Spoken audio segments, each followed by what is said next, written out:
I want you to give me your stage name once again. Unaitwa jina kwa stage ni nani? Alex Otieno. Alex Otieno. So ladies and gentlemen, give me a round for Alex Otieno. Ready a star. Sawa. So I want to give you this time to perform the uongee na mama to briefly before we move on into the day's business. Sawa. Are you ready? Mom, are you ready? You're ready, but you're not performing. Wamama huwa mnatuchota. So, watatu tumpatie chance. Akimaliza kuperform, you'll come and say something briefly. Sawa. Thank you so much. Here. Are you going to use your bag? I want to carry it for you. Or you want to give the DJ the beats? Where are the beats? Give me the beats I give to you for the DJ. Is coming up bravely, strongly, and passionate. Oh, it is here. Hey. Bwana huyu ana talent. Hebu ona kitu, ona mahali beats ziko. What is that? This is an SD card. DJ, utaweza? SD card. This is an SD card. Okay. What you do, Baba, as we are preparing for that, just start and then we'll get the beats. We have more. Sawa. So just try. Yeah. Alex Rapper. Yeah. Piki, niko na idea. Nauliza zanza idea. State is pitching idea. Nakuna subiri nipumue. Sitaki my friend unishtue. Aya basi niambie wanijue. Niko na song na ni brand new song. Nkaleta kushinda King Kong. Niko na song. Ni brand new song. Nkaleta kushinda King Kong. Rafiki, hapo umeweza. I hope hiyo song inapendeza. Na iko fiti, yani fimbititi. Ya wajawa, si unajua. Song yangu tamatuka jua. Hau leo tambua. Juu hapa, niko na song na ni brand new song. Na nkaleta kushinda King Kong. Niko na song na ni brand new. Na nkaleta kushinda King Kong. Mr. Toby ni mnoma lakini ako na pesa. Jua ikichoma anachoma nyama choma. IMG anakula Big G, anaruka jiamaza anarap Big G. Man, enda kwa duka, ukitaka chapo, enda kwa hoteli, utali na mapesa. Mapesa sio mingi. MP, idotik, yeraba mochiro kiting doskas. Roki donje, kasalot. Masuga katamana pot. Ina number 1 shot.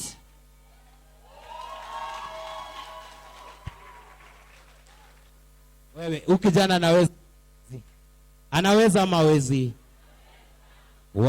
Alafu unakataa kumpatia beats.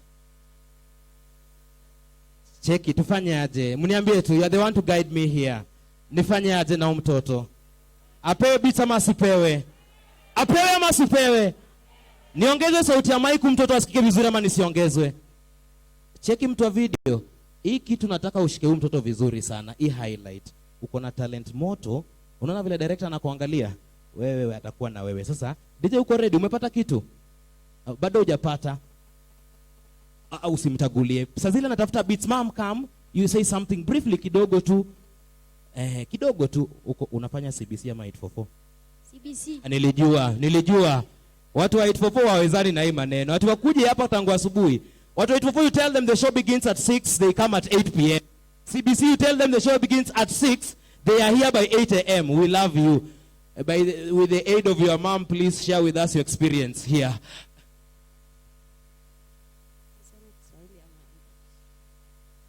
Nasema ni asante kwa siku njema Mungu ametujalia tukutane hapa. Mwanangu hapa amenifanya nikafika kwenye siku waijalia kufika. Na ninashukuru Mungu kwa umbali amemfikisha. Na venye amekutana na Godfrey ni kutoka kwake hii ujitolea. But I even support the talent. Nashukuru kwa haya.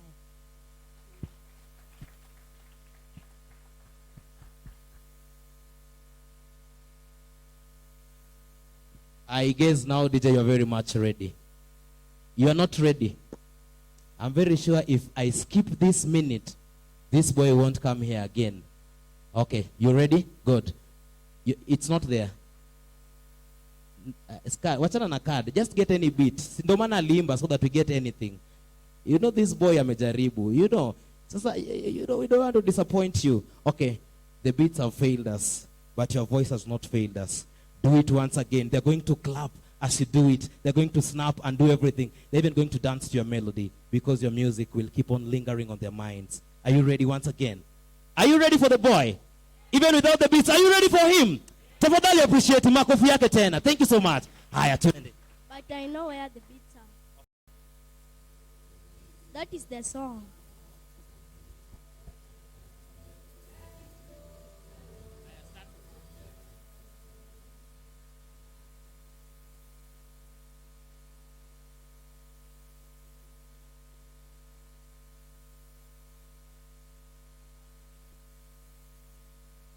Yeah, Alex Rapper.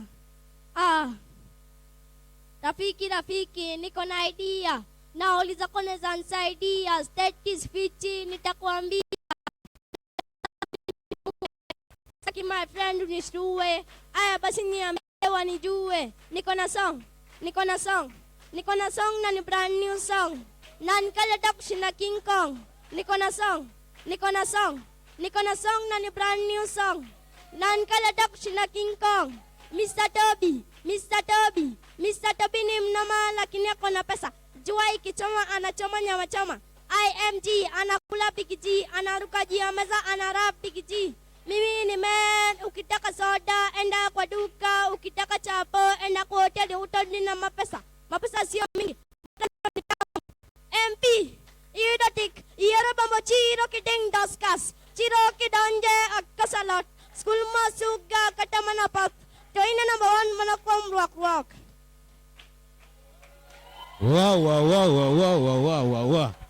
Thank you so much. Anaweza mawezi.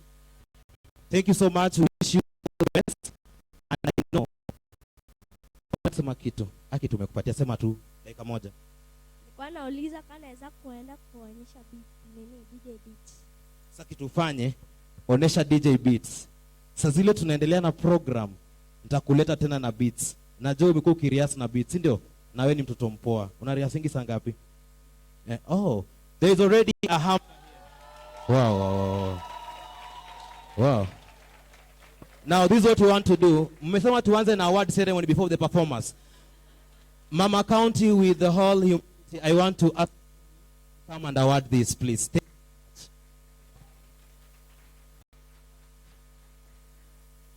So we are having the award ceremony first.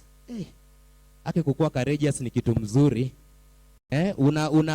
Unajaribu hivi na beats zako na msanii ameenda studio hadi amerekodi vitu mzuri, hata hakuna kitu anapewa.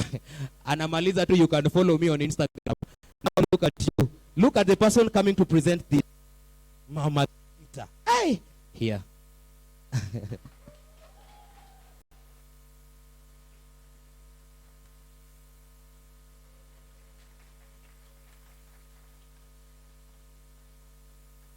Thank you so much. Thank you. Thank you.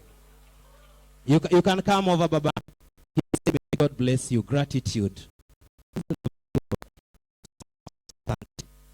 Hey, watu wa 844 saizi umepatiwa zawadi lakini you think wende ule star. Yeah, you follow me. So right about now we are moving into the battle itself. But before we do that, we want to bring in our judges. Are you ready for our judges tonight? Are you ready for our judges tonight? Now, ladies and gentlemen, we have a lovely bench, well balanced, experienced, and they're going to take us through the night.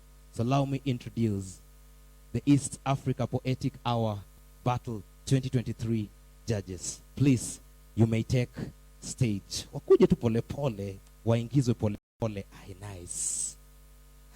Let's appreciate them as they come in. Wow. Let's appreciate them as they come in. Wow. So we have our judges. You are complaining they are not helping you out. So today we have our lovely judges. We have a very wonderful team. We are blessed. So allow me to start us off with a lovely, wonderful girl. She's the youngest poet in this room. She's the youngest poet. She's a musician. She writes a song, and then she can act. She's a poet. She's a model, amongst other titles. So this girl is none other than the rising star, Delight Ratesh. Ladies and gentlemen, put your hands together for Delight Ratesh. Ratesh, the stage is yours.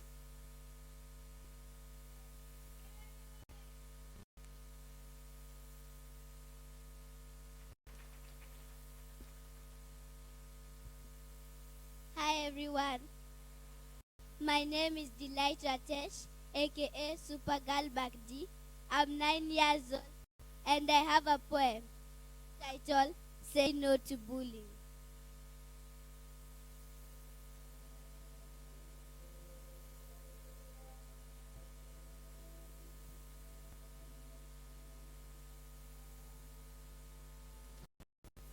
Yay! Thank God's morning. The enthusiasm to face the day. The hope to pick up the giant success. The expectation of the brilliance on the faces of my people at school. I want to be a doctor someday, you know. I love to see the smiles on the faces of the boys and girls in a mile. I haven't seen them in a while. I look forward to the hugs and gigs. I wave away as I dive to the bus. Off to school I go. What? Meet.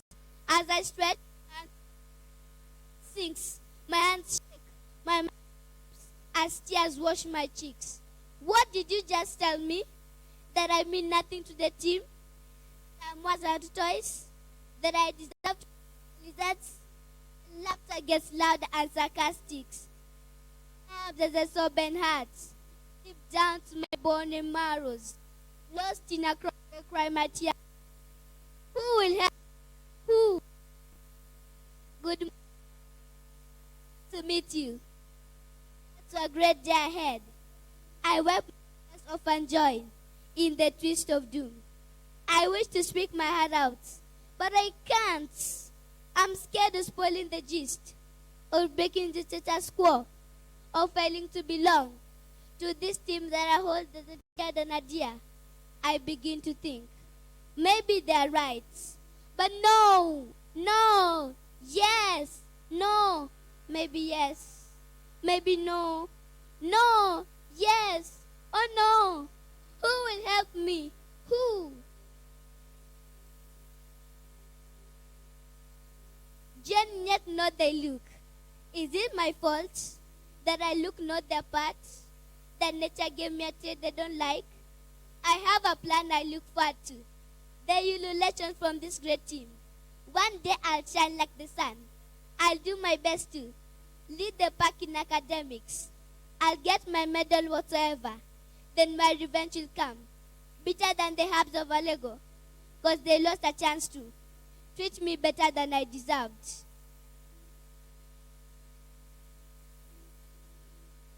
Doctor, our patient is at risk. The teenage girl you admitted. Yes, the one. An emergency. Help, doc. Our patient, you said?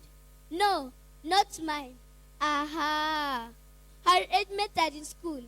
What the hell brought her here? My time to relax, it is. But doc, no buts. I'm off for lunch. All day been working.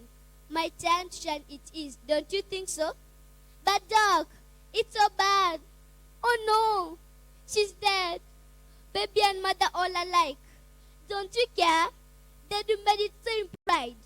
Heartless as you are, let life slip through your hands as you walk away in pride. You did it. You truly did it. Why? Hold your breath. Keep your peace, you woman. Where were you when insults came? Yes, the little ragged boy in school. What's the choice, they said? Here with the lizards I live. Tears has washed my face clean as they married in laughter. Where were you? Tell me. Shouts and claps of sarcasm as they left and intellect, yet killed my soul and spirit, my conscience for life. Where were you? Please tell me, were you? Say no to bullying. Delight Atesh. Keep it locked at the Delight Inspirational Corner. Erokamano, Oritu. Wow. Hey.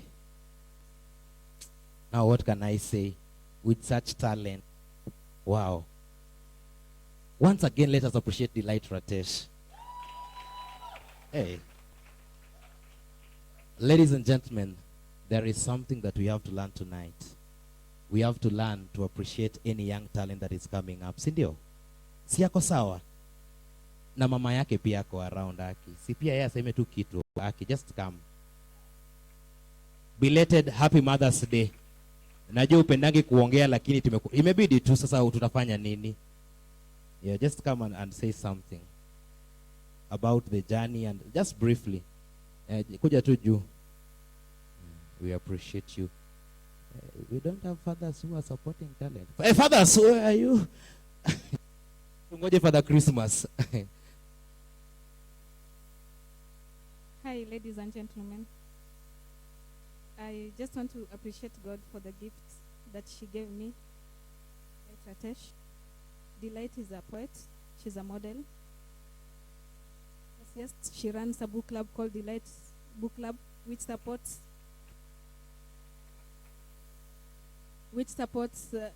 vulnerable children to access books, and she also takes them through. She actually reads with them. Ensure that children that age are able to read. Apart from that, Delight is also an artist. She sings. She has released her latest. So you can just go to YouTube and search Happy Birthday by Delight Ratesh. She released it, I think, 3 days ago. And we thank God for that.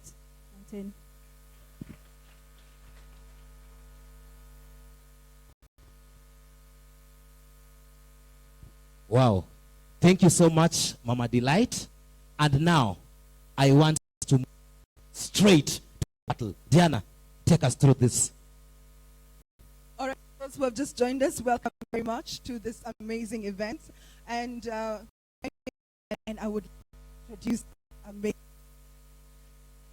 To do is let you pick the microphone. Kindly introduce yourself. Tell us a little bit about yourself and what you're expecting tonight. Could we the ladies first? Go on, ladies. Please, that the gentleman takes the mic. Let us know a little bit about yourself. Let's give a round of applause to our gentleman judge. I was about to judge these ladies. They are not picking up this thing. Hi, everyone.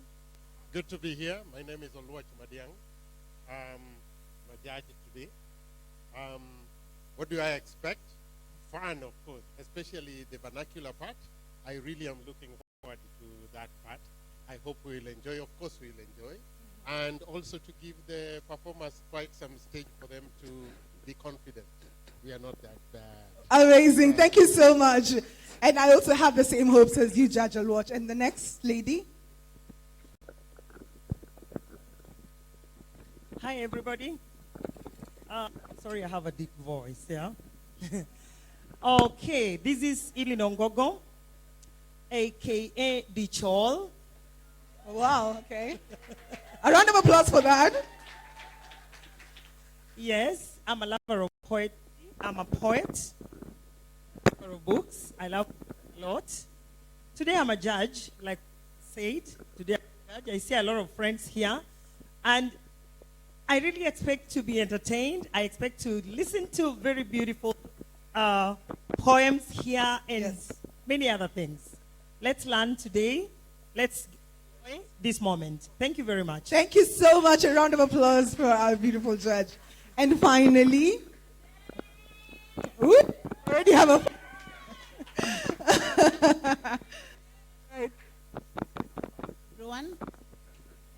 My name is Anyango Nyarakech. I am a poet, a teacher, and a youth coach.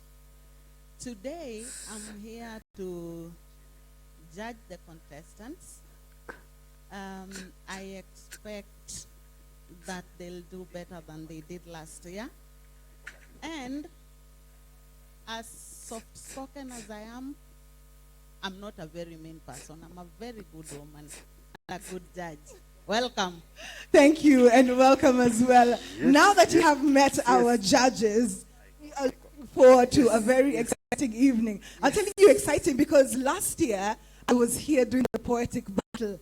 It was interesting because we had people from Southern Sudan, Uganda, in Kenya, from Kisumu, Nairobi. All walks of lives were here, and I'm so glad that tonight we get to share this together. So Bex, where is my darling Bex? Here we go. So our first contestant, Keith Malenga from Uganda. Now this man, I have met him, he's a special young man. He's the kind of man when he talks, he's got authority. His words are thoughtful. He's just incredible, plus the accent, the Ugandan accent, my friend. So we will not say anything about it. But ladies, hold on to your seats because we've got one hell of a very exciting young man from Uganda. Kid Muganza, please let's put our hands together for Mr. Kid.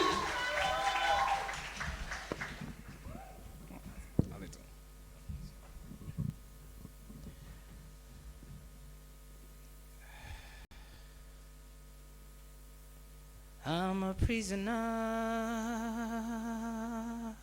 to my state. I'm a prisoner to my state. And I'm locked, chained to my state. I, citizen, first name disillusioned, do solemnly swear that I'll tell the truth, only the truth, and nothing else but the truth. So help me God. I have heard the allegations that my government, my beloved government, has not done enough. Yes, you have said that she has been riding on my taxes to go to Europe for a good hospital bed. You have been saying she's been misusing my funds to go to Bahamas just to rest. All those are lies. Beg your pardon? Yes. Yes. I got married to her 2 years ago. And since then, since the day I put my love on a ballot paper and sealed it in a box, this woman swore to me that she will be loyal, faithful, most importantly, accountable. 2 years down the road, and I'm not complaining. I have learned to live with the principle half a bread is better than nothing, and so I know she's trying. Man, I know that a lot.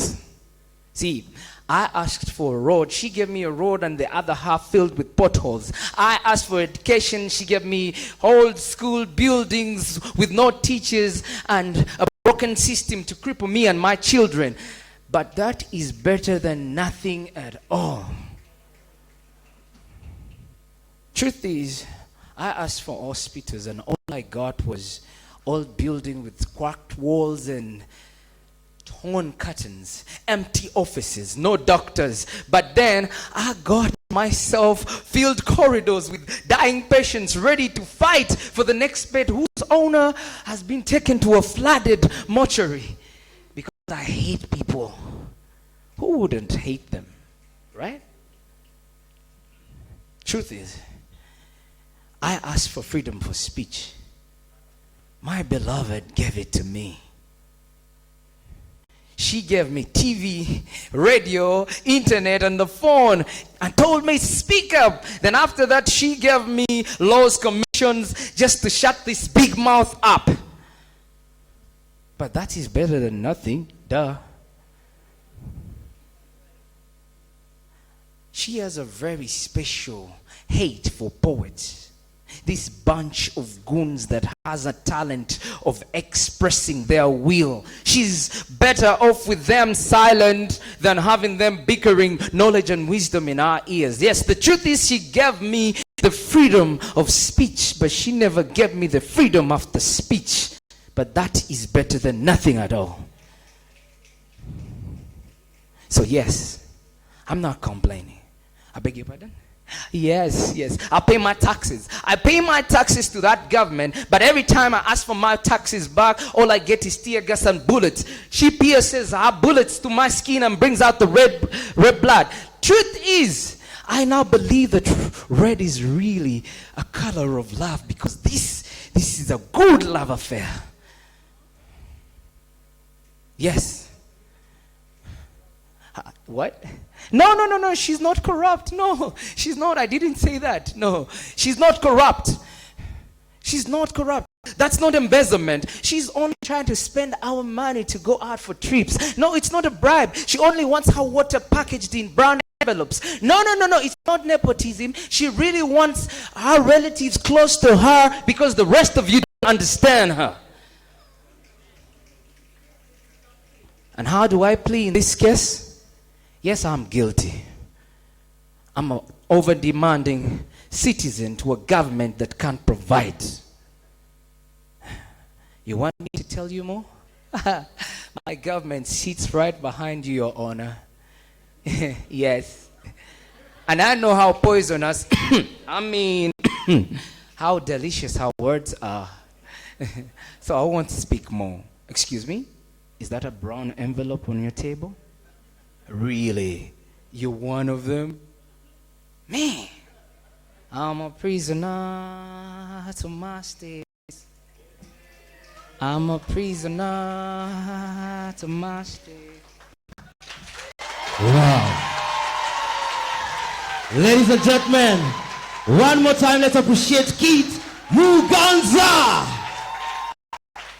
We're in the first round of the East Africa Poetic Hour Battle 2023.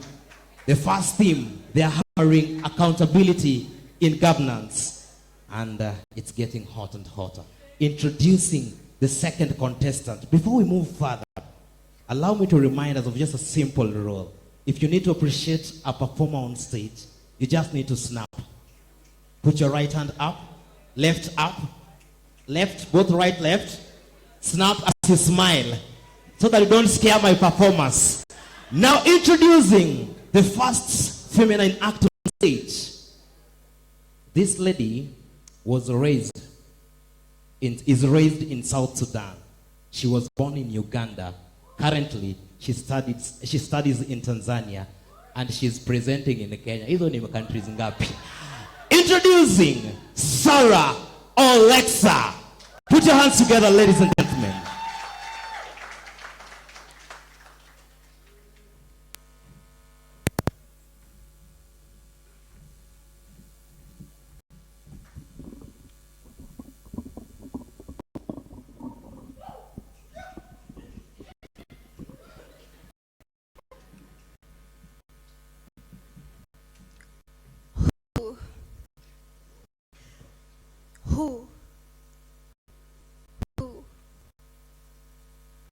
In the heart of a continent bold and competent lies a country whose countenance has fallen, whose governance isn't pollen. Accountability is a myth. Responsibility towards the actions of the government causes a rift between the 64 tribes. Closer. Closer. Closer, come closer, let me show you a picture. Day and night, gunshots are fired, civilians have become army men, disarmament of gunmen is a crime.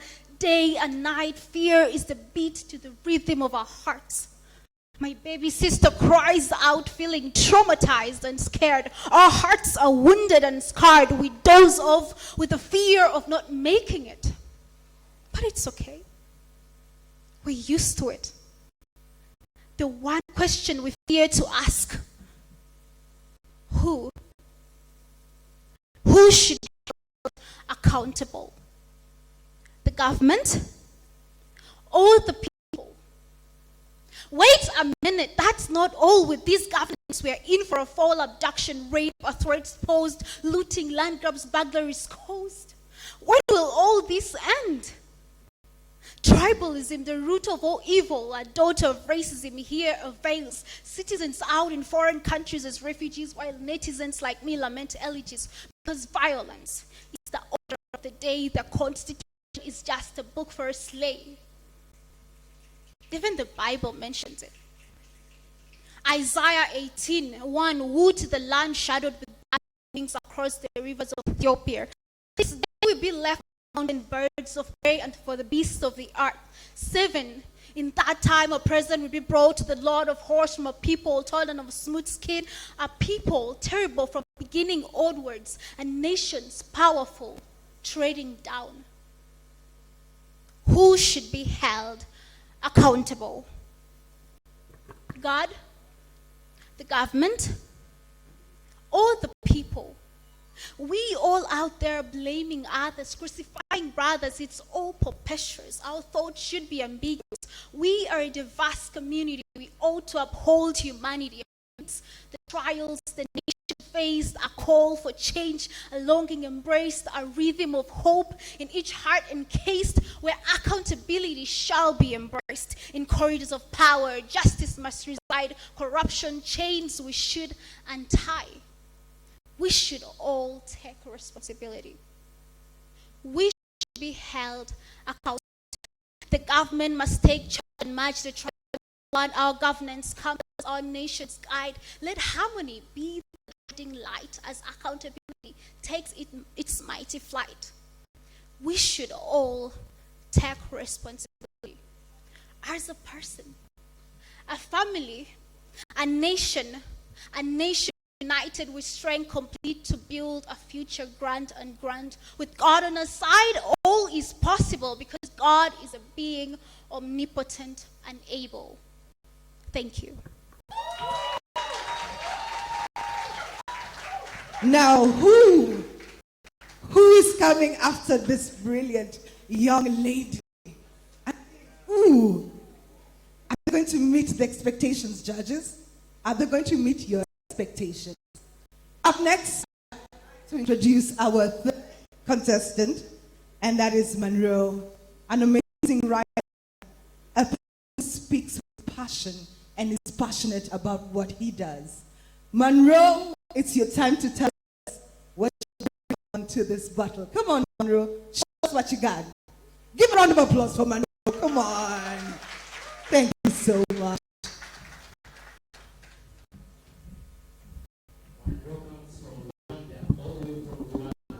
I would like to hear him speak. Done. Check. Go. Wide random. I never know where to begin when I praise my ancestors and the Almighty God for giving you to me as my native land. For all the good names I know, and Rwandan exceed them all. For all lands beget heroes, but elites only come from the berry of my motherland. Rwanda rugari rugira yatatse gira abasore basamba yagira bari miririve rutero yashaka kuririmba umunsi akiri guhimba. Our old good days are the ones that make us proud, that boldness and braveness are not just gems we picked on the streets, they are values we are made with. And we don't deny our old bad days. They are the ones that made us strong, the herbs that heal us. They are always on alert so that it may never happen again. There arose great men who put their life at stake. They were never afraid of death, heroism, one hate when they sacrificed their hate. That story spread like fire in hate, that hills are never afraid of wars, that they break hatred wars with their arrows, that they never bow with their bows. They sing when they them in fight, they relieve when they see them sight. bati ziraje ingabo z'u Rwanda zije uko muzumva zije ari inkuba mu kirere zitwa inkotanyi z'amarere. They say it was a land of thousands. I say it's not just that. No, roads are carved on hills like drawings on a golden canvas at night when eyes shine, the whole sky brightens like the paradise of heaven, the sky scrapers scratching the back of heaven. I'm looking at you, growing every day. You break one record and break another one down. Where will you be in a year, a decade, or a century? A great country you are. Thank you. Once again, appreciate him from Rwanda. Now, I know if I say but the person I'm introducing next on stage, all the way from Las Vegas. Those ones joining us in Kenya. Las Vegas is in Kenya. So all the way from Nakuru, put your hands for this wonderful, amazing poet, a singer, an actor, a content creator. He got the name Priest the Poet. Karibu sana.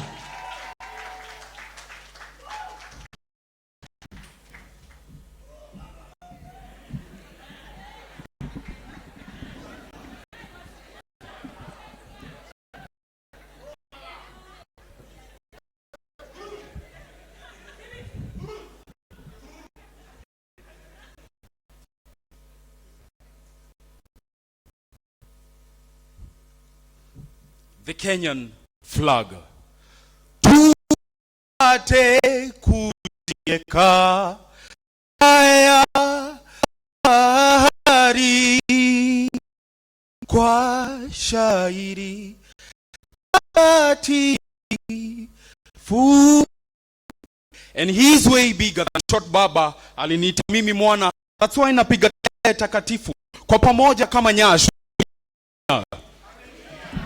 Kwa flag ya Kenya, bottom line rangi kijani kibichi, representing our land, green leaf.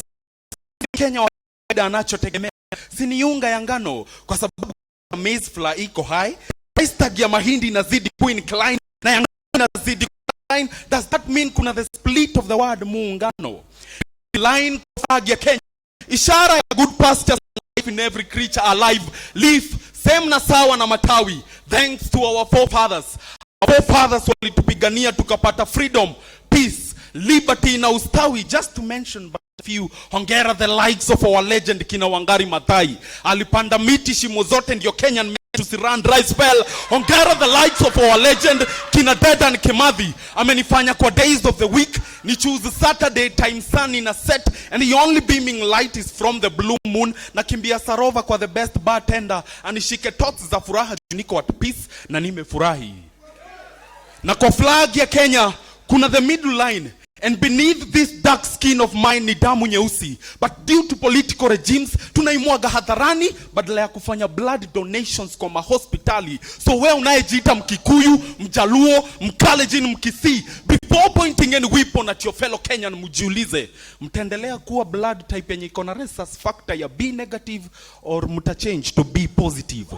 Na kwa flag ya Kenya top line rangi nyeusi, a reminder of who we are. Ati hata uwe brown skin kiasi gani ama utoe tint tufanane rangi ya tao, manze you are not holier than thou, cause nyeusi ndio upatanisho. And just like Guinness, we are all made of black and we are made of more.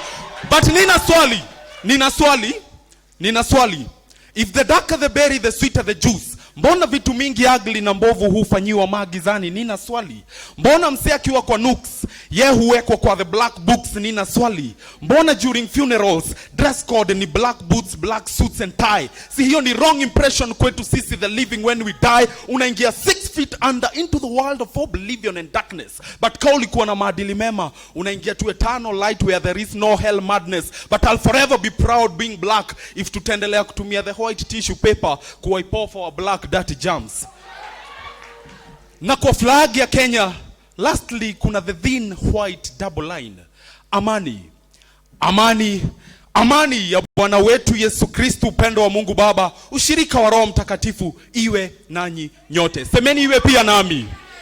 Iwe pia nami. Na the best way walimu na madaktari wanafanya demonstration ni by kurusha mawe mabarabarani, bila kusahau hao mavocha na manguruwe wanalala mabungeni wakiclaim waongezewe allowances on top of their mamilioni. Si mwaka jana walikuwa wanatuomba kura na vitambi zimechapa dunga so high. Ni lini vijana tutarealize tuko under the influence of tricycle? Kila Jumatatu tunakimbia Nairobi smoking zone gas Monday. Vijana mtarealize headlock ikatana kwa core, mnatafuta the right keys and manual notes ndio muimbe national anthem, mujiremind the patriots you should be, sio kupiga domo daima mimi Mkenya una showcase and be.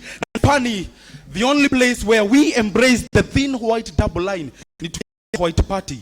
Tunachekelea hao Masai wakichapa dress code ya shuka, so claim ni party destruction into this country. But my message is, tusikubali kubleed ndio mavocha na manguru bleed. We prevail, and that's my humble plead. Father Macarius, I'm all the way up, blazing and like just chariots. Go forth in peace. The poem has ended. Priest, the poet. Okay. All right now. Hey.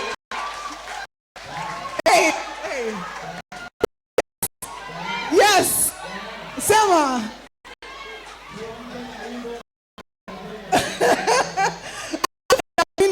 I was like, where am I going to say my confessions? What? Ha.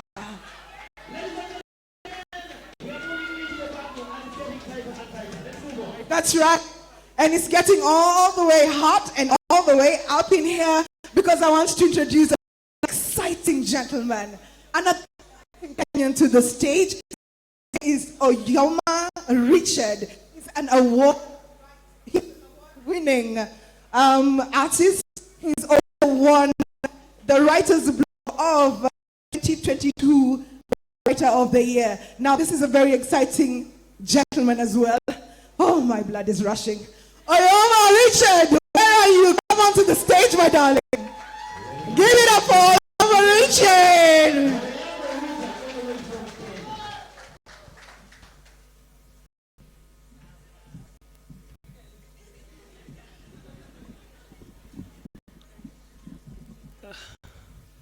I didn't know I'm this tall.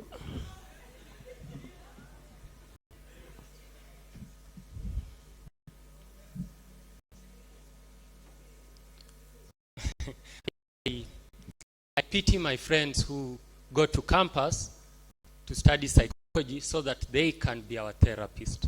Because here in Kenya, memes are our therapists.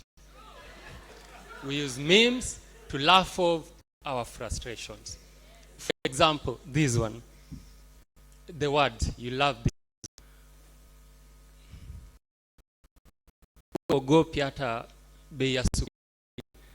Nashinda max zako za KCP. Wewe unakunywa tu.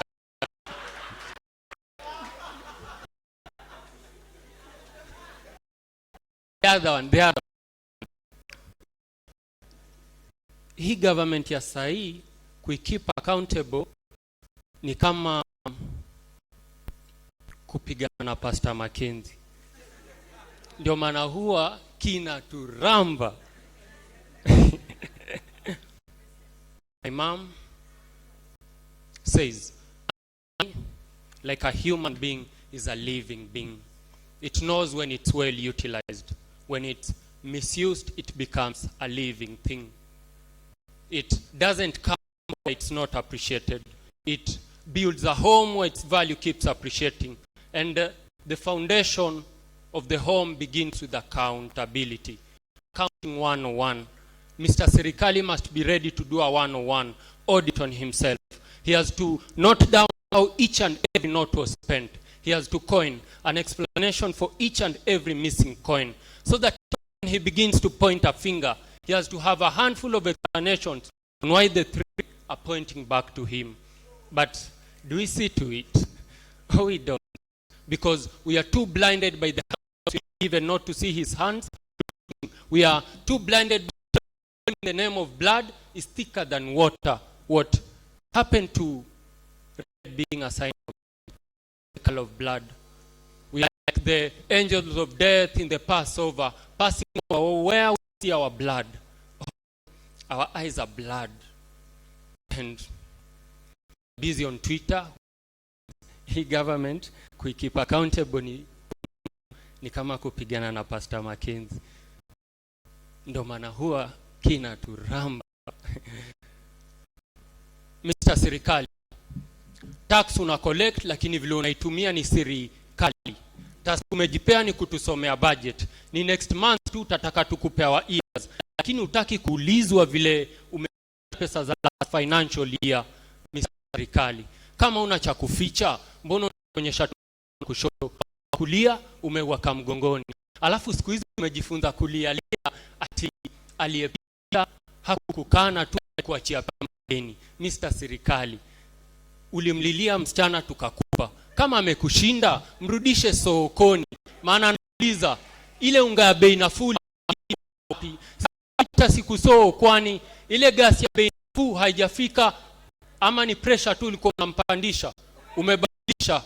Maana hii kabila ulikuwa unaita hustlers. Maana siku hizi kupata kazi imekuwa ngumu, kazi kama ulimi wangu haudance kama wa ndugu yako. Mr. Serikali, hebu toa mifuko. Haya tu. Mifuko haijatoboka, pesa neti zilienda wapi? Bei ya mbolea mkulima utamuokolea. Pia ilikuwa hadithi tu. Sahau bila ukulima hii nchi itakuwa kama Shakahola. Speaking of Shakahola, Mr. Serikali, mkono wako ndo mrefu. Na kama ulishindwa kufika Shakahola, sisi hii nchi bila shaka ni horror na vampires wako ndani ya government. But no one is talking about it. We are busy on Twitter with memes.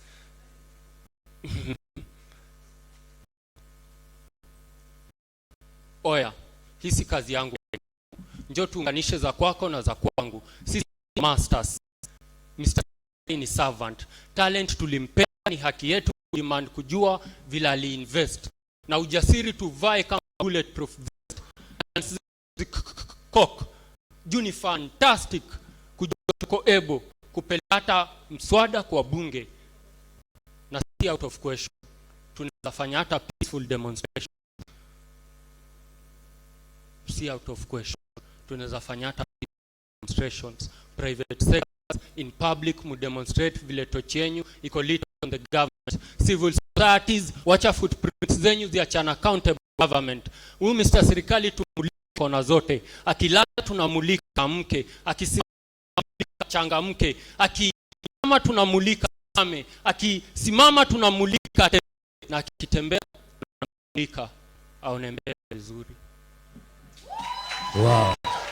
Thank you so much, Oyamo Richard from Kenya. Accountability governance. And now bringing on stage a mathematician.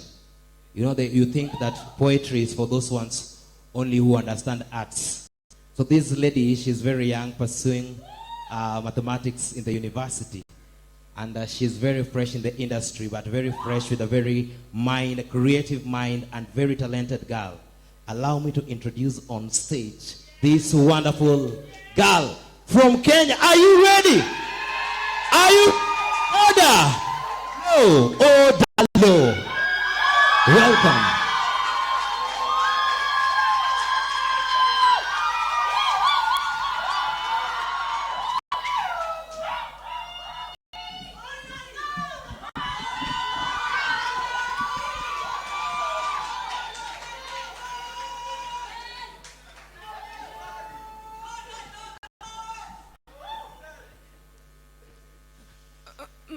Mr. Nguruwe, today you stand before the public court.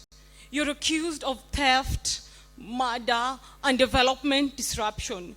You're accused of being a maggot emitting, pus-filled, toxic health dysfunction. But this is just a tiny fraction of the whole corruption. This is just a glimpse of the bigger picture. and you're still reading the capshock. You're a toxic organism, a propagator of tribalism, a merchant of cannibalism with a sprinkle of animalism. You fade on the source of the innocent. You're accused of greed, and indeed your deeds have made the nation bleed. So, do you plead guilty or not guilty? What is this Bwana Buddha? Uko jaba nini? Wewe ni kondoo wa kawaida. My dear sheep. Since when did a sheep start bleed in the presence of a lion? You must be high on your own supply. Guilty of what, Buddha? I built this court, and the sun will freeze before I go on my knees pleading not guilty in a court that I built.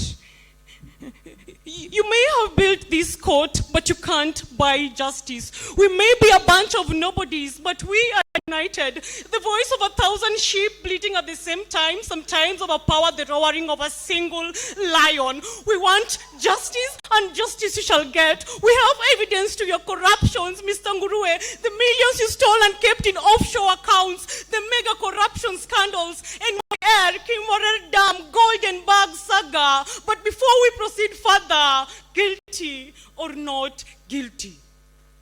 First off, get my name out of your mouth, please, or else I will make it kiss my majestic fist. Who the hell do you think you are giving me lectures, spreading misinformation and baseless conjecture? Guilty of what? Accusations you made during one of your weed smoking breeds. All right then. All right. What am I accused of? Name the specifics. Let the court hear your wild accusations. All right then, Mr. Nguruwe. Here are the specifics. You're accused of your role in the 1984 Wagala massacre, the 2007 post-election violence. You enjoyed the bloodshed. You unleashed your vampire fangs and ran to your field. You dropped bodies on plain fields, Mr. Nguruwe. Should I remind you of Pio Pinto? What about Toboya? I am not a violent person, and neither do I commit crimes of passion. The deceased were just collateral damage. A few lives lost to keep me on course to achieving my cause. You know, as a leader, you must make some sacrifice. Tom Boya, he broke the cardinal rule. Never outshine your master. He had to be put to his place faster. Pio Pinto. I can't remember exactly why he lost his life, but I can remember he wasn't in need of it either. I have justification to everything you accuse me of. But anyway, a lion doesn't concern himself with the opinion of a sheep. Justification?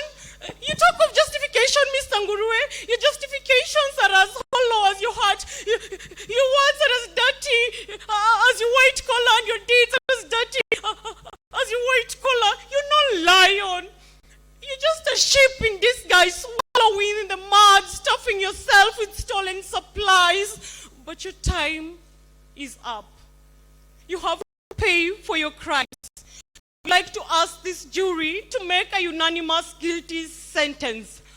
You mean you entrust this illiterate jury that can't contrast a gamma sentence to pass a sentence? You talk of court, and who are you to judge me? What it takes to run a country like Kenya? Do you know the type of pressure I am under? Do you know the made for this country? Oh, please, Mr.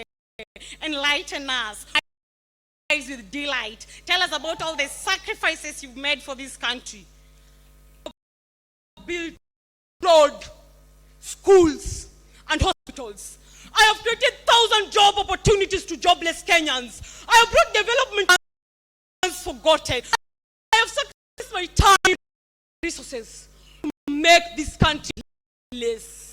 But still, that is not enough for you, bunch of boys. Is that so, Mr. Nguruwe? And the people of this country are still suffering. They're living in poverty and despair. Is that what you call sacrifice, Mr. Nguruwe? Is that what you call development? this jury pass its sentence, and if found guilty, you shall be stoned to death. Good luck with that, Godoro wa kawaida. Good luck with your little solution. You should know that the world is not a fair place. The rich always get what they want.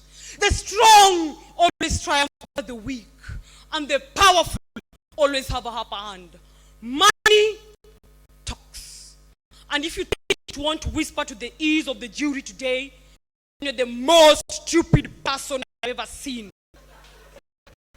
All right, all right. Let us make a deal. If I am not found guilty, then you shall be stoned to death for false accusations. Deal? Deal?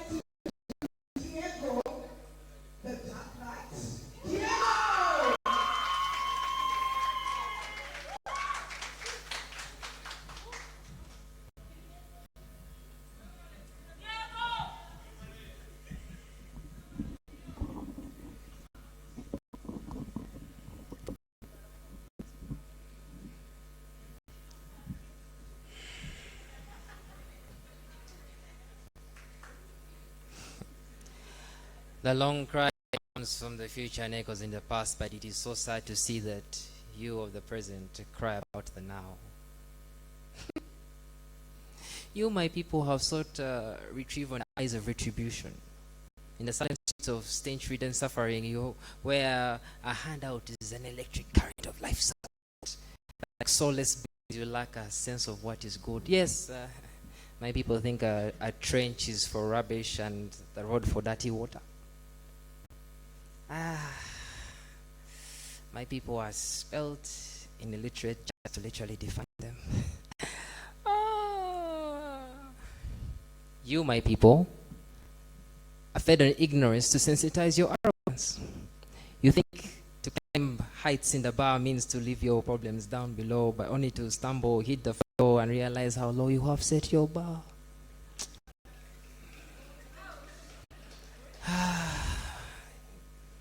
I have smelt the desperation of those who toil for pennies, those whose plight is ignored by the sound of cars. But I am disgusted by those who think leadership is a big pig advert, calling for he or she that can devour most.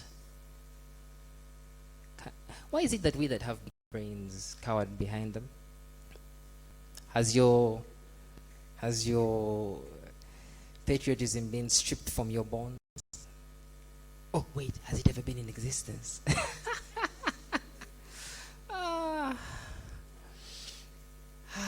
My people, my people, my people. Has it ever been in existence? Well, have you forgotten that you're East Africans first? No, you have forgotten. You've forgotten that you're East Africans first. Like soulless beings, you indeed lack a sense of what is good. You, my people, cannot hear the cry. You, my people, cannot hear the cry of our motherland. It weeps. Our motherland cries. Have you not heard the wail of songs of the poverty that has itched the back of my people? Have you not felt the sheer anguish of a pain a mother dawns in a miscarriage? All because the right to health is a by the way, right?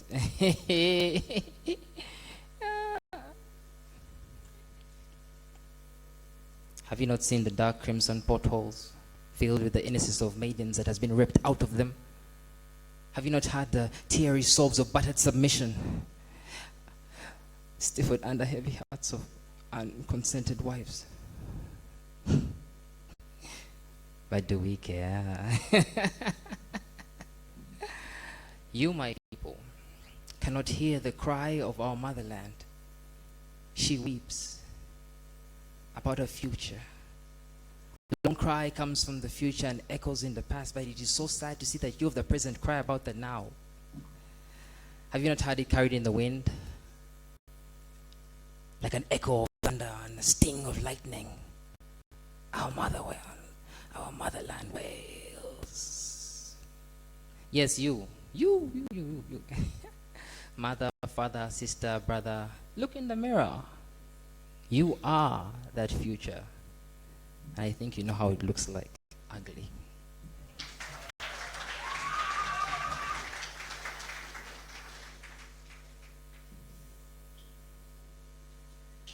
Thank you so much.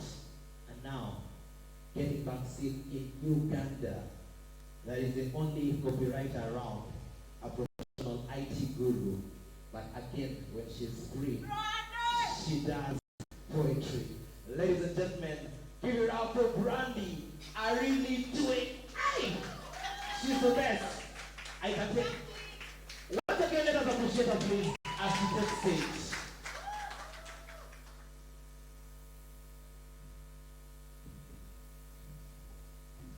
I may look blind, but I know things when I see them. These come with different forms, and so are their uniforms, and that's stealing portions. White shirts, khaki shorts, ink in their pockets. They start young. They start by stealing pens, then they graduate. Trousers, sometimes a dress or a skirt.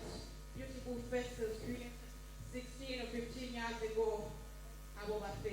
They use their brains to ask for money for a book or photosynthesis and sometimes physics, a trip to the World War, audio of an illiterate parent. Then the policemen in their khaki uniform, seated in government offices, cunning in their ways. They make you feel helpless. Officer, please let my case go as organized. The therapists by the roadside, white sleeves, khaki uniform. Where is your side mirror? You got it? Then he will ask for your driver's license. You got it? Why is your car dirty? It's not a crime. Then he will ask for kitu kidogo anunue maziwa ya watoto. White must be a stealing color. The pastor talks about it as pure before asking for more time. And the doctors in their white lab coats. How much do you have before I can touch your patient? Long queues in government hospitals are for the stingy men and the broke. Our corruption is more developed than yours. It is public information like a loose man's genitals. There is a thief in the court. White is still included. His shirt. Those are educated, exposed, and own officers in the government. Their stealing portions are bigger, and so are their stomachs. They call themselves the big fish. I'm not sure if they can swim. I only know one thing. They can't run, and I can't say a thing because I have freedom of speech, but I'm not sure about my freedom after speech.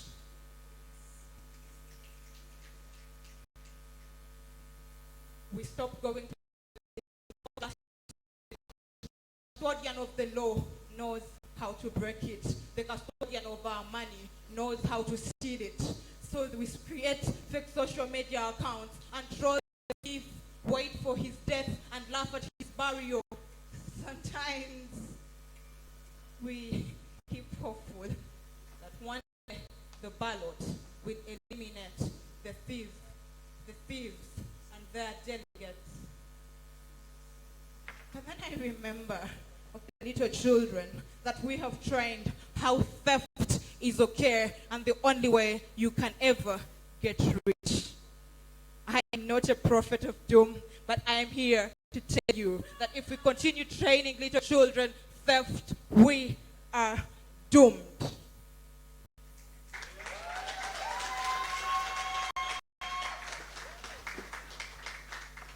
All right, I would like to introduce another brilliant, amazing contestant.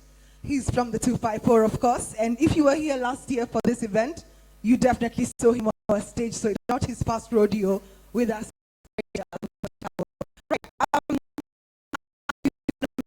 Interesting man. This man is the kind of man, when he writes, when you read, have you ever read a book that is so fascinating, you want to read over, bookmarks on the book, just to go back to that page to refresh yourself? Have you ever done? Well, this is the kind of guy that can do that for you. When he writes, it's just incredible. It's something that just mesmerizes you and you want to go back. When he speaks, let me show you. Malenge, please come and show people what I'm trying to express, because I'm running out of words of how to express myself. Keith Malenge, please. Malenga, Keith Malenga. A round of applause for this young man.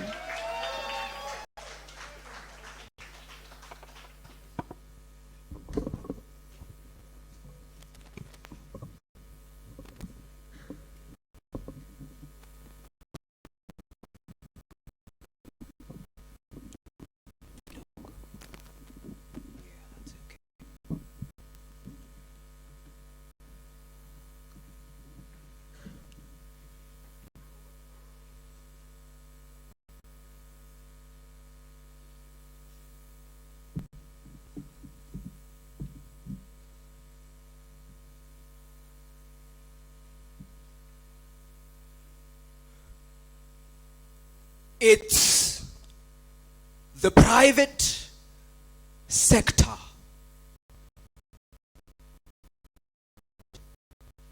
who we want names, but how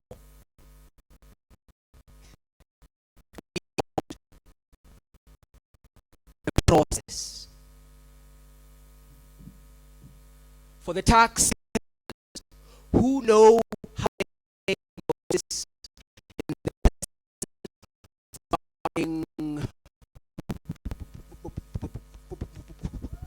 bush that we have branded a democracy with the Valentine's Day red velvet cake of Jamhuri. This public affair is a cheating scandal on your favorite episode of Keeping Up with Mwana Nchi. Everyone is watching the cake get maggot infestation while we are watching in high numbers. It's embarrassing. The regional countries are patting our backs. The hands are rough. My member of parliament, I really admire your courage. Please provide oversight for my fellow cheated men. Expose the sexually aroused bride who can't keep the temperature of our own thighs in check. Scream for the camera until it's ugly enough on this other side of my granary to pop my harvest like pop corn machine. I really admire your courage. Represent us. The jersey number on your forehead is the votes stole for you on election day. You ungrateful, greedy bastard. You should be proud of yourself. Drain the helium gas using a needle thinner than my children's last breath to stop that parliament bill from getting farther up into the sky with a lie, slaps, kicks and blows to a women representative in a Senegal parliament. Let it be motionless. I really admire your courage. We are proud of you. The National Serial Killers and Profits Board. The tragedy of the year with your father's bodies in 10 million sacks of seed. The infamous wait for money to go up while my whole shamba basks in hoard. The prayer to him who art in hell, let thy Vincent be Will Van Gogh, Lord. Physical clinic is flooded, for we not know what we run toward. We are bored. We are tired.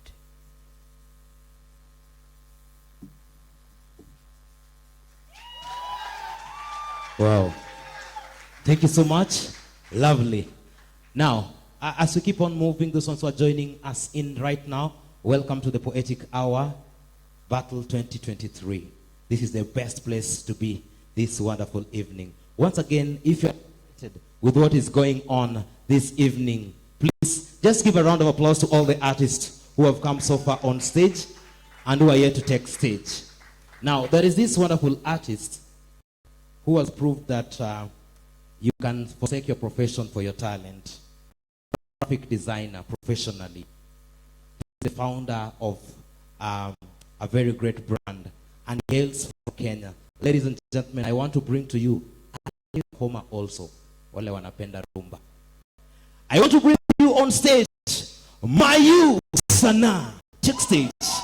All the way from Kenya. Busan.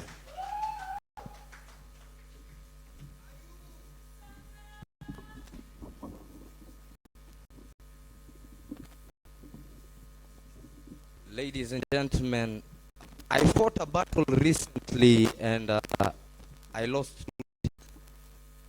We say tooth, but I won the battle, and that's why I'm here. So welcome to Kenya. Yeah, if you allow me, please just adjust it. Take your time.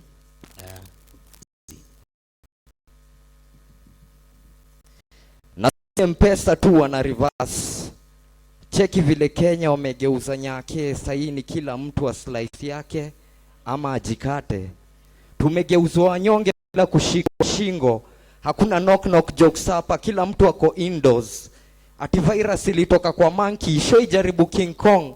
Back and forth raia anachezwa kaa ball ya ping pong. Ipandisha bei, tukafika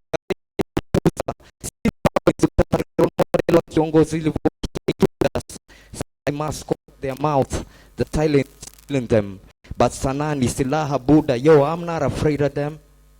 That's why I wanna get paid, I wanna give back. Kuna wenye hawana na kuna wenye mekali na nabeba wenye hawana wana. Story ya corruption imekuwa stale kushinda gazeti ya jana. Hii ndio nchi si ukweli na kudispersonalize kwa ni ya kufunga nyama kwa teli. Wana makarao na justice system pia ni yao. Ndio maana kuna kesi after kesi, no arrest after kesi. Na sitko party after party, no one dressed kwa after party. Before corona he stopped the party, no one cared actually. Naona 8-year-olds kwa streets hazifanyi good parenting. Life check on two. Check. Check on two. Check. Check on two. Hapana. Wewe. Technician tafadhali confirm that iko sawa. Once again, let us appreciate Mayu Sana. Are you ready once again for Mayu Sana? Yes. Na si Mpesa tu wamereverse. Cheki vile Kenya wamegeuza nyake, saini kila mtu wa slice yake ama ajikate. Tumegeuzwa wanyonge bila kushikwa shingo. Hakuna knock knock jokes hapa, kila mtu wako indoors. Ati virus ilitoka kwa monkey, show ijaribu King Kong. Back and forth raia anachezwa kaa ball ya ping pong. Juu alipandisha bei, tukafika bei wakatuuza. Silver coins utatani role model wa viongozi tulivotia ni Judas. Saini mask over their mouth, the silence is killing them. Sanan silaha Buddha, yo, I'm not afraid of them.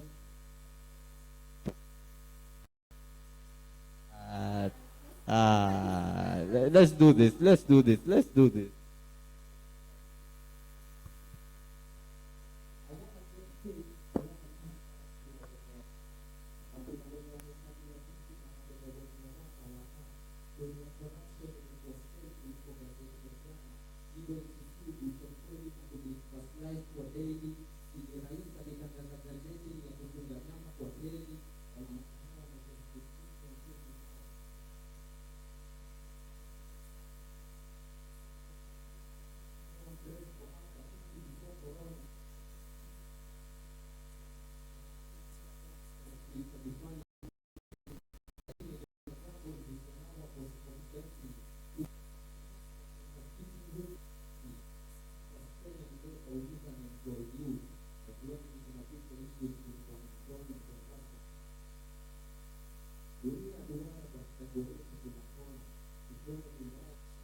kwa wishlist ila sijui nitayafikia hao. Na potential yangu iko underlooked na society. Society ilishaji distance na mimi way before social distancing wa 18. Sahii niite umma vile wananikulia mali yangu. Lakini siku moja vijana sote rise, vijana sote stand, vijana sote overcome. And that's why I have a message of positivity kwa kijana yote mwenye ako Mkenya. Kenya is our country. We have to be proud of our country. We have to do more for our country. We have to get Kenya to and greater levels internationally.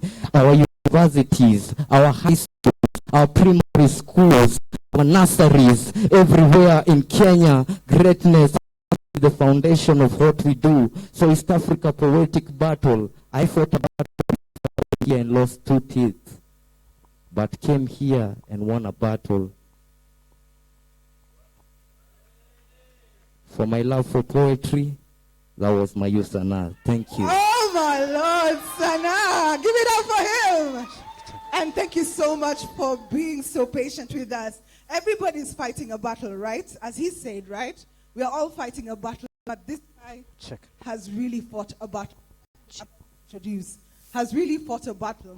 He's from South Sudan and he was born in a refugee camp and he's resilient and he said, no, my circumstances won't make me who I am. I'm going to make myself. And he's brought himself all the way from South Sudan to Kenya to come and showcase how resilient he is, how incredible he is. Give it up for Amoko!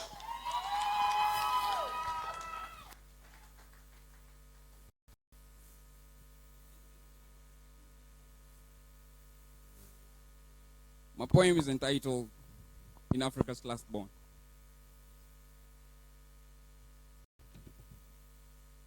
From a 2-decade civil war, she was born. But for the rugged life that she wore, she was torn. SPLM, hail thee for the serenity that we have, for the peace and harmony we crave, to keep the baby walking and crawling, transitional government, graduation of forces, annual governors forum. Oh yeah, she can stand. Eager, gratitude for the harmony that you preach, for the stars of unity to reach. Folks, alliance of hearts will need, and forgiveness of others we plead. Infinity tranquility we will attain, so from lawlessness we should abstain. Stakeholders, the responsibility is yours to take. For the citizens, you should not forsake. Justice, liberty, and prosperity. Thank you.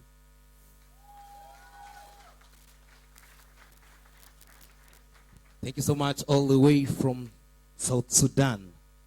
And right now, all the way from Mukuru in Nairobi, we have a feminist who is so passionate, an activist, a defender of human rights, and a very, very good poet. I bring to you, all the way from Nairobi, Kenya, Benetri, the poet. Karibu sana. Benetri, the poet.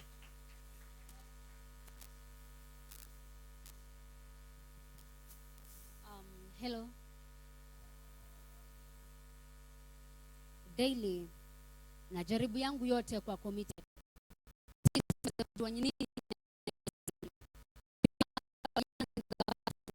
Anza na mimi na wewe kuelewa happen in this country bila kudai vituhusu. Sahii gharama ya maisha iko juu. Unga shilingi 200 wa Kenya wameshindwa kununua na bado tunatoza ushuru kubwa kwa hali ya maisha despite uchumi ni mbaya.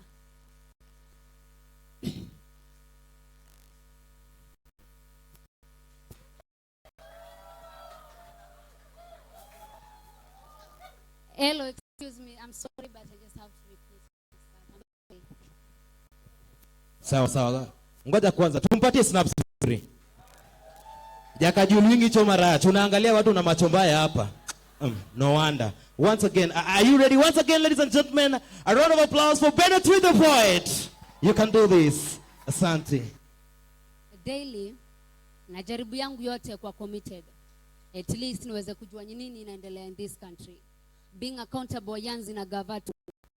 Na mimi na wewe in this country bila kudai vitusu. Sahi gharama ya maisha iko juu. Unga shilingi 200 wa Kenya wameshindwa kununua na bado tunatoza ushuru kubwa kwa hali gumu ya maisha despite uchumi kwa kuu. Kila siku ni majibizano kati ya mpinzani na mtawala. Sijui kama tutaishi poa. Tunakaa kuishi poa.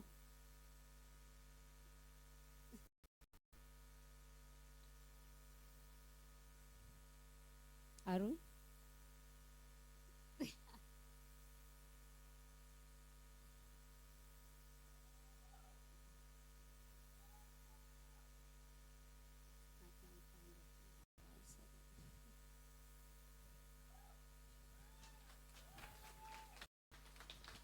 A round of applause.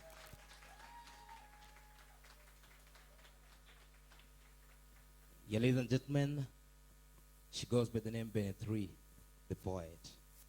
It's a battle. We are not giving up. We are doing it again. If she's ready. We're ready once again. Please let us hike up once again. Bennett 3. Right. Right. Thank you.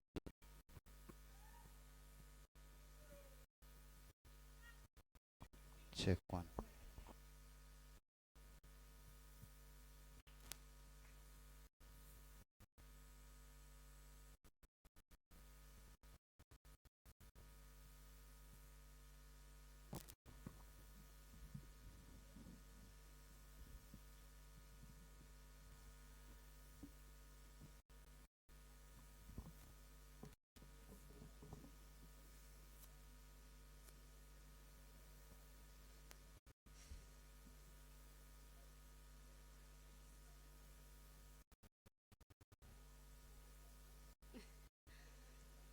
Okay, I'm sorry.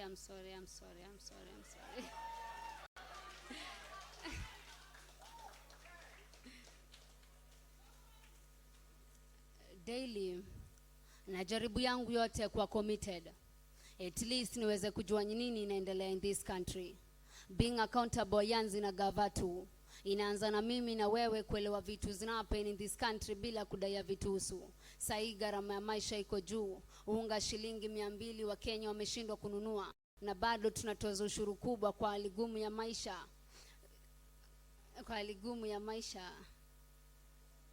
Shit. It's okay. We are going to give her more time to prepare and better.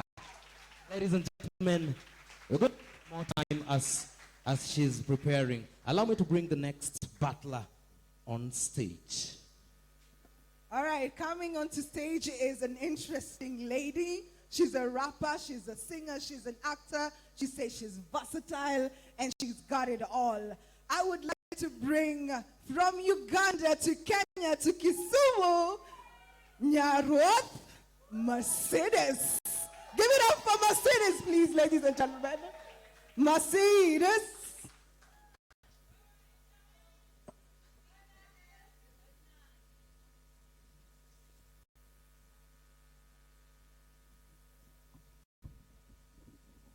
Miss Mercedes there.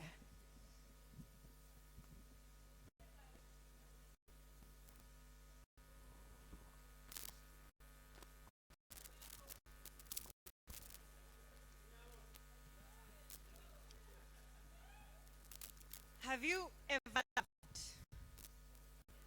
but then not been loved? Have you ever loved, but then not been loved in return?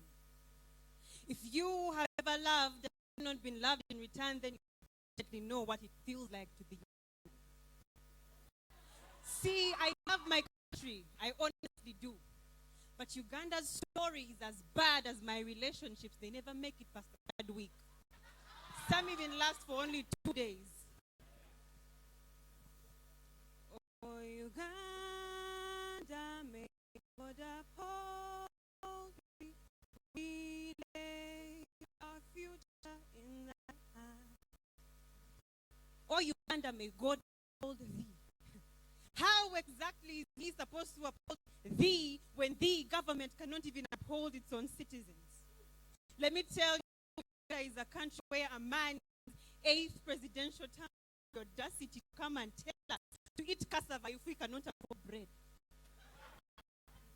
So does this mean that girls should start getting pregnant because sanitary towels are expensive? Or we should wait on death if we cannot afford to clear our medical expenses? Or we should go and live on the streets if we cannot pay our rent? My friend, his wife is the Minister of Sports and Education. But the universities are enrolling our students to study courses that have long expired.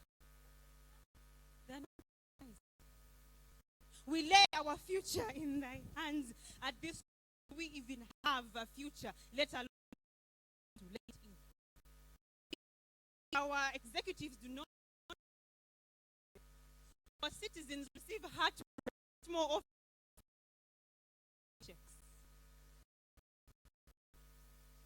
Our members of parliament sit and receive expensive iPads. They do not need iPads. They need alarm clocks to wake them up during the parliamentary sessions that they sleep through.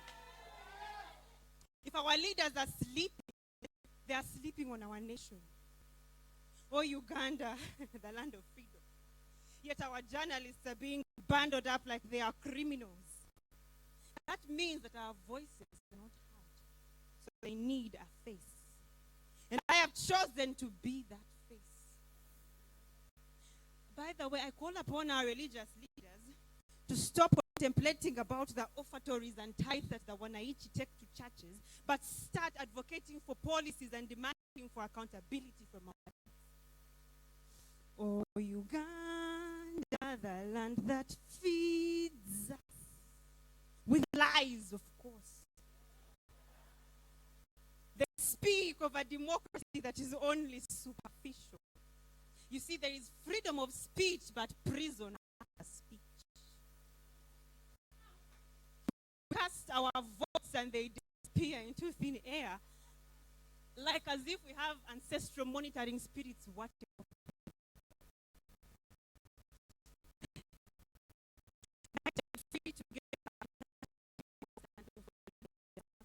You see, this liberty that I think of, it should be able to allow us to stand up for what we believe in without being threatened by armed men holding guns. The blood of our brothers and sisters is being spilled every day because they choose to probe into highly classified political matters. So, here is the deal. If I cannot sell you, I need a gun. Don't look at me like I've seen a ghost. I need a gun. Now that I've asked for a gun, you're acting like as if it's the first time you're hearing my complaints. But I need an AK-47 or a machine gun so I can shoot you in the head because you look so much like all of my exes. Hey. Hey. Hey. Hey. We are sorry. Hey. Once again, ladies and gentlemen, put your hands together for this lovely lady. Now, ladies and gentlemen, the last act for the first round. I want to bring the last battler for the first round. When you talk about championship for mental health, she's there. When you talk about women empowerment, she's there. This lady is doing a very unique genre known as poetry. A combination of poetry, fashion, and music. Ladies and gentlemen, allow me to bring on stage, all the way from Nairobi, Kenya, Wangui Kimani. Makofi tafadhali. Put your hands together for Wangui Kimani.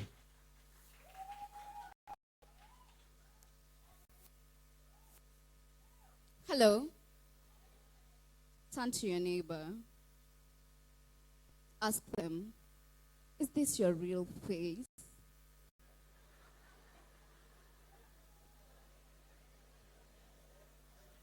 Thank you. Thank you. Faces. Kuna face ya faces familia. Kama heshimiwa kukupiga punch check campaign. Sasa economy ndo inakupunch. Ina sound familiar. Kushawa mwananchi na praises mosho. Sahau stories za umoja. Kumpea high hopes then unamwondolea ngazi. Kumwandikia death kwa sentence alitunga willingly. Kukua lukewarm kama midlife. Hii ni crisis. Kuna face ya kupigia mhesh kura.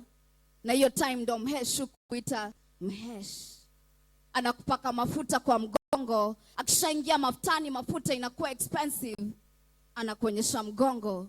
At this time, hana your back. Ukiongea, anasikia ni kama una back.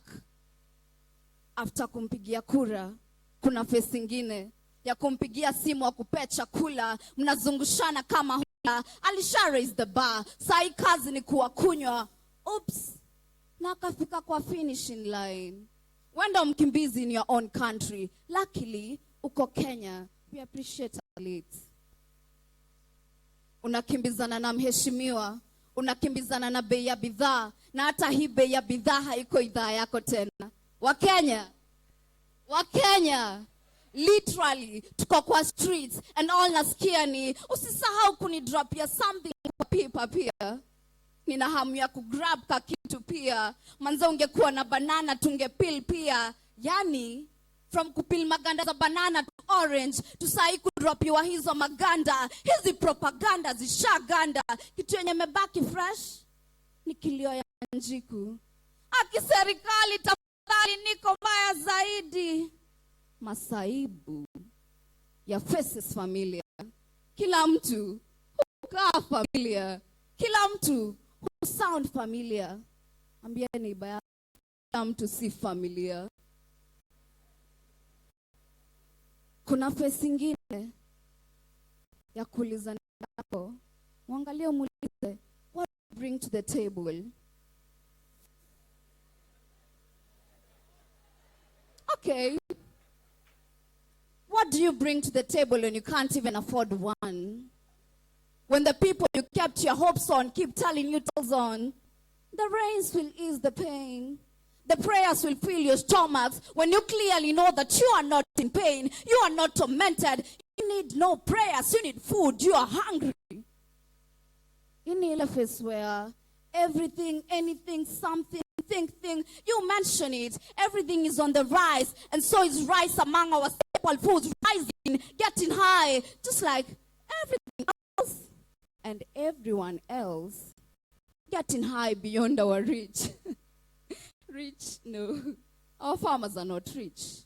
They are trying to reach the rich, but with every pinch. Our rice farmers are not rising. Our maize farmers are not feeling amazing. Our tea farmers are getting teased. Our milk farmers are getting milked. Our coffee farmers cannot afford a cup of cappuccino. Put the rice away. Bring in some pasta. They are not feeding on pasta. No. They are becoming pastors by default. Fasting and hunger is preying on them. They are not praying. They are fasting and fasting and fasting and fasting. Our people are busy praying while hunger is busy preying on other people. Masaibu, your faces kila mtu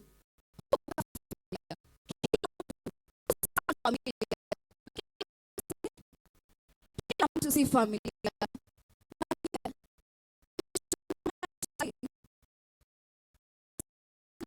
How long promises is dead na hizi madeni left akura anasukuma mkono watu waambie unasukuma agenda daily ama utatuambia this is not a trend.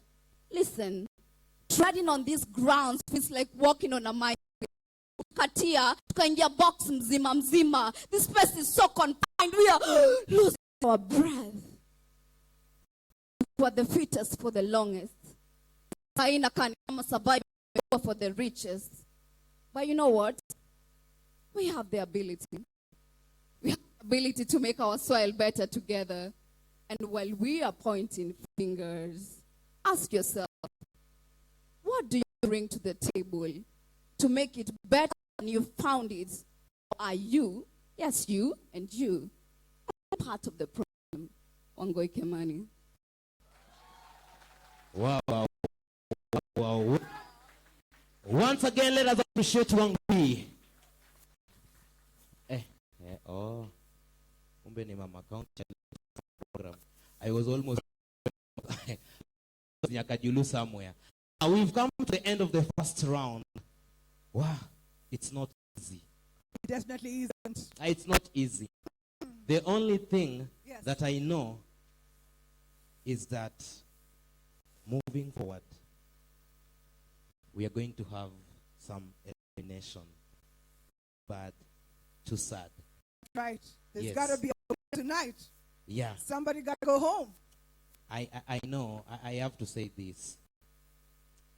You see, it's not easy, but director and organizers next time, let everyone just go up to the last point. Wewe, umeanza drinking mapema. Hey. So But the last I point, and who's feel- going to go home with the money? Oh, there is money. Yes. You're a Kenyan. Now you're Kenyan. You're a Kenyan. Sindio. So right about now, I want to remind us that in case you feel pressed, we have our M-Pesa shops just next to the other way. You can go and withdraw, transact peacefully without any shame. That's true. For the gents, we've done them so organized in such a way that the ladies and the gents won't fight for space. If you use the other part, the ladies, in fact, the men's door is first, and then the ladies. So you can go there, transact peacefully, and then you feel refreshed. Now, before we move into the second round, there is this one team, the only one children academy that I know in Kisumu. That is, Nani, kutulia, kirere ni nini. Idi kudo yuagijo Uganda, they are here, you with us. You've started misbehaving as if you are paid. So, we have these wonderful kids, a fashion affair. They work with talent for these wonderful kids. They work with their personality. I've seen some of them grown. We have one who is a product. Ramina, where are you? Ebu's mama. The last time I stopped counting, Ebu appreciate. We appreciate Ebu just come. They don't know you. They don't know you. They don't know you. That is why they're not appreciating. The last time I stopped counting, your title ilibaki kwa Miss Environmental. The next time nilikuwa naangalia sijui mara New York, nilichoka nikaachana nao. So who are you? Tell us in brief, who are you? Na mali umefika. She's a product of Angels of Sunset. Who are you? Tell us. I am environmentalist, climate activist, and also the last pageant award that I got was Little Princess of Africa, and I'm glad that most of you have actually recognized a lot of young talents, and I believe I'm one of the products, and I hope that you'll influence your own children to do that. Thank you so much. Umesikia? Please, Nani, come, just come. Remind them your age. She's very young. Remind them, very key. Please, Bex. Please. She's of a young age and very beautiful. No, wait. Men, should we? No, Men, Bex. should we? Men, should we? I'm only getting one, only one person. Mama, count. Do you allow her to confirm her age? I want her to. He is coming. Hi. Hiya. Hiya, la la la la la. You just said something. Come here, come here. No. These are Stay part of there, the stay- these are part of the Karibu, mentors. karibu. These are part of the mentors of this lovely girl. So,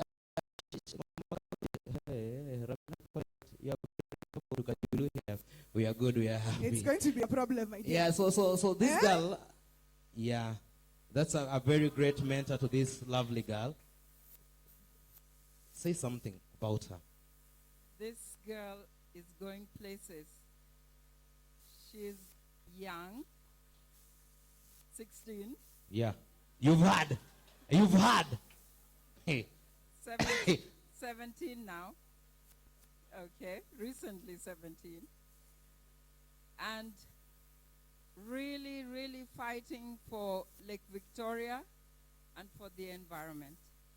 She's a champion, and we want to wish her well in all her endeavors. God bless you, Ramina.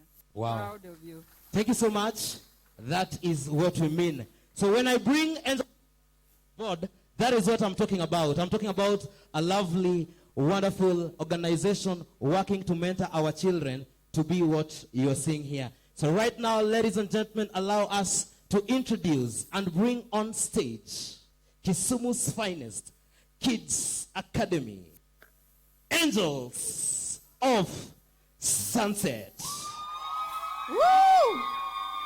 Their CEO is Zyril Matete, and the senior choreographer here is Cyril.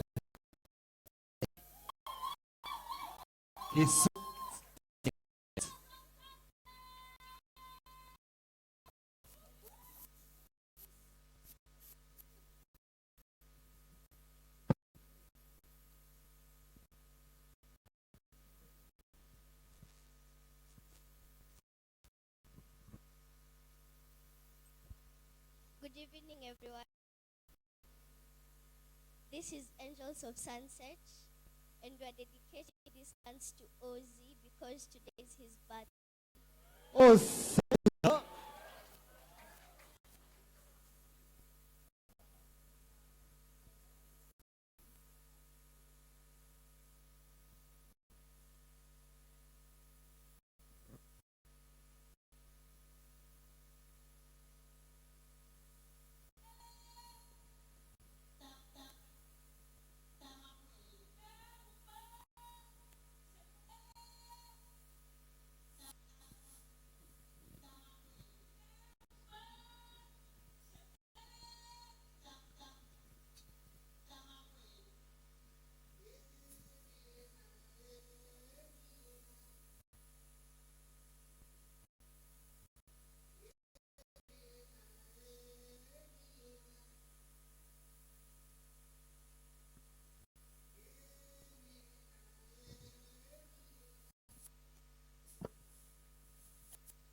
wow.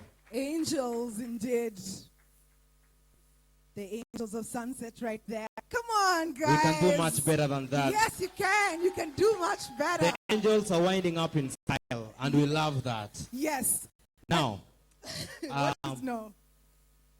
it's something we need to clarify here. What do I need to clarify? There is somebody. Yes. I think I've seen you.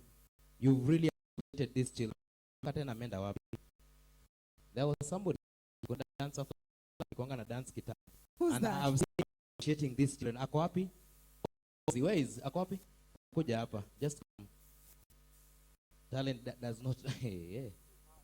Yeah, talent doesn't grow old. But this guy, I know it's your birthday. Everybody, just wish him happy birthday. Happy birthday. Please, as you continue suffering or doing well with life, we want to wish you well. Thank you so much. Happy birthday, Ozzy. Happy birthday. Happy All birthday. Bex, I'm informed. Happy birthday, by the way. I'm informed there Yes. that the Angels would like to come back to stage. Angels of Sunset. Yes. Aye, they come back. Is that They a can question? come back. They can come back. That is a statement. See, as long as guys clap for Angels them. of Sunset are Yes. coming back on stage. Yes, they are. Yeah, they are coming back. They're coming back. They are coming. Taking stage. We can do much better. More energy. Aha. Nice one. Happy birthday, Ozzy. We love you and really appreciate you for coming.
Wow.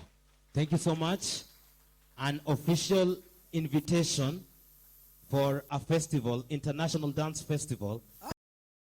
July. Okay. So Ozzy is a very senior choreographer. Yes. He's invited them officially. He has seen what they have done here and they said, let's do Yeah. this. I hope Okay. Aruka. It's confirmed, eh? Thank you so much. CEO, you follow up, eh? Iron, where are you? Where people can also see you. All right. Thank now, you. You follow up. We are going international with the Angels of Sunset. Yes. It's a beautiful thing. Now, we've been having a beautiful time, I hope. And so far, we have finished the first round. That means somebody's got to go. And that means also that somebody's going to win the money tonight. Somebody's going to be the winner. We're also having conversations on our social media. I'm hoping everybody who's taking up the photos, the videos, I hope you're doing some TikToks, some boomerangs, because you can see over there, we've got our hashtag going trendy, Mashariki, and then at our Poetic, yeah? So make sure you tag us along. Judges, it's your time to deliberate. Can we give a round of applause to ourselves, first of all? And of all the artists that we've seen tonight, amazing talent, don't you agree?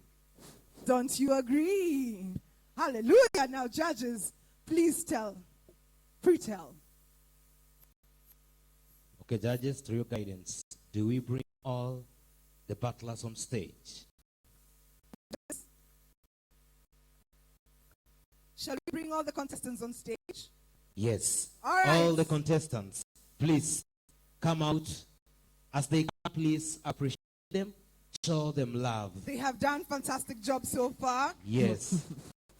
All of them have done good. All of them are winners. But the truth is, only one person will walk away with the money. We have Judge Oluoch, we have Judge Evelyn. And a young Yes. These Come on. are our contestants. Appreciate them as they come Let's on appreciate stage, them, please.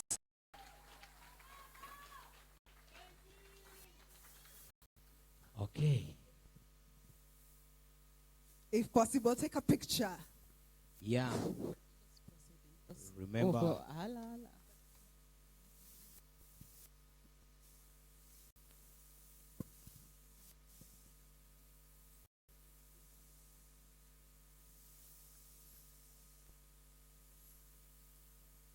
Lemon over. As we wait for the judges to deliberate, the DJ, please. Oh, Oh, you're ready. I love that you're chopped up like that. Fantastic. Go ahead. Good evening. For this particular round, we were looking at accountability and governance. So those who did their best, proceeding to the next level. If I mention your name, you step forward. Starting with Wangui Kimani.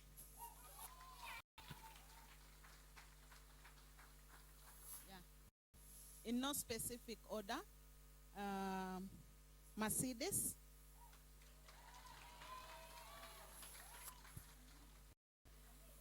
Amoko.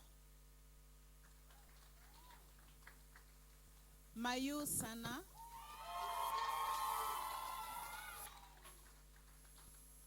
Kate Malenga.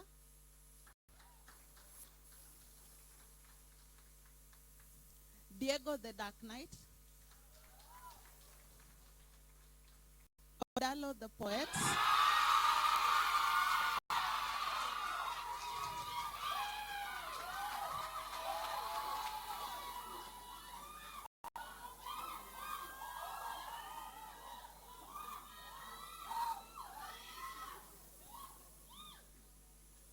Priest the Poet.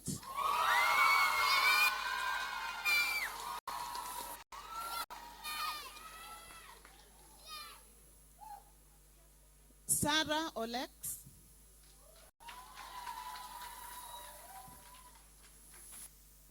Kate Mugonza.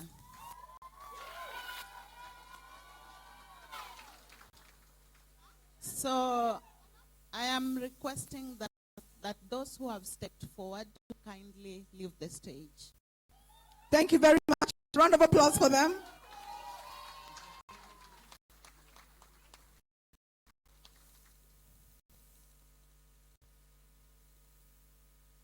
Now you can appreciate these poets.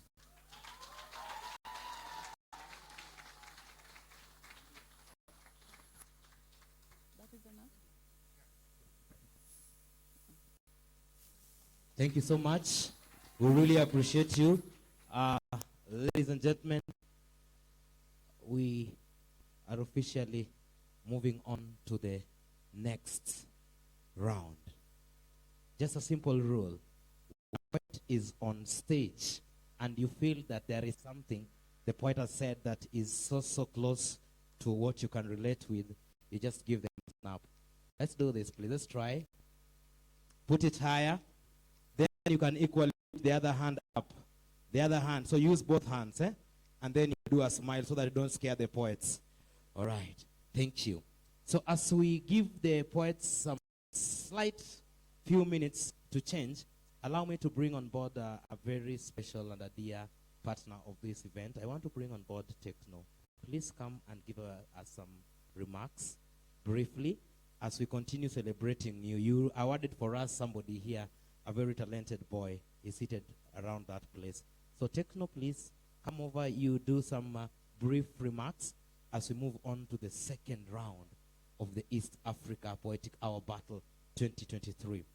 So Techno, who is here? Who is coming?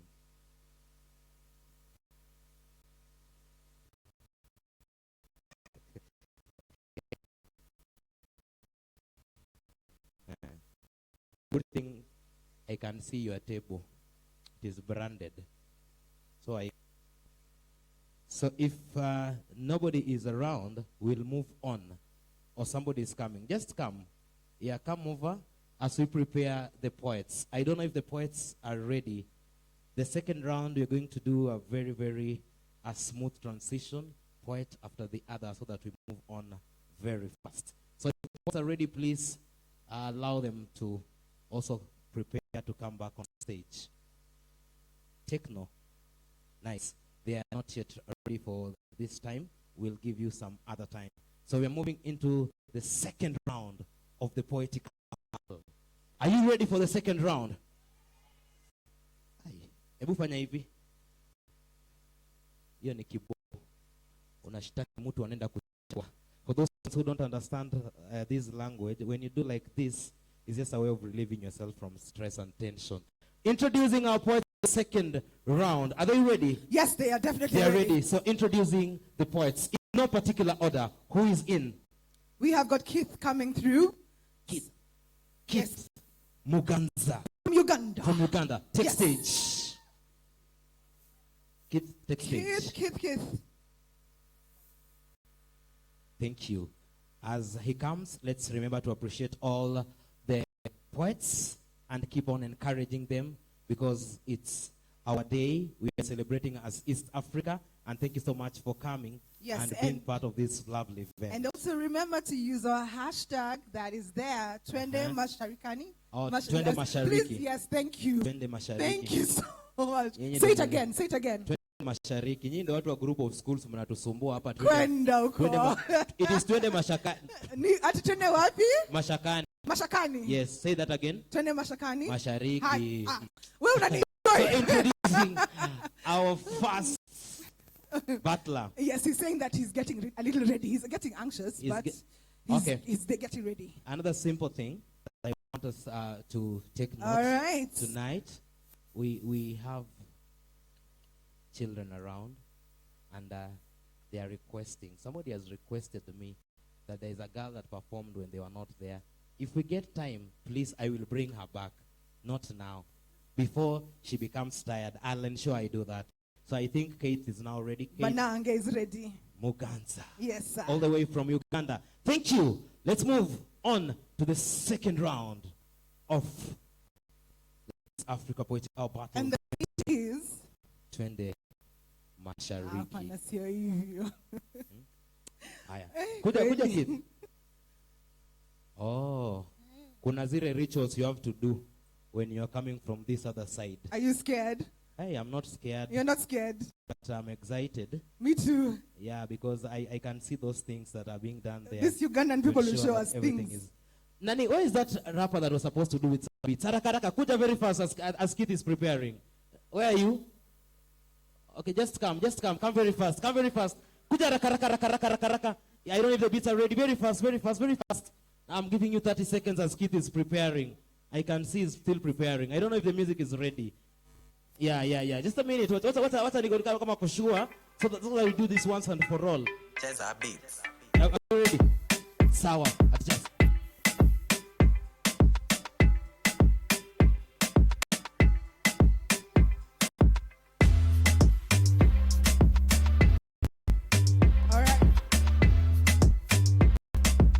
Pull up anataka mwanzishe. All right. Yeah. Alex Rapper. Cheza beats. Rafiki, niko na idea. Nauliza constant ideas. State this bitch, nitakuambia. Na kwanza subiri nipumue. Sitaki my friend tuwe. Aya niambie wanijue. Niko na song. Ni brand new song. Na nipeleka kushinda King Kong. Niko na song. Na ni brand new song. Na nipeleka kushinda King Kong. Rafiki, hapo umeweza. I hope hiyo song inapendeza. Na iko fiti. Ya wajawa, si unajua. Song yangu chama tuka jua. Hao watu leo watandamua. Tu hapa, niko na song. Na ni brand new song. Na nipeleka kushinda King Kong. Niko na song. Na ni brand new song. Na nipeleka kushinda King Kong. Mr. Dopi ni mnama lakini ana pesa. Jua ikichama anachama nyama chama. IMT anakula bigi. Arubaji hapa anarapi kiti. Mimi ni man ukitaka soda. Ukitaka chapo na kwa hoteli utaona mapesa. Mapesa sio mingi. Pero ndo ni tamu. MP iyo dik iyo bambo chiro kiting doskas. Chiro kidonje hot salad. Ulma suka kata mana pot. Ina kama wanto kiruak mana chao. Check. Aendelee ama asiendelee? Mbona umekana unasema aendelee? Kwani huwezi simama? Wala bana, no bana. Thank you so much, we love you. Wow. Umesema uko na song na ni brand new song. Wow, hiyo song si kwamba inaweza iwezi. Wow, you have a amazing talent, eh? Uko na ingine. Utakuja tukiintroduce the third round. Sawa. Ulisema unaitwa nani tena? Alex Otieno. Once again, ladies and gentlemen, appreciate Alex Otieno. Wow. Nimependa vile umepandisha energy. Kai, wewe, you're good. Huyu mtoto si ananuliwa hapa na Bobbins. Yeah. Waziri hapa. Huyu kupita huku chini. Mimi sina pesa mingi. Enda na huku chini. Hii kidogo nimepewa hapa, unataka tugawane. Enda huku kwa watakusaidia. So now, ladies and gentlemen, once again let us appreciate this wonderful boy. Oh my. Nice one. Na unajua hiyo baada hajafika kwa chairman wa Lareko. George Chunga, we are seeing you. We know the festival.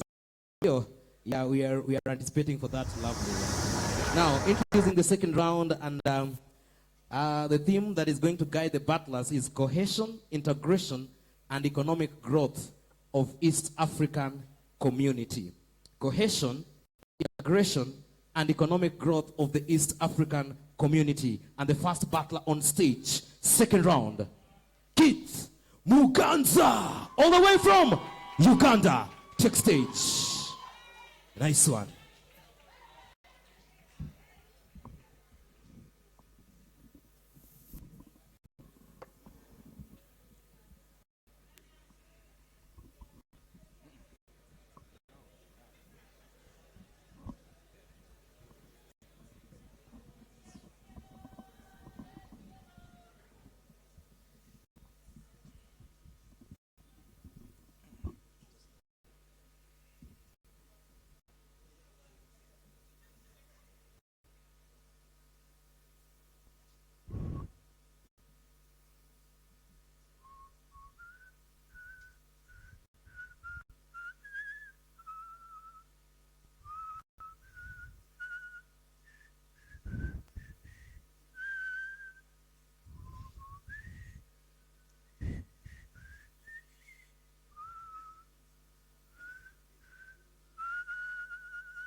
My children, my grandchildren, come close, come by.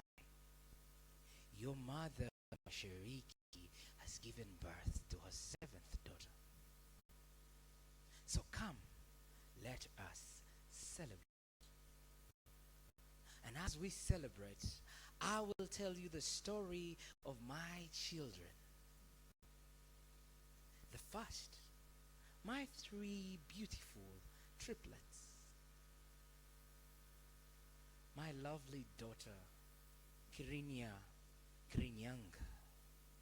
Her beauty coming from the mountains, the brightness of the mountains. She is the mother of beautiful daughters as beautiful as the coast of Mombasa. She is the mother to sons who know how to tackle her and know how to be men. She roars like Simba. She's calm like the savannah on a day without the winds. She is productive, active, and always gives the best to give herself economic growth in the first place. She is Kenya. She's beautiful, and I like her. The second, Tanganyika. My daughter, whose name means sailors of the wilderness. She is calm, always productive. She is the silent one, but she always amasses a lot of wealth, and she is willing to give. She has a culture and art.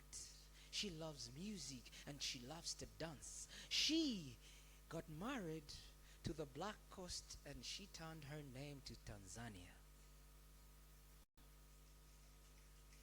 My lovely, very stubborn daughter, Ganda. She loves life. She loves moving and swaying her hips. She loves to dance and shake her body. She loves the nightlife. A little bit lazy, but, well, you know. She has beauty. She has beautiful mountains on each side, one blooming with fire and the other has snow peaks on top. She's a beauty, and that's why I call her a pearl. The pearl of Africa. Then comes my twins, Rwanda and Burundi. These, Burundi is calm.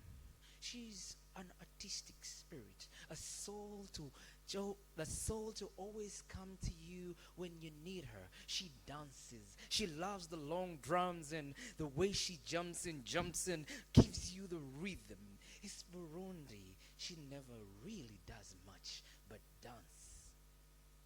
Then Rwanda. Wow, Rwanda. She's beautiful. Her daughters just make the angels jealous. Her sons just make you want to scratch and snatch. She has crafty hands. Have you seen the agaseke baskets? And then my daughter, Dinka. She's dripping melanin beauty. She is the mother to sons and daughters who were tall and brown like chocolate buzz. She loves long horned cattle, and she loves to give. She is not so stable, but well, her economy is something we can play with. She loves to deal in custom goods. She is a person who understands the trade. She reminds me of Kenya without a cost, you know. And then Konga. Her name means come together. She's a beauty to behold. She's the new one Mashariki just gave birth to. She has rich minds and great forests. She has music and dance and a spirit of art. Do you know Papa Wemba? Ono mwana mutoya nyirira. kano kabebi akatuse katukawala. So I want you to come around and hold her. Teach her how to live life the East African way. When we tread, we dance, we live, and we celebrate every moment that comes in our lives, and we fight as a team. Her name is Konga, to mean to gather. So my children, gather so that we give Konga a real home. Thank you. Keith Muganza, right there. He has started properly. He has, me I can't. Anyway, at least I give it a try. If you're wondering why he's talking about the East Africa countries, it's because this round is called Cohesion, Integration, and Economic Growth of East Africa Communities. Up on stage next is the daughter of the East Africa Communities. She goes by Sarah Olexa. Give it up for Sarah Olexa.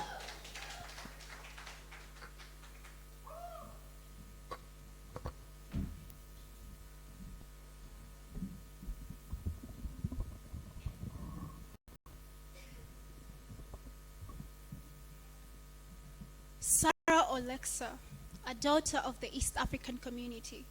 Born Ugandan, raised South Sudanese, teenager in Tanzania, dreamer in Kenya, best friend Rwandan, dream country Burundi. This is the story of a girl born a refugee, lived a multi-citizen shaped in the diverse East African world, having experienced togetherness and love. I stand a witness to being a patriotic East African. From the plains of Kenya to Tanzania shores, Uganda's beauty, Rwanda's rapport, Burundi's spirit, a union of nations forevermore. Our size never ceases growing, our hearts never stops opening to our brothers lost and coming home, DRC joining, making ourselves a dome concreted with love, unity, and prosperity, giving each individual country an identity and the pleasure of being part of a strong community.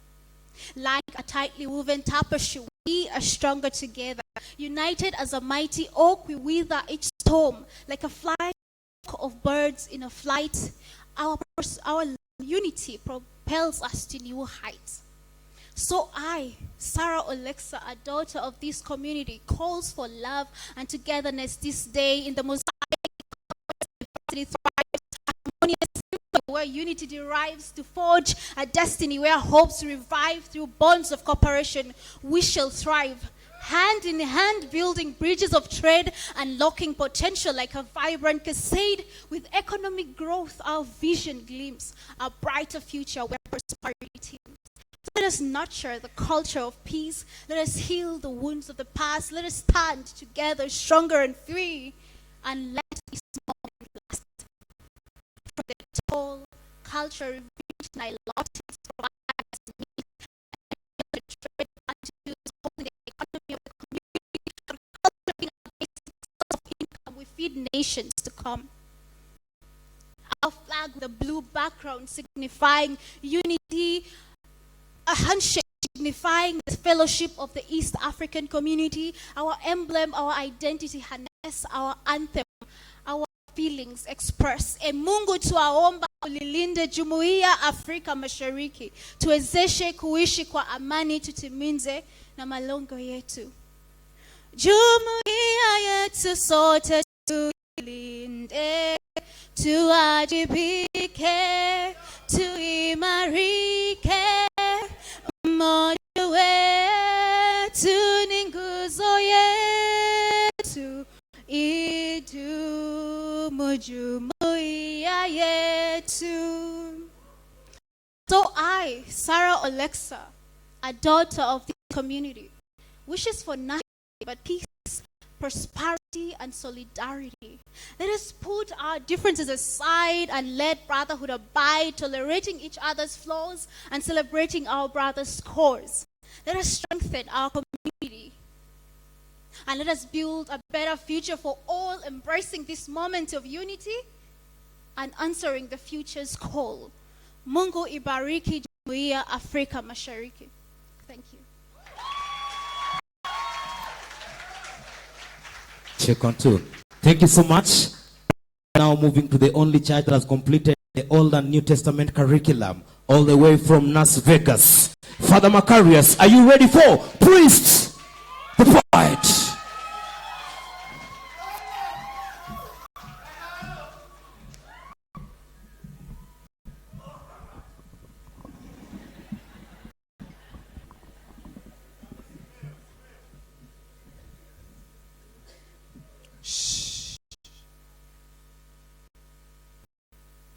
Nipe ya macho.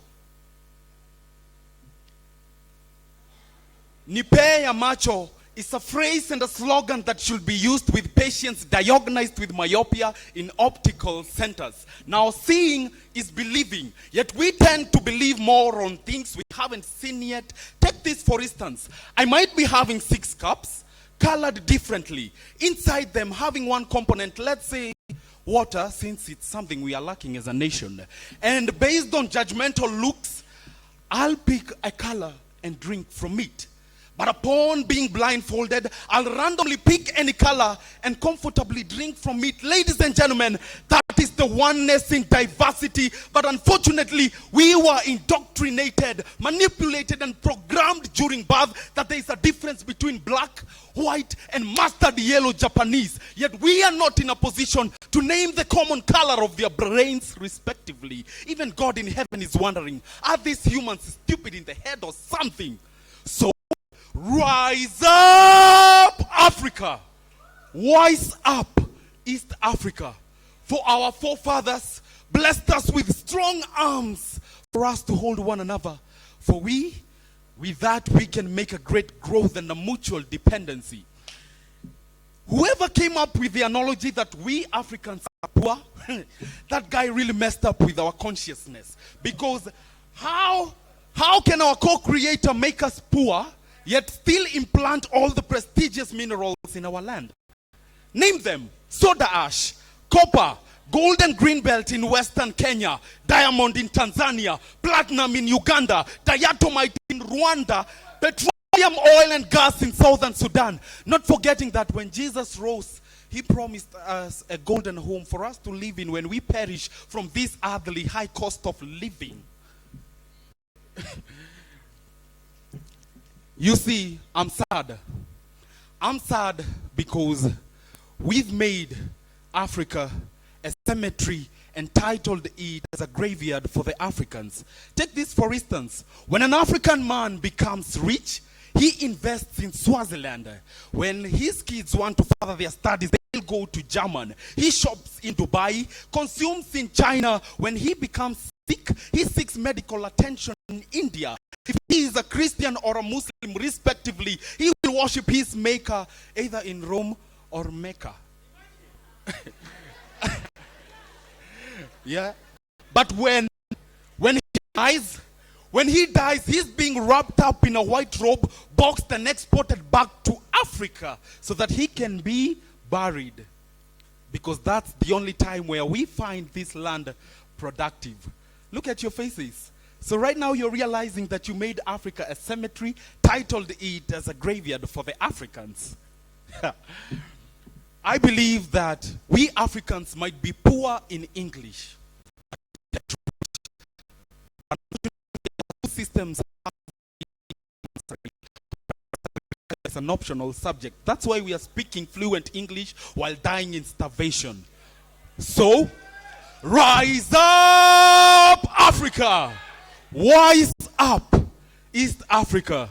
For our forefathers blessed us with strong forearms for us to hold one another. And with that, we can make a great growth and a mutual dependency. When Jesus rose, he promised us a heavenly gold.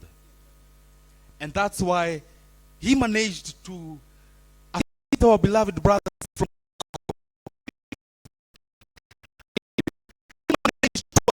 brothers and sisters with the gold itself.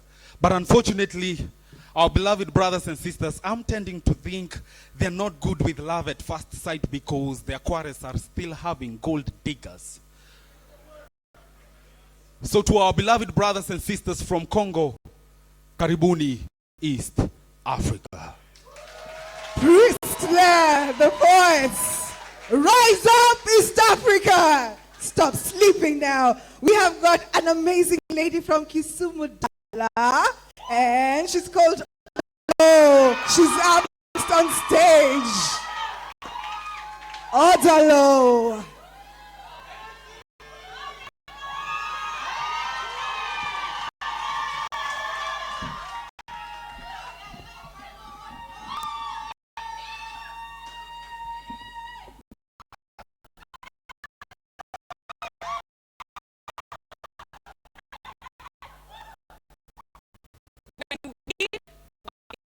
In the heart of the mighty Democratic Republic of Congo's embrace, a land of untamed beauty where hope could interlace. Before the storm engulfed, before the world turned its back, there was a time of splendor, a time blessed with wealth untold, copper, gold, diamond, treasure trove of gold, limitless water from the mighty Congo's river flow, fertile soil where dreams could grow, mountains kissed heavens, their peaks reaching for the sky, animals rode in majesty, untouched by human size. When we were kings, in the heart of the mighty Democratic Republic of Congo's embrace, rhythm of life danced to the beating heart of the land, from Kinshasa's vibrant streets to the farthest border and sand, the mighty Congo River Road, a lifeline coursing through the veins, nurturing this nation's soul, relieving hardship and pain. Its waters whispered tales of ancient tribes that thrived under the moonlit sky, where dreams and legends came alive. When we were kings, in the heart of the mighty Democratic Republic of Congo's embrace, children laughed and played. Innocence filled the air, oh, their laughter echoing, devoid of sorrows, wear and tear. Oh, how the stars could twinkle, twinkle, twinkle, little stars, like a diamond in the night. Then a tempest brewed, fueled with greed and strife, as power sought to claim beneath our life. Calamity tore into our land as darkness took its hold, and what once a paradise became a tale untold. Families torn asunder by images of war. The defenseless, forever scarred and sowed. The soil wept in anguish as blood seeped through the land. Cries of fallen dreams echoed, a place where hope could no longer stand. Militarization crept into resource exploitations. Civilians suffered under violent occupations. Starvation, diseases, rampant and grim. Women and children violated, their lights grown dim. Tribal leaders slain, society decimated. Decent education denied, hopes obliterated. The Congolese endured the spirit of life, but the scars ran deep, wounds that won't thrive. Oh, my precious Congo, my heart beats solemnly for you like a bongo. But weep not, child. Mama is home. You have joined the East African community. Amid the shadows of darkness that once covered your land, a glimmer of hope has emerges, a helping hand, a union of nations, a shared destiny to chase. The East African community, a new day has begun. Oh, my precious Congo, my heart beats solemnly for you like a bongo. But weep not, child. Mama is home. You've suffered for long, but you're no longer alone. For you have joined the East African community. Education and knowledge shall be our guide, empowering our people side by side. Peace and stability shall cover our land, no longer tainted with turmoil and coil. The East African community, a new day has begun. So take out your drums and flutes, take out your drinking horns, for a new day has begun. Let us celebrate this joyous occasion. The Democratic Republic of Congo, welcome home. In the East African community, you shall never walk alone. Yes! Odalo. I can, I can definitely feel that she can never walk alone. Up next, from Uganda, we have got the Dark Knight, and he's known as Diego. Give it up for Diego.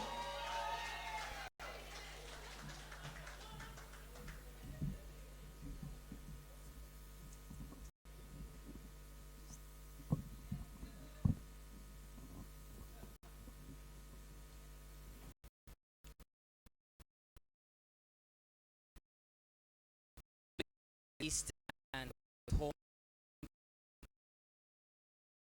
had an origin story symbolized by a sound in their speech.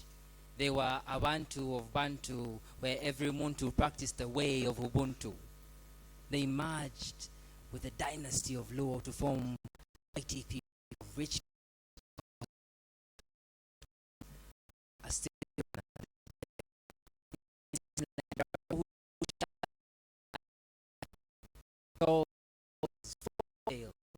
about mighty kings who produced strong presidents, if you know what I mean. Tales of struggles for independence, emancipated by battle cries of revolution termed as rebellion. Stories of bloodshed and unrest. A past and a future that was influenced by the drawing and tracing of imaginary lines to separate friends, families, and communities. A time that was far but not forgotten. But today, today, that vision of those who lost their lives, whose voice cried for unity, has come to pass. Their descendants have found a way to stay together. Through straightening ties and knotting the right leaders into power, who have ensured that we find a beautiful song of community, of unity that has danced its way throughout the land through beautiful music like the rhymes of Lokamu, blended with the soul of Sauti, harmonized with diamond beats, and now merged with Lingala. Hey, danced to with the grace of Ventore. Is those lands become a collective community they once were. And now we are a people of one home again, living in the heart of East Africa's embrace. As we grow together in unity, let our foundation together be the rest of Africa. In cultural diversity, let the melody of 1,000 beautiful tongues be the cornerstone of our unity. For within that we shall be unwavering in this ever-changing world. We are the Eastern Song of Africa. We, the people of East Africa, are the beacon that will unite Jumuiya ya Afrika Mashariki. Thank you.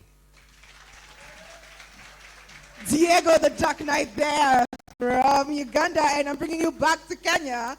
We have got Keith, and he's told me to pronounce his name properly. Malenga. Keith Malenga.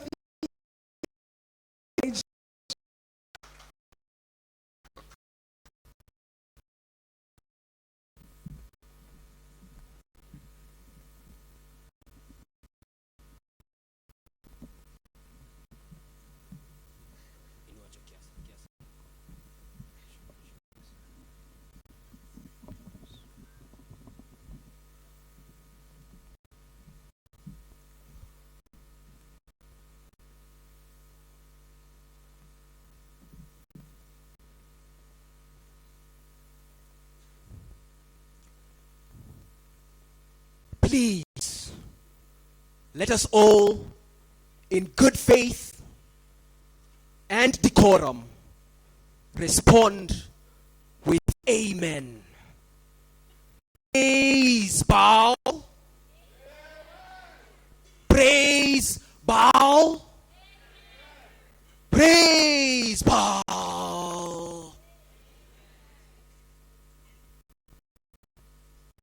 I am not resigning because I am guilty. I am clearing my name of the mob justice, the brood of vipers, the Sanhedrin posing for a picture after making you disappear seem like a magic trick. Say cheese.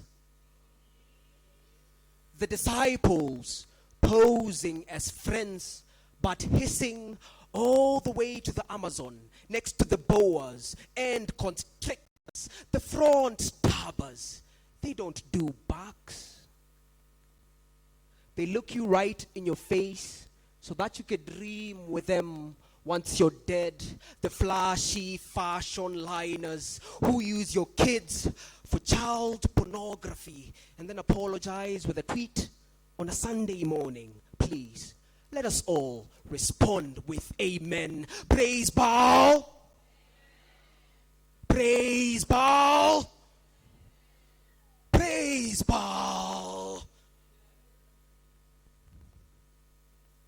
I am not resigning because I am guilty.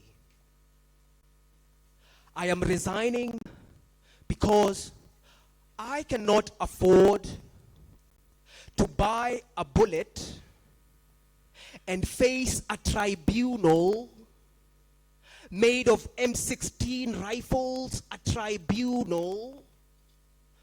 I will not face it.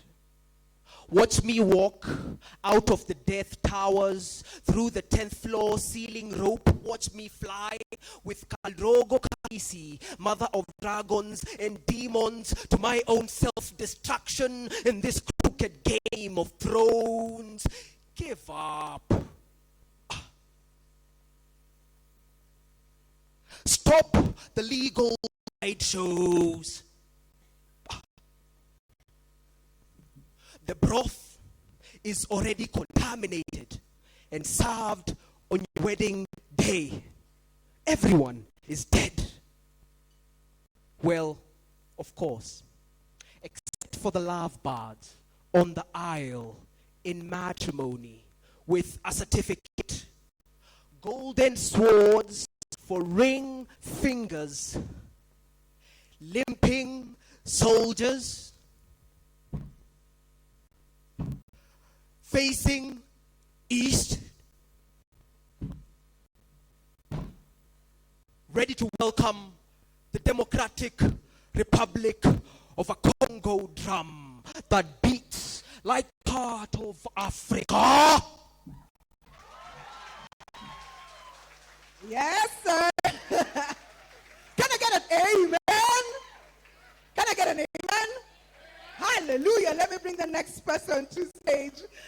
I've got Mayusana. Mayusana, please take stage. He's from Nairobi and he's going to rock us now.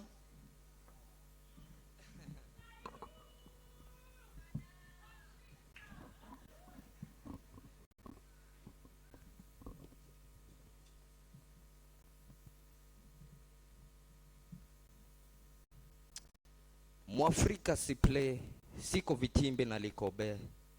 Mwafrika siple, wacha dunia mzima ijione. Mwafrika nase utatani leo ni Independence Day. Juu kila kitu nina reclaim na kuna rules za tuobe. Ukoloni na the same ugly face, rangi ya ngozi ndo ili. Miti tulipanda over half a century ago, wajukuu wajaanza kula matunda ya change. Poverty, ignorance, disease, vitu tuliingia msituni kufight against bado ziko na si uzifight ndani ya urban jungles, but silaha zili change. Tunatumia similes, metaphors na words zineza leta change. Bado vichwa za freedom fighters ziko crowned na dreadlocks na wale vipara wana dreadi kwa brain. Ndo maana nilitoa change mfukoni nikaiseti akilini na evidence ni mashilingi kwa kichwa. Nilitoa change mfukoni nikaiseti akilini na evidence ni mashilingi kwa kichwa. Kuna shallow heads ndani ya deep state. Mwafrika lazima ni risk take. On point kama mixed taste.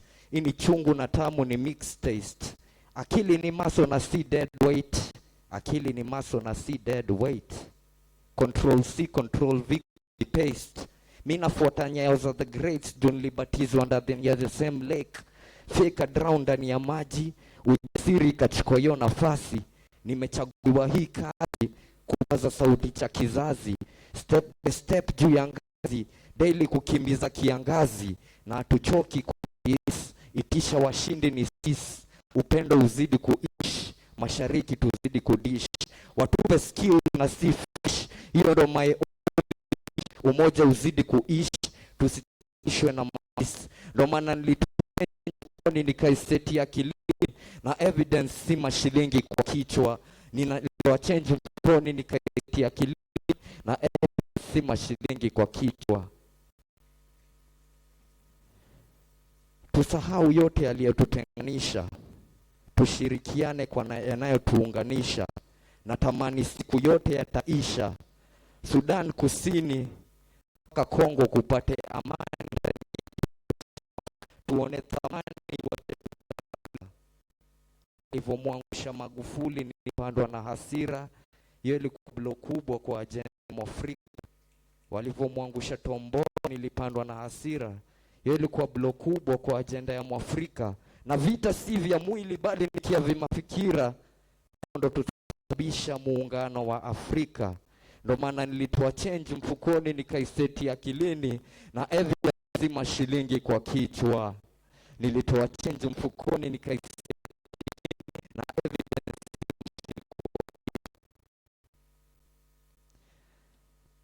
Tuko watu na tunasaka triumph.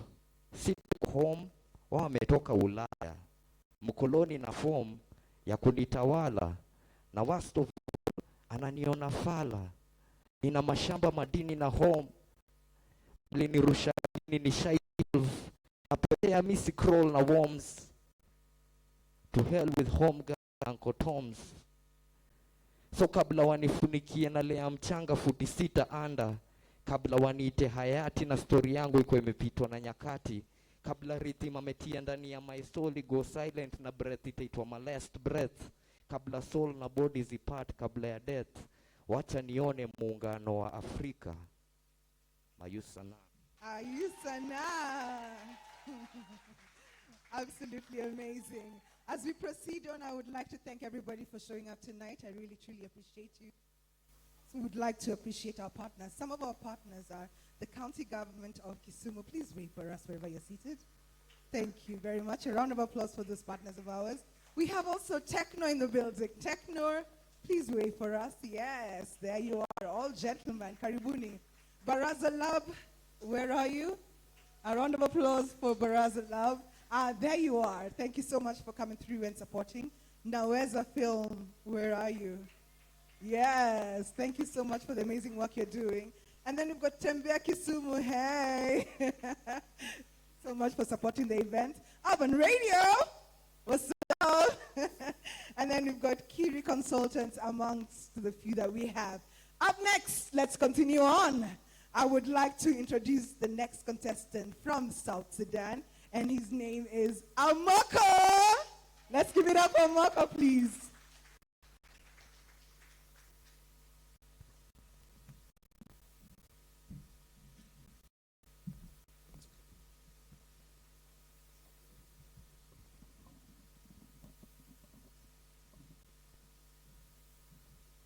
My poem is entitled Black East Africa. I just had a word with my forefathers. They say this will hit you hard like firecrackers. Black truth. From a black root. They say it black soul black. Black skull black. There are too many lies. Black tall black. When moving forward in life, black hold black. Black don't feel black. Black don't rate black. Black kill black. Black don't give black. When black give black, black wants to steal black. Black don't support black. Black extort black. Black report black. Black deport black. Black relegates black. That's why black currencies depreciate black. Black leaders, you don't have to have a bad mind. You travel abroad, you see good roads and airport, you come back and act blind. Good food, clean water, we can't find. Blackness, black richness, black excellence, and black love. That's what you want.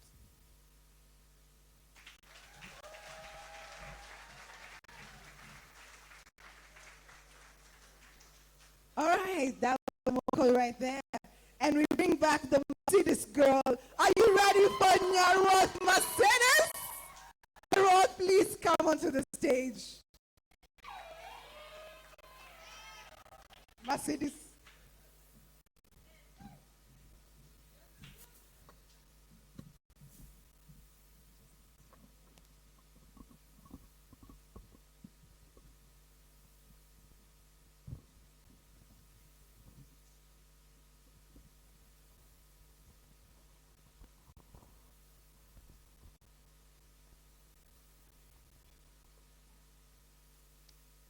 Hello? Hello? Can you hear me? Kenya, can you hear me? Uganda, can you hear me? South Sudan, can you hear me? Rwanda, Burundi, Democratic Republic of Congo, can you hear my voice? Look at me. What do you see? Say something about my $1 million smile. Tell me about my terrifying dark skin overflowing with melanin. You can simply call me the Melanin Queen. Hello, hello. I am unity. I know no boundaries. From Kisumu through Bujumbura all the way to Kampala's gates. I bend social stereotypes and rise up against prejudice. You all are my children, so come, let's eat at my table. Bring the malewa. It goes just right with the ugali. Alongside the chepe chepe, olaba, oluwombo lwenkoko as the perfect flavor to that bouquet. Byonna mubirete tubirye. Let's entertain our taste buds. Hello, hello. I am peace. Dear Democratic Republic of Congo, welcome to our vibrant East African galaxy. Welcome to this place where all of us are equal. Hello, hello, Democratic Republic of Congo. It will amaze you how the Kanzu, the Gomasi, the Kitenge can exist peacefully without having to put up a fight. Can you hear me? Hello? Uganda, can you hear me? Kenya, can you hear me? I am liberty. I represent a chosen people. A people that rise out of the ashes. A people that understand that no man is an island. So let's open our borders and trade freely. Then we can grow. You see, let's not get caught up in the sophistication of the system. Our history does not begin with our colonial masters, no. Our story goes way back in time to lucidly portray the image of our ancestry. You see, our cultures blend peacefully to draw this painting that now defines us. Diversity is not a challenge, it's just our unique identity. Let's create an East Africa where we can speak any language and clearly understand each other.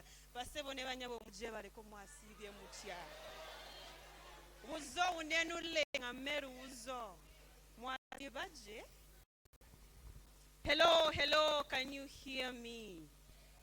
We are a beautiful people, blessed to be happy, blessed to be bold, blessed to be brave.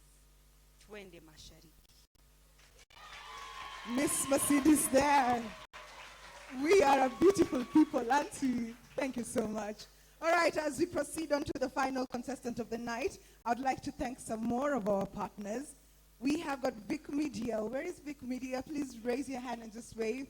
Ah, we see you. We'd appreciate you. Give a round of applause to Vic Media. And then we have got the people from insurance, AAR. AAR Insurance, thank you so much for supporting the event. We have got Adujo Lodge. Where are you, Adujo? Thank you so much for supporting. Ongaland Real Estate. Thank you so much once again. And then finally, and actually not finally, we have got Ulopa. Ulopa Travels, where are you? I want to travel somewhere with Ulopa. Okay. And then we have got Safeguards.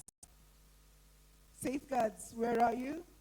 I'm hoping that you're guarding us outside there. All right, without further ado, let's bring in the final contestant for this particular round, Wangui Kimani from Kenya. Wangui, welcome to the stage.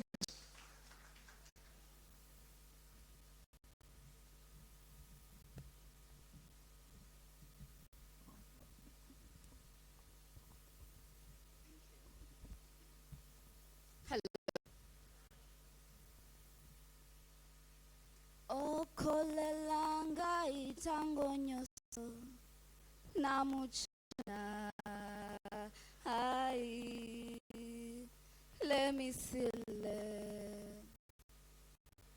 Thank you. I've been writing to you on black writing pads with a red pen. I hear Congo River runs red. Our tears have turned into rainfall. My belly has been robbed of you. Despite the suffering, I see you recovering and discovering that you are the prize. I have a lot to write. Last month, I've been imagining a world full of cities and towns, but no monkeys chattering. Serengeti, Masai Mara, full of cults and degradation. The blue economy disappearing in the blues. I know it's not the best of the best imaginations. But then again, this is the kind of imagination that makes you think twice about having a better future. Kenya. I keep telling these ignorant people that it's not the capital city of Africa. It's a country. And wait. Did they stop assuming that we walk in the wild naked and live with wild animals? That remains to be my best assumption. Turn to your neighbor and tell them, Karibu Kenya. Like you mean it. Karibu Kenya. I told you, huku kuna kila kitu, kitu hakuna ni matata. Sini mandugu. We have lived a past and we have survived. Blood shed in our nations with the notion to deliver us from evil and to bring us freedom. Sleepless nights spent by our fathers, Julius Nyerere of Tanzania, Jomo Kenyatta of Kenya, Milton Obote of Uganda, Kayibanda of Rwanda, John Garang of South Sudan, Patrice Lumumba of Congo, our motherlands and fatherlands. Kwenye tukikaa tunaona father, kwenye tukikaa tunaongea lugha ya mama. Huku we don't, mama. We scream, we chant, we ululate, our bodies move. We dance to odi, tetema, pole pole tuka ndugu zetu Uganda na chameleon. Different shades of color, but one people. Again, we chant. East or east, east is the best with the best. Don't compare us with the rest. Let's chant. East or east, east is the best with the best. Don't compare us with the rest. We chant. East or east, east is the best with the best. Don't compare us with the rest. Connections. We are connected by many things. Among them, borders. Borders take us to these borders, connected by chakula sisi hula, our fabrics, vitenges, dera, Masai shukas, connected by our different lingos. We are so rich, we never seem to see. Now, enough of our beautiful culture. Remember I told you that I have been looking for someone, and let me tell you, love in my capital city, Kanairo. Why? It got me thinking twice. And now, I was thinking, maybe I should camp in Kampala nitafute mpenzi. Or maybe, hakuna haja ya kwenda mbali. Naweza enda tu hapa Kigali. Or wait, I can just have an intimate date at Chapo Dodo right here in Dodoma. Bora, Ile time yenye nitakuwa naenda Juba, hamtaniweka kwa chupa. I have all the reasons to come to Shasa. I mean, the sapes, the Lingala music. Allow me to explore the East in peace. You never know. My favorite food turned out to be matoke and peanut sauce. Let me tell you, this one slaps. Hey, should all try it. And also, you never know, my mpenzi might come from the East. And if he won't come from the East, at least I will know my way around. And I will show him all that we got. I mean, including all this. Yes, I'll show him all that you guys got. I hope you find all that you've been looking for. I hope you find all that you've been looking for. The love, the sense of belonging from East Africa community. You Congo the love, sprinkled with a little bit of mayonnaise. Oh, you can add all of it. You guys love mayonnaise. You can add all of it. And here we chant. East or East? East is the best with the best. Don't compare us with the rest. Wagoi wake mani. Thank you so much. Wangui wake mane. Thank you so much. And now we are done with the second round. Allow me to something very important. By the way, it is important to appreciate where Poetic Hour has come. When I hear somebody there, nimemwona pale aking'ang'ana kusumbua poet. Akwapi still, nimekusikia hapo. Umejificha. Umejificha na umevaa white. Unaficha. Stand and wave, MC Still. These are the people who helped us start this. As much as poetry was being done under a tree and entry was free, it was still not a guarantee that would have an audience. But it grew, and here we are. Let us appreciate that we've made. It has been a good journey. Again, this year, I really want to appreciate all of us. For one thing, support.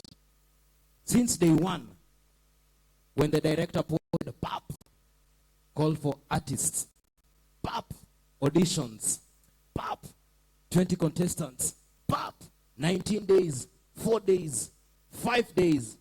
What was the caption today when you were wanaona? It was, hey, what was the caption today? And here we are. By the way, these contestants, I hope you've had such an experience. They were here on Thursday. On Friday, there was a workshop. It was open to all the artists. A very wonderful workshop. And then, they had a meeting with the governor, by the way, one-on-one, you know. Nice conversation. We really appreciate the county government for this. Again, in the evening, they were not tired. They were out for a mentorship program in Maseno School. That was done. And then there was a nice bonding session. Ile ilikuwa top, ile ilikuwa tamu. With a choma na bonfire pale. And you can't believe this. Waziri, we had CC pale alika till late ndakaenda kulala. Waziri, just wave kwanza, fanya tu soma watu wakuone. Na alidance na akapiga story. We really appreciate you. Bovins alikuwa pia pale. Just wave. I don't know, it's important. We also want to appreciate in a very special way. Hey, mkuu, I can't forget that story. You are a good storyteller. Susan Owiyo, just wave. Hey, hosting us.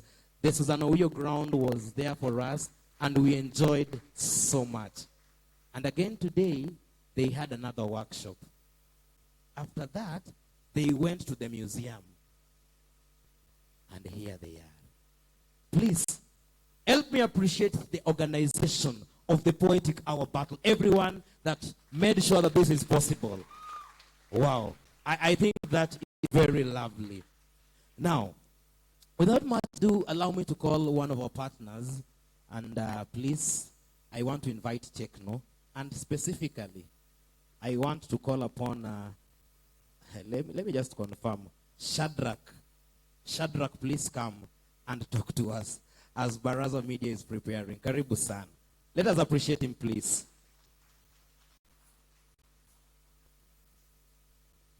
Thank you so much. Good evening, guys. So let me start with introduction. My name is Shadrach Otieno. I'm representing Techno. I'm in charge of product and training. So why Techno? The reason why we are here as partners is because we are combining the industry with technology and innovation. How are we combining the industry with the technology and innovation? Through bringing in the most affordable devices in the market that we've ever seen. So one, we have the Common series, and then we have the Spark series. So the Common series and the Spark series are focusing more on the youth, the young at heart. So why the young at heart? The young at heart want to be recognized, to be seen, and to be heard. Through what? Through innovation, technology, fashion trend, design, and photography. So and then we have the Phantom series, the Phantom X series, the Phantom X2 series. So the Phantom X2 series is for the elite and the young profession.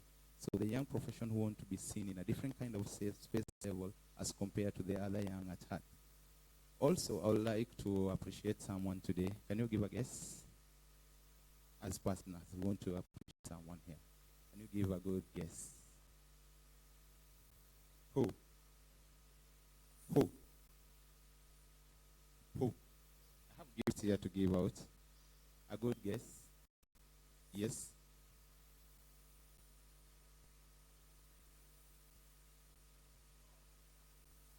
Also, if you try, I can give you a gift. I have a lot of gifts. So we are going to give the number 1, and we are going also to give the number 2 with a device. And also, I want to appreciate Mama County for rocking the occasion today. Kindly allow me come. And also, a Minister of Sports and Affairs, please. We want to appreciate you as a brand.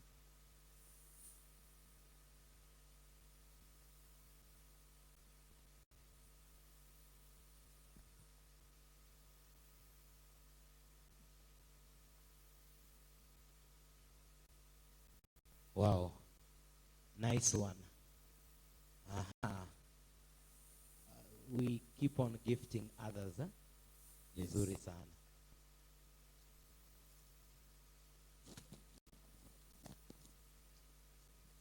Tuwapigie makofi tafadhali.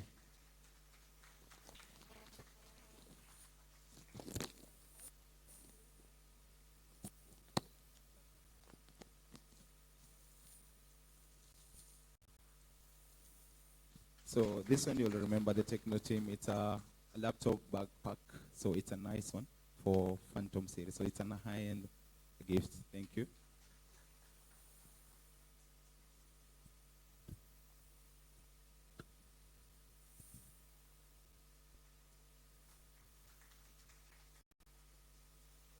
So thank you so much. Back to you, MC. Thank you so much. We really appreciate for your generosity and kindness.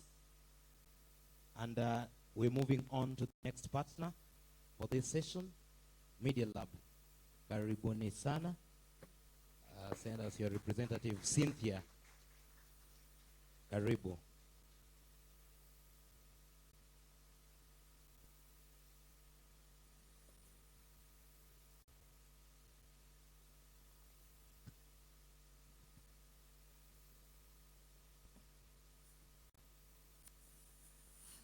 Good evening.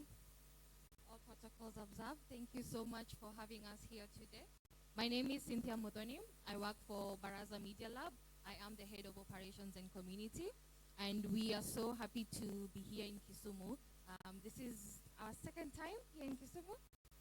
So a little bit about Baraza Media Lab and what we do is we are a non-profit that works to support the media and the creative space. Hence why we are here to support the East Africa Poetic Hour.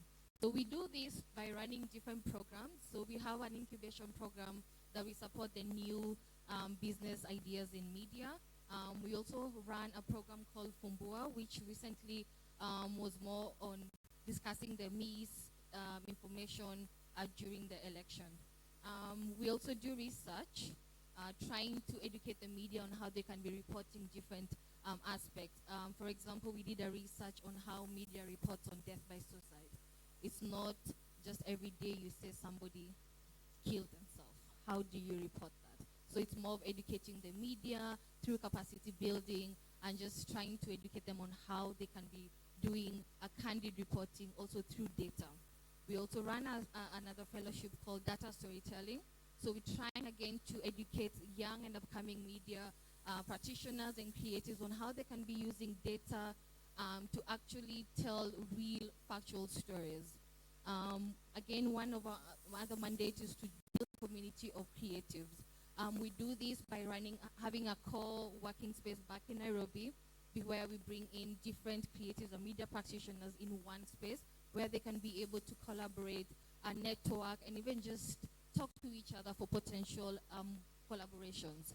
Hence why we are here in Kisumu, and one of the reasons why we were sold to this idea is we did a research. We did a research here in Kisumu just trying to understand who the creatives are.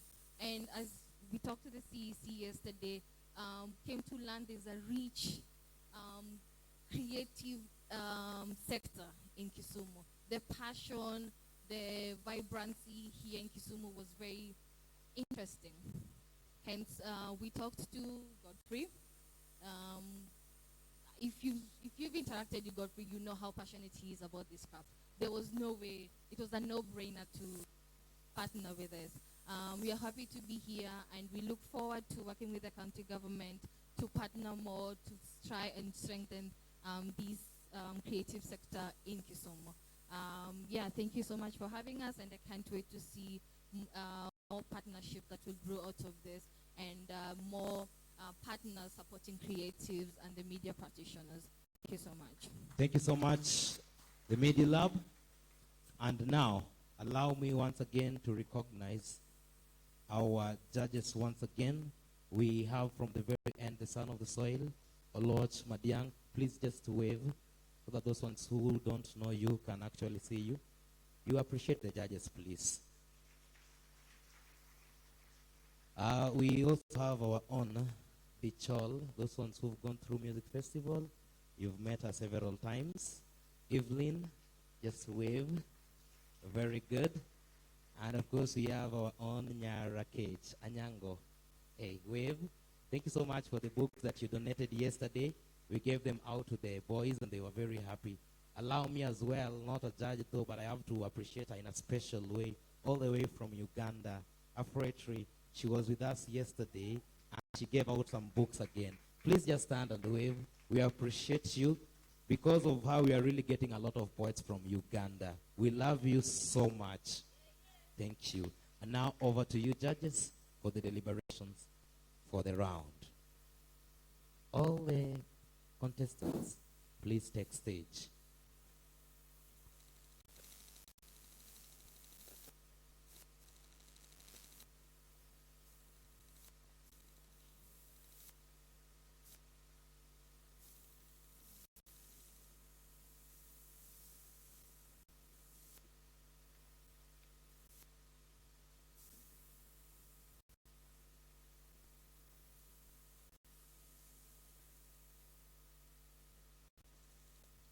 Now, good evening once more. So, from the mighty Kisumu Dala, where the poetic river flows, comes a list of 10 contestants. 4 will unfortunately leave the stage, and 6 will remain.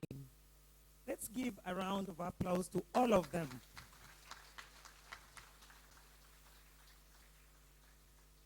Now, before I read out this list, I just want to encourage you that you did your best. It's just that some people have to go and others have to remain to try again, okay? Thank you very much. I congratulate all of you. So I'll read. When I read your name, please come forward. In no particular order, please. Sarah Alex, is it Alexa? priest, the poet.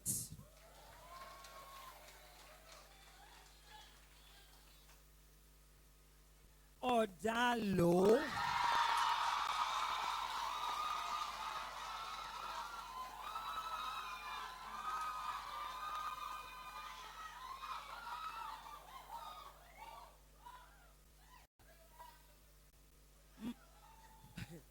Mayu Sanam.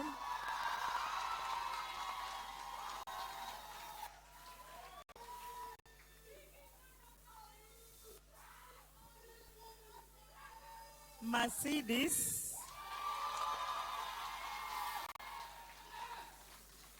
Wangui. Thank you very much.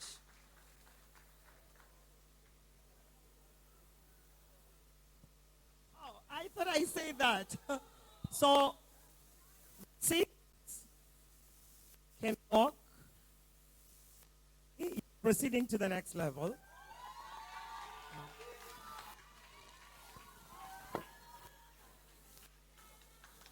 Let us appreciate them once again, please. Let us appreciate them, please.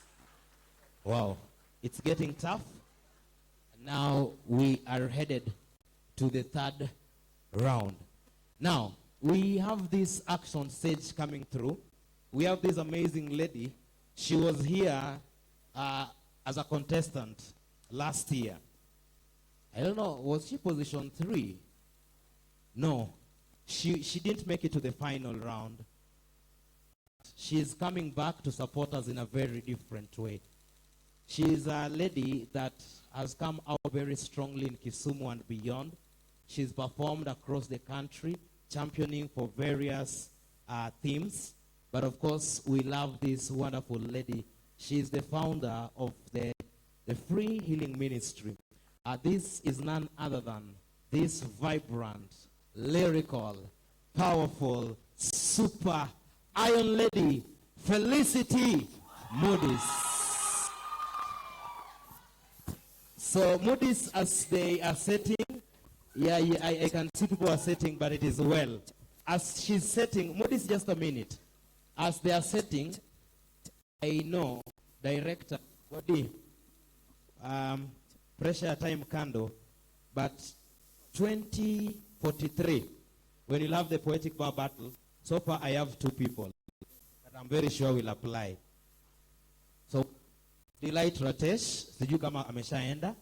And then the second one that I want to perform here right now is Princess Eileen. Uko wapi ya kimama? Kuja. Na alikuwa na dress mzuri sana. Again, another champion. Please allow me to welcome this beautiful girl as she's pushing on her talent. Come baby girl, as they're setting up, you do us a piece. Ule alikuwa ananisaidia kuadjustia mrembo wangu microphone. Kuja. This lady is beautiful. She's a small, a young one, and her future very prompt. Karibu.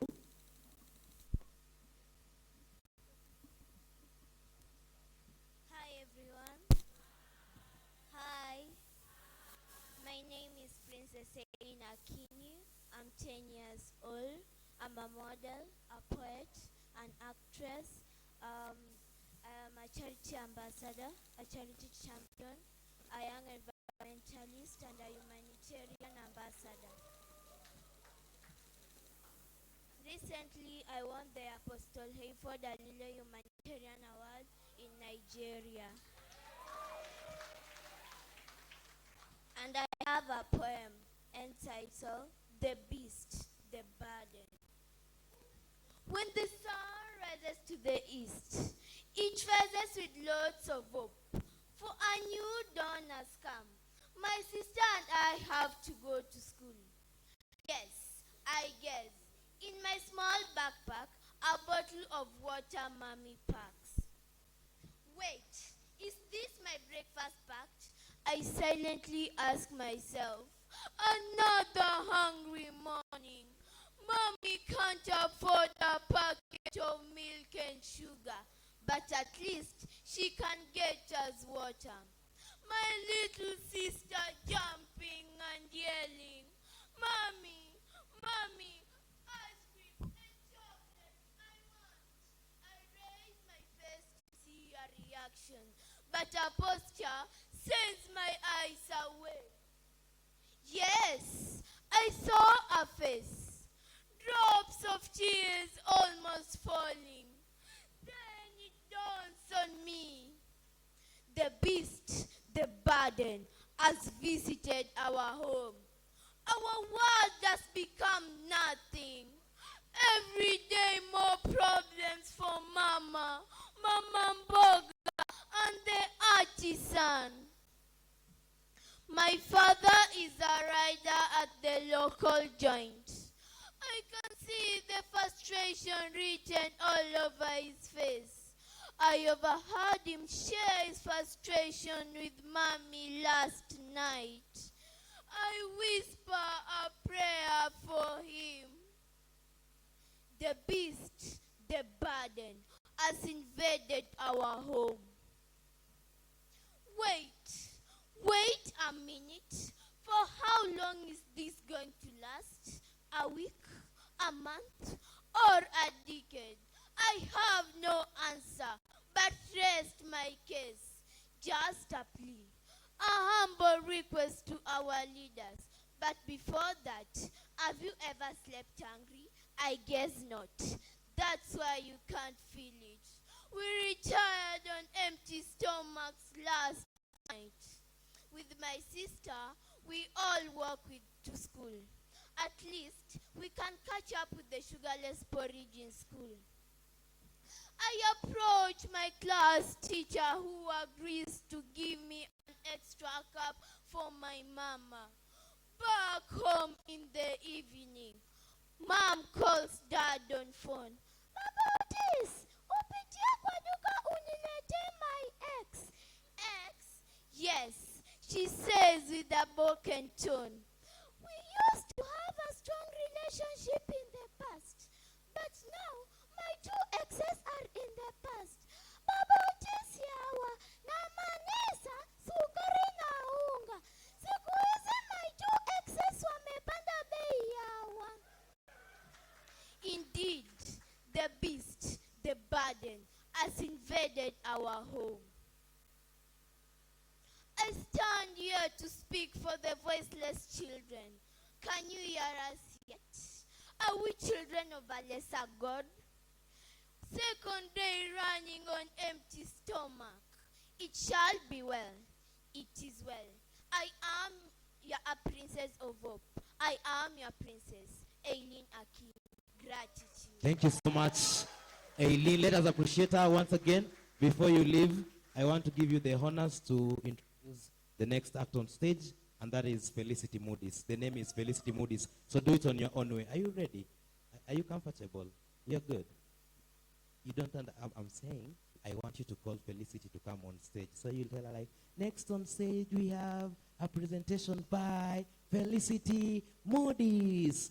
Is that okay with you? Now you can try. Thank you. Next on stage, we have a presentation with Felicity Moody's. Are we ready for him?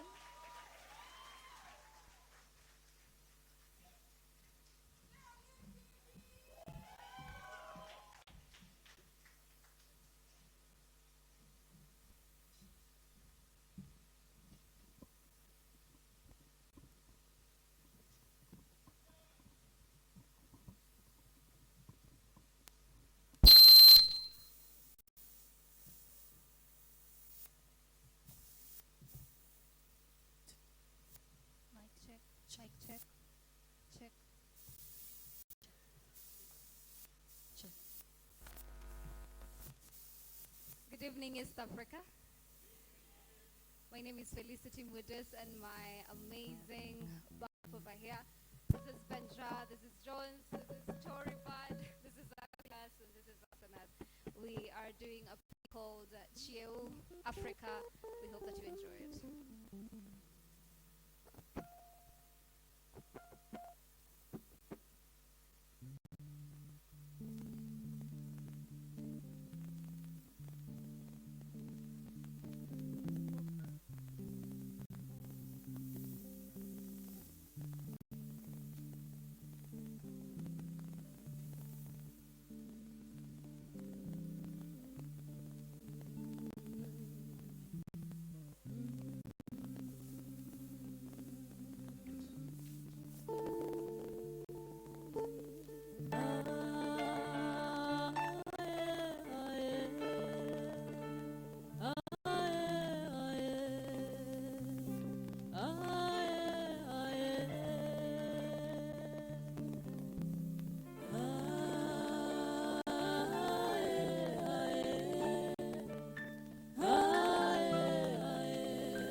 comes to your mind when you hear the word slavery? I see weaves laced with thorns tearing flesh away as it lands on my great-great-grandfather's back. I see this black pregnant woman carrying a heavy load of gold for the mine, her knees cracked, sweating under the hot sun. You thought slavery came to an end, colonialism came to a close. Now I'd love a second to laugh at how ridiculous you sound, but before the black child, please take a walk with me. What would you call this education system that did away with our own education system? We call it civilization, and ironically, we still don't even have control over it because we change it at every whim and command. Passing down of our own values became a thing of the past. Si win the gidwal novel oko, labeled our grandfathers and grandmothers too old and stuck in the past to teach us anything. We got convinced that worshipping their way was way better than paying homage to our own gods, our cultures and beliefs rebuffed, barbaric and backward. And how our already existing landmarks were discovered. The audacity, Namlolwe, has always been in existence. But they lied to us that they found it and named it Lake Victoria. We didn't have a name before. And don't get me started. Please don't get me started on how you laugh at your fellow brother from your tribe or another speaking broken English with an accent. I must have missed the joke because I don't understand exactly what is funny, so please enlighten me. Is it the fact that it has his mother tongue mastered to perfection? Or wait. Is it the fact that it doesn't have the measure of brilliance the white man sold to you?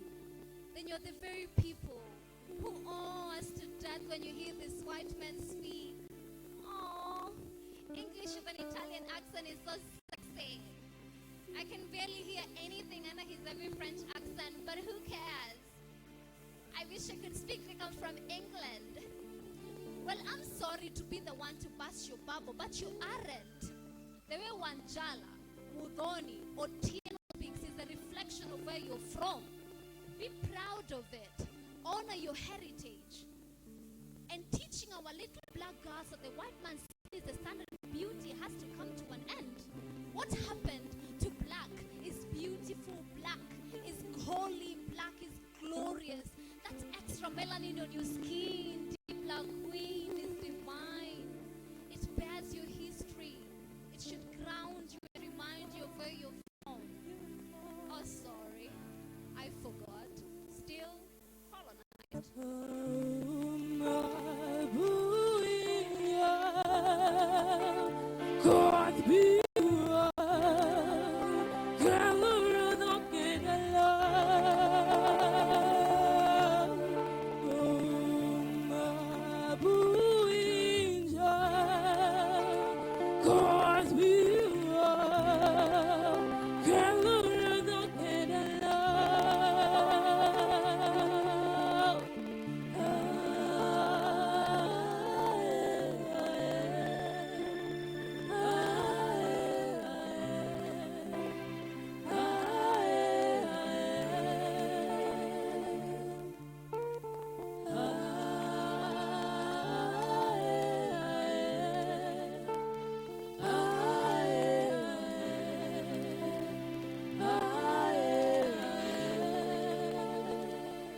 forefathers went through this monster kind of torture, treated like mere animals. No.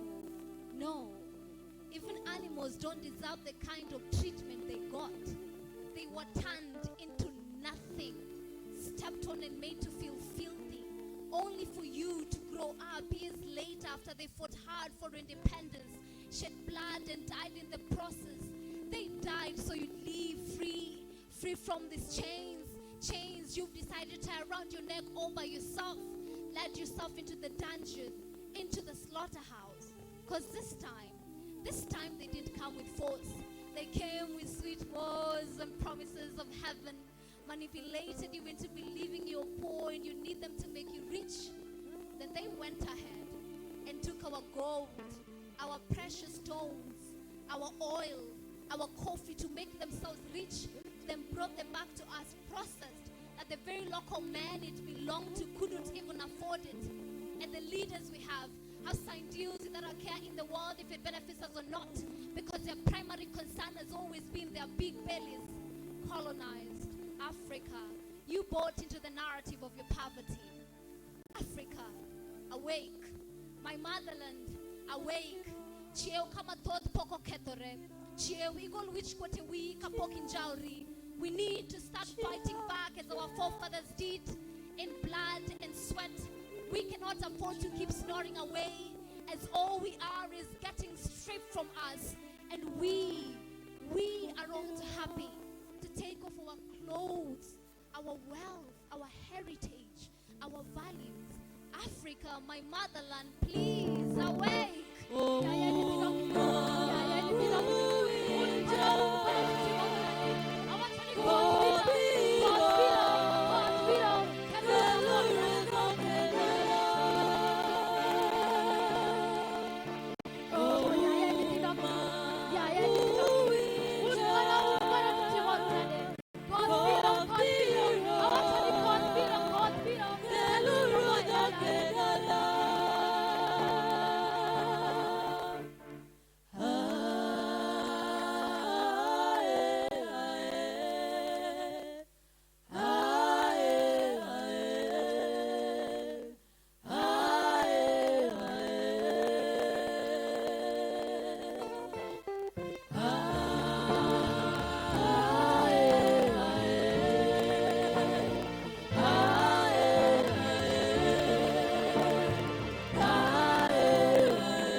Thank you, East Africa. Thank you very much.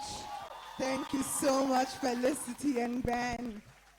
That was almost spiritual and so beautiful, because you're preparing the stage for the contestants to come in. One more time for Felicity. Thank you. Thank you so much. All right, so we had a couple of contestants eliminated in the previous round, and now we are getting into the final round of the evening. Are you excited about it? Hell yeah. Come on, you say hell yeah. All right, this is the third round, and introducing the third time to the stage, the daughter of East Africa community. She goes by the name of Sarah Alexa. Sarah Alexa, take the stage.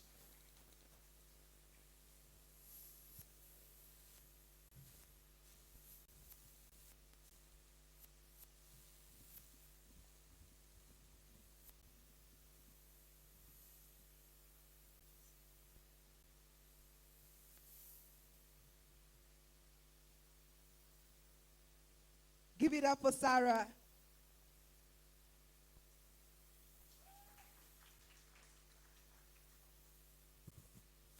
MC. Niwe tunangoja. Njoo.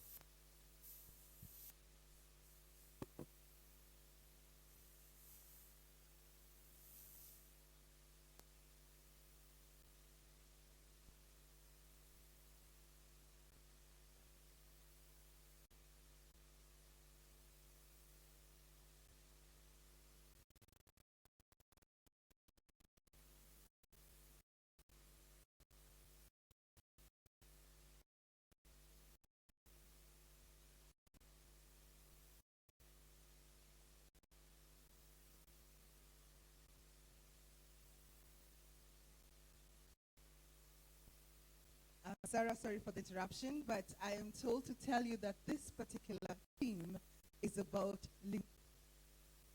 how well you know your vernacular, right?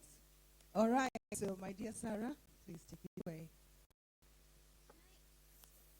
Yes. You can ask.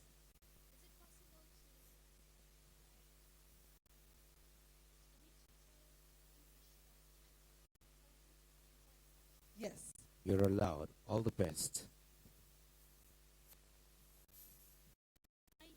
My poem is entitled Wenu Aladala Huria Wanaja.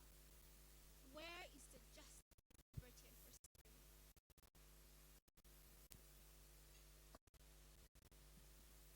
Asia Takof Badyom Tawita Shoko Bilelja Anagihis Duluma min Haulatai. Masor Sila Zeguna Taita Num Anagi Asalo. Debet Wale Mahal Taharib. Zamoti Wenu Aladala Huria Wanaja. Malubi Himana Iza Ana Mari Dinka Nuer Jur Murle Au Moro. Malubi Himana Iza Ana Equatoria Aula. Iza Ana Min Shamal Junub Sherig Au Garib. Nina kula na indinu melanin wahid lesego figili tana. Dom algi Jeremy nina kulu wahid. Iza malu haywanat wele adawa finina. Wenu ala dala. Huria wanaja. Giwaja ana kan ana ainu korerata yalta nina fibele tanastanin. Malu umano bikuwa moya ena tafara fibele tomon.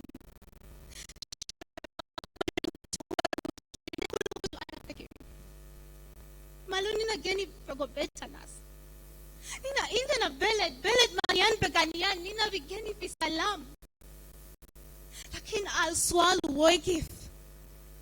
Wenu ala dala. Huria wanaja. Nina kula na junubin gili gilama zenejma junubia to will wa jamil junubi shuja wagua 64 sababu muahidin. Nina biragua wagobu tu. Adu bitana finusha lakini la hadi zaman dak. Wenu ala dala. Huria wanaja. Nina azu ala dala ashan miskin bigeni fi salam. Nina azu huria ashan bikunu hur min obadia alfinase. Nina azu ja ashan bi atla miskin al darau fi dintana. Pamne urutofa. Wadonwa pamne nyako ni mabera. Aya ketruti mabera pamne wa. Okay, they said indigenous language, so we're sticking to the script. Pamne urutofa no asayo. Tinguru wedu malo. Pamne. Koro ne. Maya ni koro indigenous language. Yidi pamne ni ya traditionally. Kawacho ni kisanja. Tipamo ni pap. Kisanja pap. Anderi mupuguno. Okore irenje maduong sawa. Kisanja ta. Mupuguno. Bring up next call. Cielo. Yes. Kelang ngama cielo. Thank you. Yes. Okay. So up next. Keep it indigenous. Nyanya hulenda. Such a langua. Let us just stick to the next person. Hey, Daddy, bring the next participant. Mr. Poet is coming up next on stage. All right. Have a bless for him. Bring on stage Jadolo. Ati Jadolo. Please report Jadolo. Oh.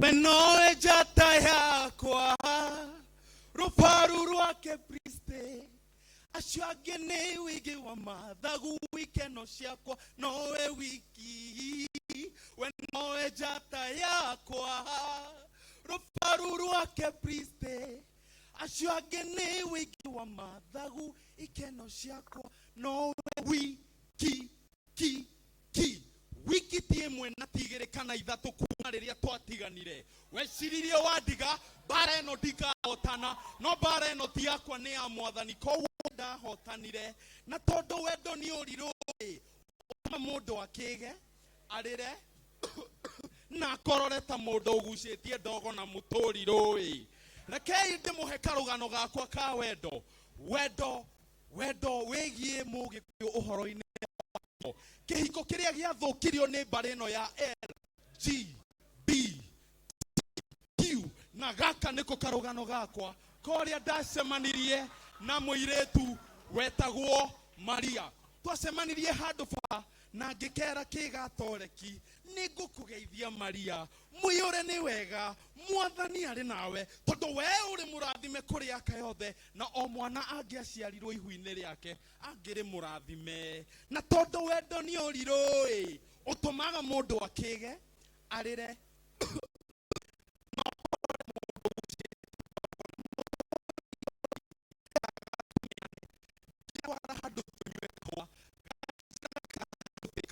hakuhe na kahawa wendani hakuhe na kahawa sukari na hau niho ndamenyeire wendo witũ ndũngĩatwĩkire ngogoyo nĩ ndagatwarire handũ mabebe-inĩ nĩ ndahĩtirie yambindire thiĩ umbũri ngĩoyana na athuri a kĩama thutha tumĩtwo nĩ mbũri na tondũ wendo nĩ ũrirũĩ ũtũma mũndũ wothe akorore ta mũndũ ũgucĩtie ndogo na mũtũrirũĩ thutha wa athuri a kĩama gũcira cira ũrĩa wacirirwo nĩ aciri arĩa maciraga hĩndĩ ya mĩciranĩre yacirirwo nĩ aciri nĩ ndahandire ithĩgĩ na athuri a kĩama makiuga mwene nyaga nĩ egũtũringĩra kĩama tondũ tũngĩagire gũthiĩ kwa thoni Maria nĩ angĩonire thoni no thutha wa kahinda gatarĩ kũraya Maria nĩ anjirie ũmaraya atarenda kũhikio nĩ andũ a mũhĩrĩga wake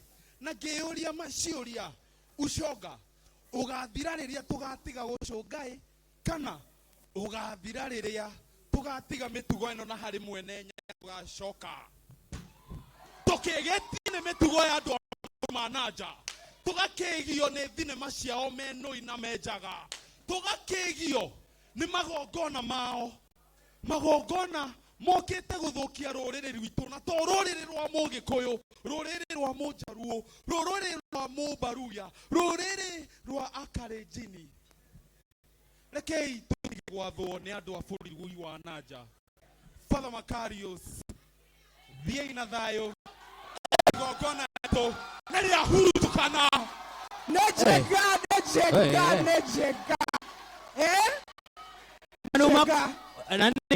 ani mako manadhoga gimo mako dhoga ni kar pesa to be koro be maka maber hidi adhi mbele gi lines next on stage who are we bringing next on stage we have got Order Law from Kenya Kisumu wachno be winje madonjo ndi miluongo ni Order Law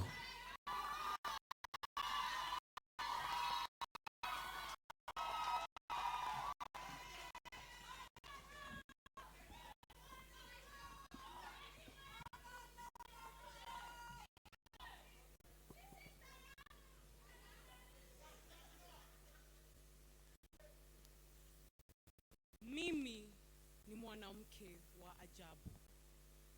Mimi ni mwanamke anayetambua uhalisia wa jinsia yangu na jinsi inavyoniathiri mimi na wenzangu. Wanawake, tunakabiliwa na ujumbe unaotuambia tunapaswa kufuata viwango fulani vya uzuri. Eti mili yetu lazima ionekane kwa namna fulani na thamani yetu inategemea uonekano wetu wa kimaumbile. Tunachambuliwa, kuhukumiwa kila siku kwa namna tunavyovaa, tunavyozungumza na tunavyojitendea. Tunatarajiwa kuwa kimya, wenye adabu, kuwa tayari kuhudumia, kukubaliana na kuwa wenye adabu kwa jinsia inayoitwa bora zaidi. Tunatakiwa kuwa viumbe laini na wanyenyekevu. Tunatakiwa kutabasamu, kuwa wenye adabu wacha Mungu. Eti thamani yetu inategemea sura zetu na uwezo wetu wa kuzaa watoto. Tunafanya haya yote na bado hatuthaminiwi kama washirika sawa katika jamii. Lakini nawauliza, kwa nini mwanaume anaweza kutembea mtaani akiwa amevaa shati chafu, suruali la mazoezi na bado apewe heshima? Lakini mwanamke anapotembea kwa njia hiyo hiyo ataitwa mchafu na mwenye kitaalamu? Kwa nini mwanaume anaweza kuwa na ujasiri na kujiamini, lakini mwanamke anapokuwa na tabia kama hiyo anaitwa mkali? Kwa nini mafanikio ya mwanamke yawe tisho kwa mwanamume? Kwa hivyo leo nitazungumza. Leo nitazungumzia mwanamke wa ajabu. Mwanamke wa ajabu ni nani? Mwanamke wa ajabu ni siri kwa wengi. Nguvu na uwezo wake hazina shaka. Ana moyo usiovunjika unayomwezesha kuhimili hata mazingira magumu zaidi. Uimara wake katika uso wa changamoto ni ule wa kustajabisha kweli. Mwanamke wa ajabu ni kama moto usiozimika. Moto unaowaka kwa nguvu kuonyesha njia kwa wengine kufuata. Ni moto unaong'aa machoni mwake. Ni mwanga linaloonekana kwenye tabasamu lake. Ni jua linaloonekana kwenye meno yake. Yeye ni nguvu ya asili. Na nguvu hii haipatikani tu upande wa kimwili. Inapatikana upande wa kiroho na kwa jinsia. Kwa jinsi anavyozungumza, jinsi anavyosema na jinsi anavyojali wenzake. Mimi hapa ni mwanamke wa ajabu. Mimi ni zaidi wa mwonekano wangu, zaidi wa sehemu zangu za mwili. Mimi ni mwanamke mwenye nguvu wa ajabu, na nguvu zangu zinatoka katika chanzo kirefu ndani yangu, chanzo cha nguvu ambacho hakiwezi kufungwa wala kuzimwa. Na ni nguvu hiyo hiyo iliyowezesha wanawake kama Malala Yousafzai kuendelea kupigania wasichana kusoma nchi ya Pakistani. Ni nguvu hiyo hiyo iliyowezesha Wangari Maathai kuendelea kupigania usalama wa mazingira na kijinsia nchini Kenya. Ni nguvu hiyo hiyo iliyomwezesha Michelle Obama kusimama juu ya ubaguzi wa kirangi na kijinsia. Lakini nguvu hii haipatikani tu kwa wanawake mashuhuri.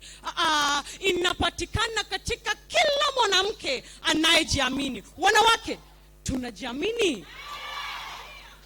Mimi najiamini. Mimi ni mwanamke wa ajabu. Nilieleza na mamangu kuwa mwanamke ni huru, hahitaji wanaume wala mwanga kumweka angani. Na hapa kutofungwa na jamii. Na hapa kuwa mwanamke wa ajabu. Na hapa kushirikiana wanawake wenye nguvu asili, wale ambao wanaweza kuniinua na kuniweka nijisimamie. Mimi ni mwanamke wa ajabu. Mwanamke wa ajabu kabisa, she definitely is. Haya, mwanamke wa ajabu akiendelea. Unaweza zungumza sentensi 3 kwa Kiswahili mfululizo, ama utanunulia mtu chakula cha kulala. You either speak Kiswahili continuously for 1 minute or you buy for somebody lunch. Pick one. Pick one. I know you are a Luo. I know. So pick one. You speak Kiswahili for 1 minute without stopping, constructively making sense, or you buy for someone lunch. You have the answer. Kiswahili ni mdomo chetu na tunakipenda.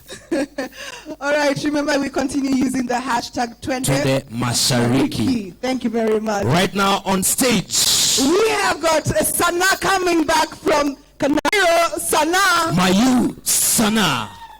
Karibu sana.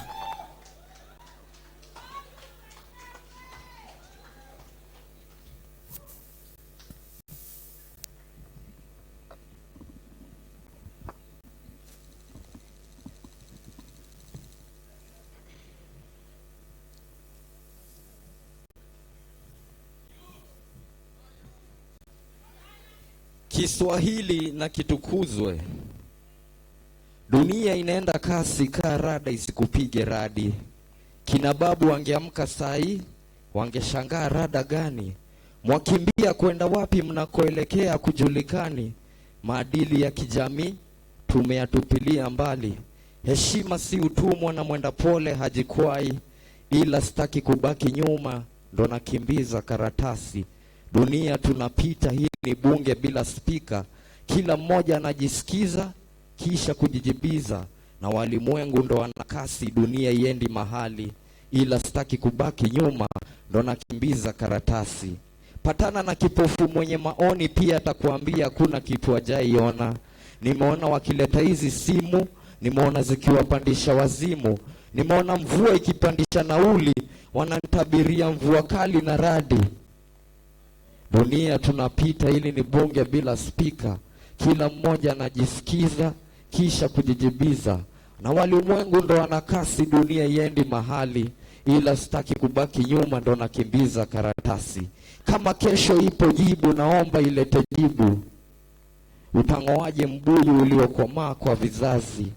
Fanya hima, hakuna wakati wa kupinda pinda. Tuko hapa mara moja, wakilisha, nafanya ulichokuwa hapa kufanya. Dunia tunapita, ili ni bunge bila spika. Kila mmoja anajisikiza kusha kujijibiza. Na walimwengu ndo wanakasi, ila dunia iendi mahali, ila sitaki kubaki nyuma, ndo nakimbiza karatasi. Nashukuru.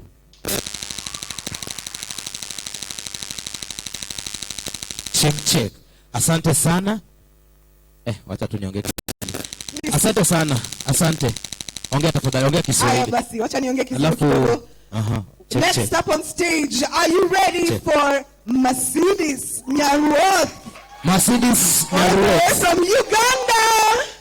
Mercedes, it's your turn. Nyaruoth, welcome back on stage. Welcome. Mercedes.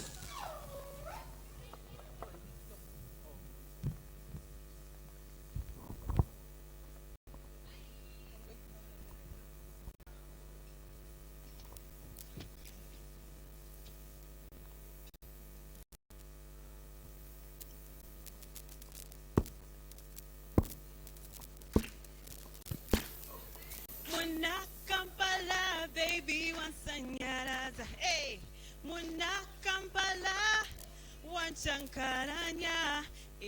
Tambulayo, enkolera nyoa. Entambulayo, enkolera nyoa. Omuwala omuna Kampala, tananahira. Omuwala omuna Kampala, tatambulanga awenyira wabula abeera anyegenya. Nga n'akabina kapapaala yadde akange tekaliiko. Omuwala omunnakampala talyanga aswankuna, ate tamala gagabula byafumbye. Omuwala omunnakampala bamulya mpola mpola ng'ennanansi. Awo n'osolobeza nga bw'owulira obuwoomi. Omuwala ow'e Kampala alina langi nnyingi. Abange essowaani ya kacumbali. Omususumbula mpola mpola ng'akatungulu. Naye gwe ompisa mudongo, leka gwe nsunne ng'endongo, mukwano tubijjemu entondo, omunna Kampala. Muddawo ne mutubuuza nti tulijjawo abasajja abasinga. Kampala wano. Omuwala omunnakampala bw'akugambanga nti akwagala, dduka. Mukwano dduka nga tozireke ate tunula mabega. Omanyi bajjaffe baalugera nti ow'emputtu akunama ebiri. Ate mwattu bw'olemerako ogenda kunama esatu. Muddaawo ne mweyogeza ne mutugamba nti oli mujjawo musajja nsinga. Bambi muli bangi. Muli bangi, bwe ntambula ne ngendako e Kenya, ne ngenda e Burundi, ne ngenda sifuna musajja. Funa omusajja omuwala omunnakampala. Tetuli abijanjana mukene, tuli buzungu na nkoko gwe kirombe yetu. Sebo! Ichagala amaganda.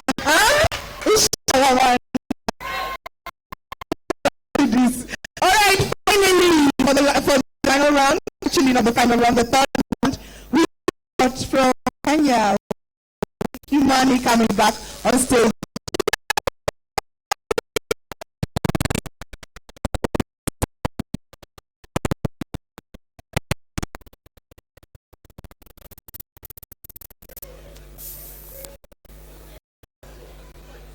Hello.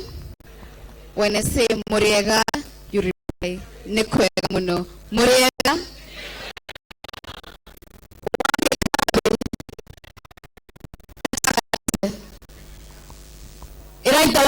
This is a major issue.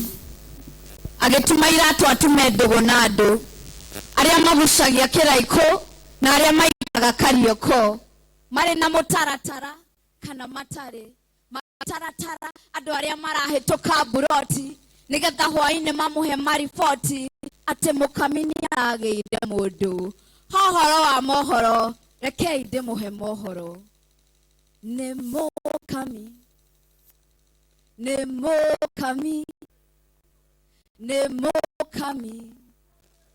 Nemo kami. Let's do it together. Nemo kami. Nemo kami. Ate nemo kami.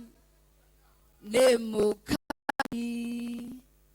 Nekaire tukaregete yo kahegete yo heshima idumu na dokoye rumu oyo ne wa mushie mutware mushie one ashiari nige ashiare eno ne zatana nirete danta kore mukama ne mukamiro chotirosyo maodo nemos mostoka hora todo nekaire tugadaka ne mukami Nemo kami, Nemo kami, ate, Nemo kami, nekani nikega, kairetu koge gatare, kairetu fabulous, kairetu gatara go affecti, kairetu kenabisha, katirashi nabisha, karashi no juere, kairetu kena hakiri, karato kiri, tigashugo nekaire tugashuge maisha mashuge githomo geshuge maisha mashuge todo nekaire tugathaka nemo kami nemo kami ate nemo kami nemo kami ate nekaire tugathaka nagatiedete ithaka in these present days oyo ne present kiheyo kumaigoro Heyo kumagoro hinyapure oyo tiplaya ne kaire tugathaka kaire tukenaka mushe kaire tukenaka wera kaire tu ho nogo tonywa tu atene mo kami nemo kami ateno nemo kami nemo kami ate omuthenya Juere idogwe na gimadogo garenti dehe na dokohe mubadha gotware ogatweke maba mubadha gotware na doretha madha neguo matharaugire madha madha toihorie gifafa madha dokere you a father ate besa father ate nemo kami Nemo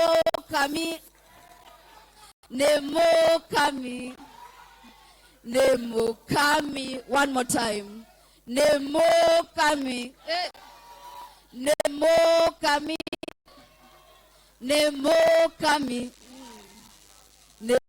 kami, wagoi wake mani.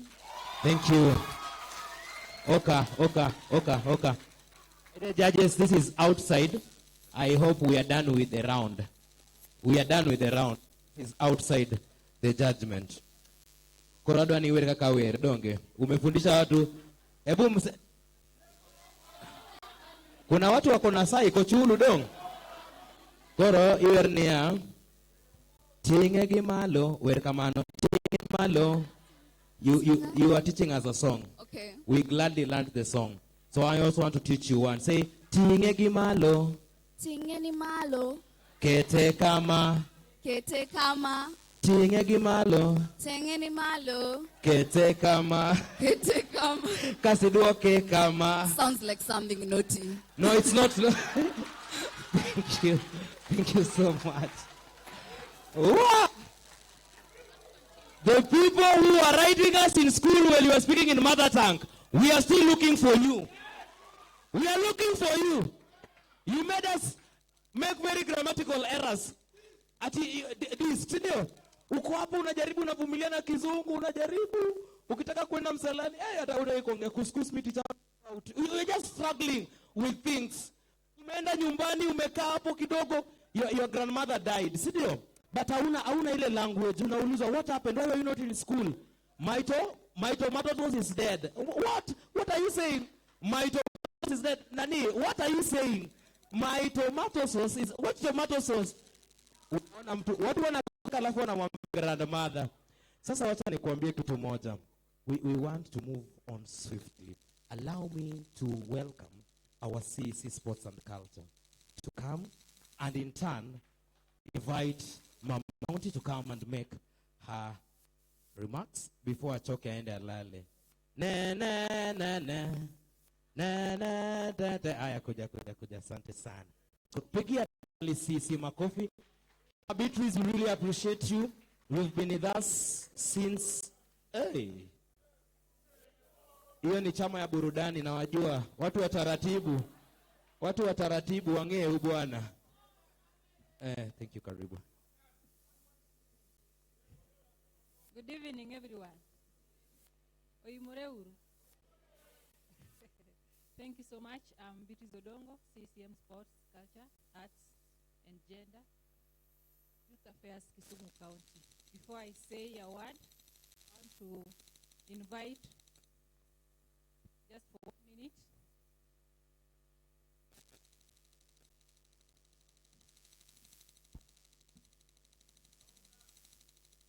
good evening. My name is Ochieng Bovins.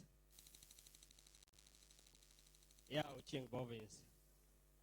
I remember when then with a mission ensuring that we're able to identify talents, nurture talents, utilize talents, and sustain talents. And by then, we also understood the fact that talent is an equal competitive talent and also invite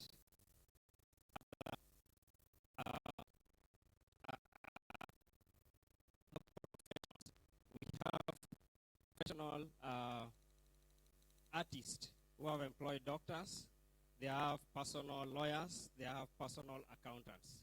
We also understand that art has been used as a tool to change the society for the positive or for the betterment. Even today, we have had different themes, including the cohesion and integration of East Africa. We've had issues on leadership and governance which affect us on a day-to-day basis. We had issues of climate change and environment. We have issues of mental health, issues of family, issues of religion, and so on and so forth. And therefore, to this end, I want us to appreciate Godfrey Kedogo for keeping the fire burning. I won't also forget to appreciate people like Ozzy, who has been in the dance industry for a very long time with our dancers. We have Chunga, who has been there for Storytellers, Storymaker Society. We have Viral Matete with the Angels of Sunset. You see the kids here. They have proved resilience in this field. And I know the value that they are creating change in Kisumu. And the governor of this county, he noted one thing, that Kisumu is a county of greater potential but underachiever. And therefore, to move from dehumanization to humanization, he resorted to humanistic approach instead of humanitarian approach. Humanitarian is where an artist is sick somewhere, he calls probably somebody like the governor, and the governor gives money from the pocket to assist the artist. That is humanitarian. Humanitarian is where artists fair and the governor support with the fair. Humanitarian is a means through which somebody is supported from the pocket. But humanistic approach is where you are given a platform to prosper as an artist, an environment, an enabling environment where you can grow. And therefore, that is why the governor even refurbished social hall for artists, that for the first time artists have a home, a place they call home. We also have Kisumu Business Incubation Center, and I believe Waziri is going to work with other partners to prove it to a state of art where artists can be able to perform to a level of Kenya Cultural Center, and so many other things. So let us support the governor in order to make sure that everybody feel safe and feel part of the government. Thank you so much. Thank you, Boris. I had to give it. He came to my office, Godfrey, and shared with me this idea. And I told them we are picking it up as a county and we must move together. I'm so happy that today we are seeing success. I believe that as we are just to say which Bovins has said. Our governor is so much passionate about arts because we all know Kisumu County is a home of talent. Sendio? So he is working with us, and I believe every artist in Kisumu County, nobody will be left out. I don't want to talk much. I've been working with this team. We are still going to work together.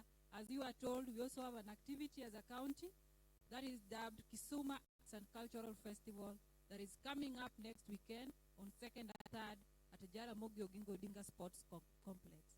I want to welcome all of you, and now it is my honor to welcome our First Lady, Her Excellency Mama Dorothy. Karibu.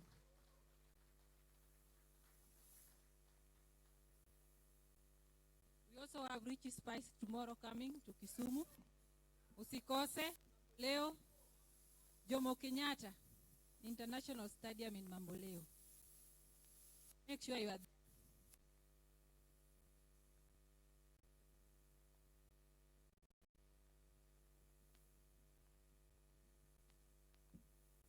Karibu, ma.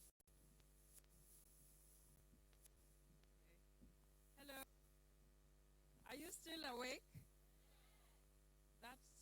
That section is awake. I know.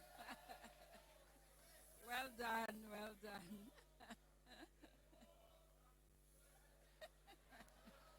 Welcome. And do you know what coming means? Ask your neighbor. Okay. Really see everybody because of the lights, but I'm delighted to be here this evening with you. I don't know whether I'm awake or asleep because it's long past my bedtime, but I have had a wonderful evening. Have you? This has been an amazing night. Thank you for all the organizers, the supporters, the sponsors. This is what we need in Kisumu. And I bring you greetings from Governor Nyong'o. He had to travel. He would definitely have loved to be here because we enjoy this kind of event. Well done. The talents are amazing. I don't know where the artists are, but you are all amazing, all of you. I want to encourage you to keep it up, and you're going places. I won't mention anybody by name, but all of you are really, really talented. Even in languages that we don't understand, we could see that it was excellent. Keep it up. Thank you, judges. I hope that you will be fair, that nobody has come behind and paid you, and that whatever you will declare will be the right thing, honorable, so that when you go to sleep, you can sleep in peace, and not be turning over with guilt. Okay. Thank you all so much. Have a wonderful evening, and God bless you.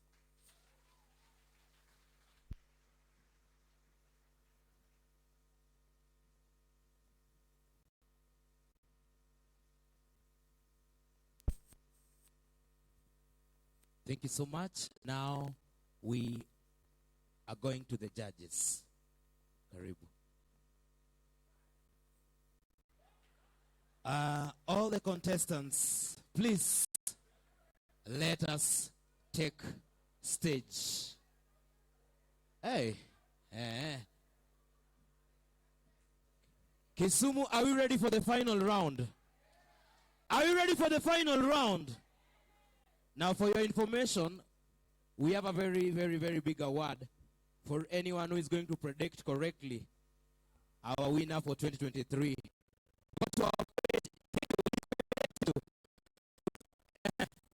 I love it. Culture Sync, I love it so much. So, go to the page, East Africa Poetic Hour Battle. Then you need a simple thing. You need to write the person you think is going to take the 100,000 Kenya shillings. Enda uandike pale. The first person with the correct prediction will have something. We are going to the East Africa Poetic Hour Battle page. East Africa Poetic Hour Battle. Okay. Code for Wi-Fi is CU. CU. Okay, over to the judges. Over to the judges. This is going to bring us to the last round.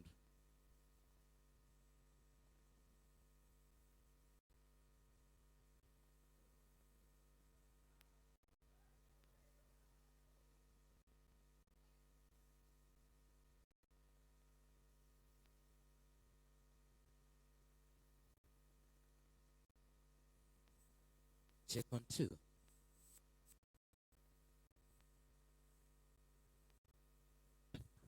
Okay, thank you very much. And first, the judges here would like to assure the First Lady that we will sleep very well. And we stand by our decision. Asante sana. Okay, thank you very much. Congratulations, all of you. It is a critical moment. 3 of you will go ahead, after which our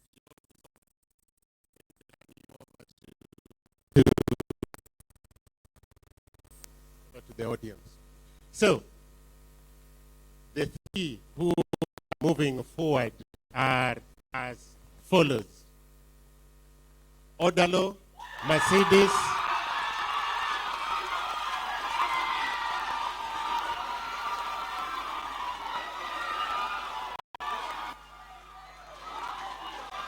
okay. Check.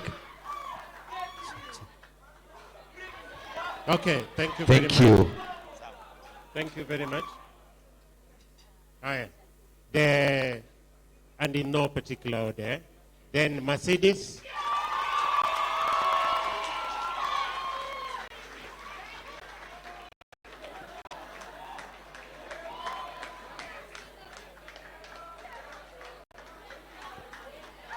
So, Thank you. Order, please. okay. Yeah, so for the 4 of you, 1 of you will move forward. We really want to thank all of you. You did your best. We love that you went through all those rounds. And so,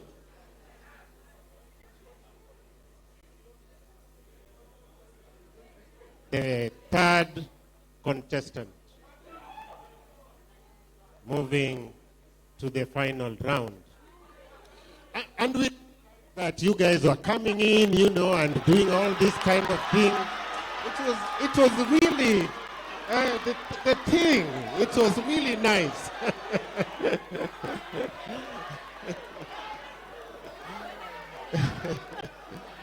Yeah. So, the 3rd contestant moving forward is Wangoi Kimani. So, thank you very much. Congratulations to the 3 of you, and congratulations to the other 3. Asanteni sana. Thank you so much. Ladies and gentlemen, are you ready for the final round? Now, before they leave, those ones who are proceeding for the next round, please move. Those ones proceeding. We have some gift hampers for those ones who have managed to come all through this far. I would really wish to invite Techno to come and present this, please. It's not been easy. What you've done is not a joke. As a matter of fact, no one who is here can do it better than you've done it. We really appreciate you and congratulate you for the good work. Ushers, please take stage so that we prepare for the next set. Take stage. Techno, please, we can save on time. Thank you so much. We really appreciate you. And there is nothing much that I can say. We are excited. We are excited. So, welcome. We will start from the far end. Our lady all the way. I have this lovely lady all the way from South Sudan. Give it up for Sarah! Thank you so much. Congratulations for the far you've come. It's never been easy. Please proceed and get your award. Sweetie, sweetie, haikuwa rahisi. Hey, Kufi. Thank you so much. Ladies and gentlemen, professionally, he's a graphic designer. But the passion for art. Ladies and gentlemen, give it up for my Usana! Thank you so much, brother. I love you so much for the kind of work that you've done. It's amazing. Keep pushing. We believe there is always a next time. Asante san. And now, ladies and gentlemen, Knox Vegas, the only priest in the house. Ladies and gentlemen, please stand up. Say Igwe! Igwe! Igwe! Igwe! Igwe! Ladies and gentlemen, our own priest, the bride! Thank you so much. We are delighted for this wonderful work. As we usher the last round, we want to encourage all of us, go to that page, predict the possible winner who is walking with cash 100,000 Kenya shillings tonight. Are you ready for the last round? I don't think if you're ready. Are you ready for the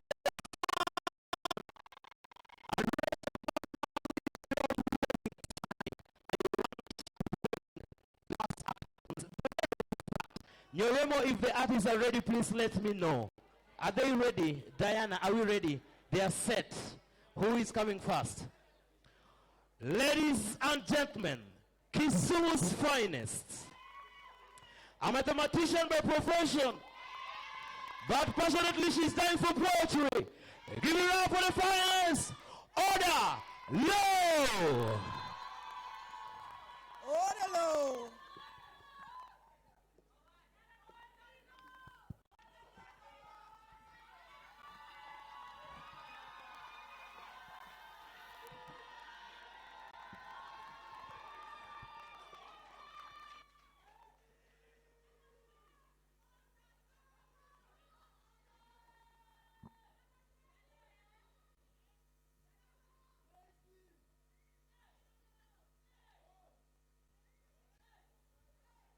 When a man cries. When a man cries, it's thunder trapped in a vacuum, where the night falls into sleepless, ominous darkness. There is no one but him with tears like glaciers, thawing and sipping in riverbeds. He is the still waters beneath the ocean, calm and unperturbed. You hear no sound of his, only heavy breaths gasping for air.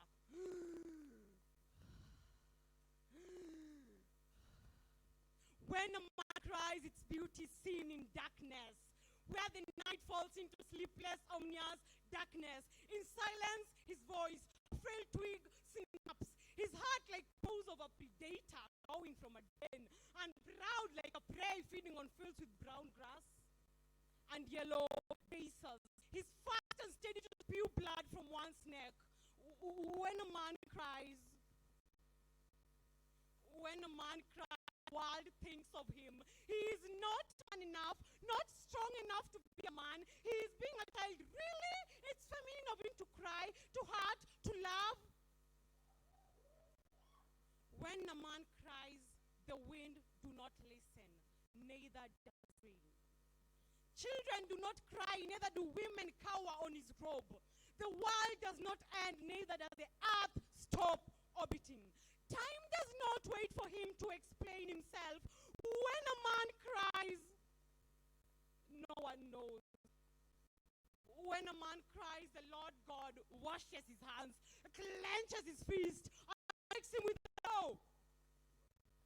Get up, man, he says.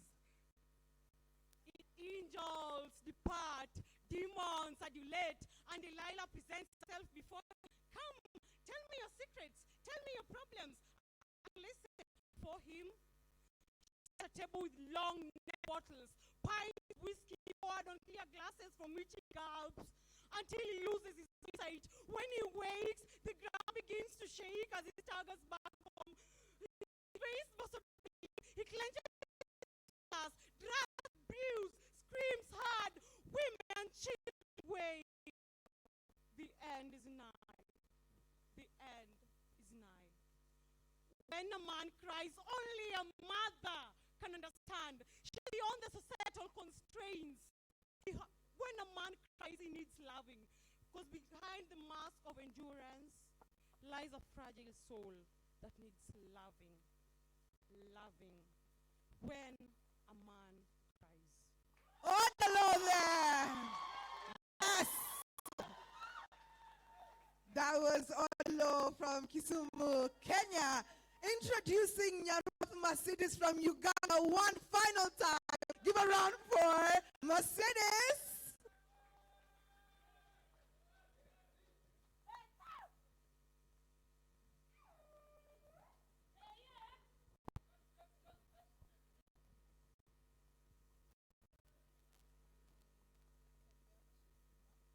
Dear future husband. Dear future husband, where are you? If only you were here. And I would tell you about all these voices that scream in my head every night. Dear future husband, lately the silence has been getting too noisy. Dear future husband, I would like to have a one-on-one with you. But before I start, I have a message for you. Dear future husband, that day you even think about contemplating or thinking of another woman, dear future husband, I will end you. Look at me, I might look harmless. I know I'm small, but I have a little bit of Hitler somewhere in between.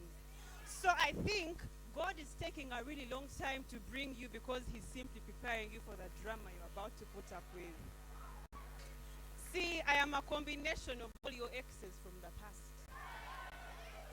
My name is Mercedes, but I have a little bit of Clara, Martha, Lilibeth, and Mirabelle from way back in your preschool.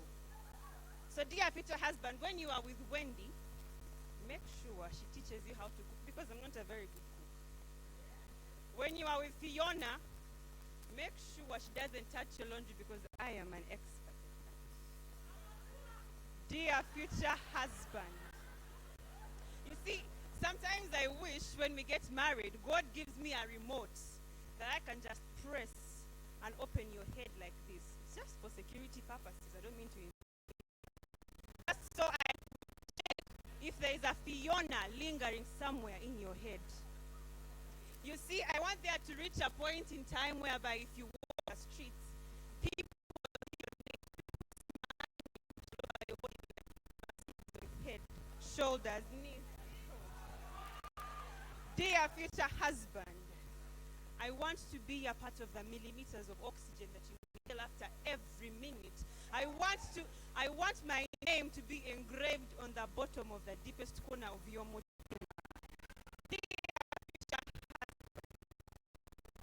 When you come along, I do not want you to come and start acting like my knight in shining armor and treat me like a princess, because my father didn't raise a princess, he raised me. Dear future husband, if you are not ready to have me and only me in your system, please do not propose to me. Don't even bother talking to me.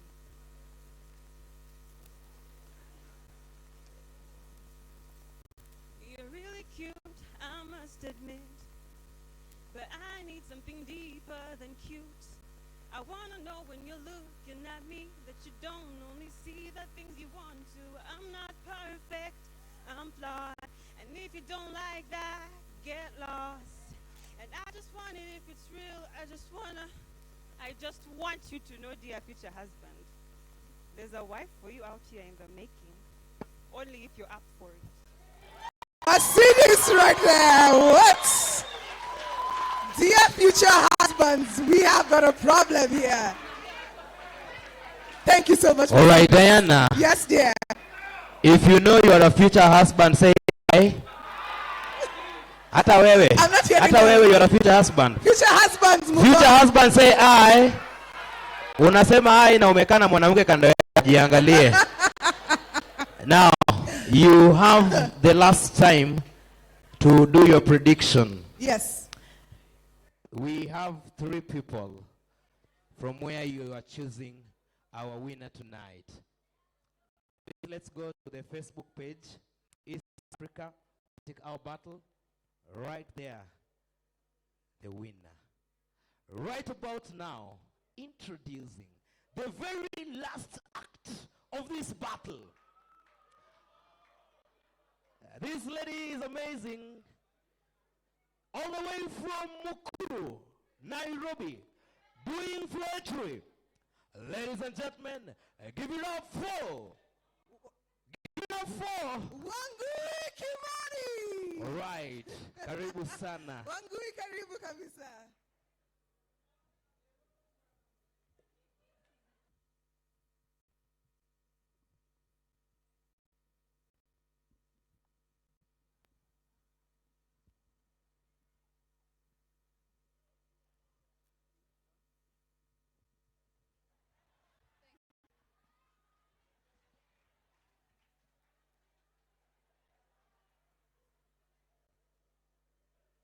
Hello. Hello. Hello. Thank you so much, Santi. Let's do this.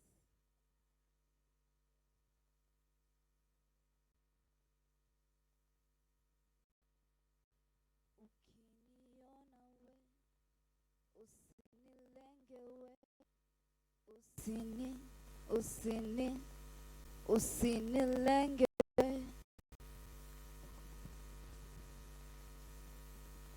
Those that I walked to, talked to, knocked with a rock, but they were locked. Some were even blocked.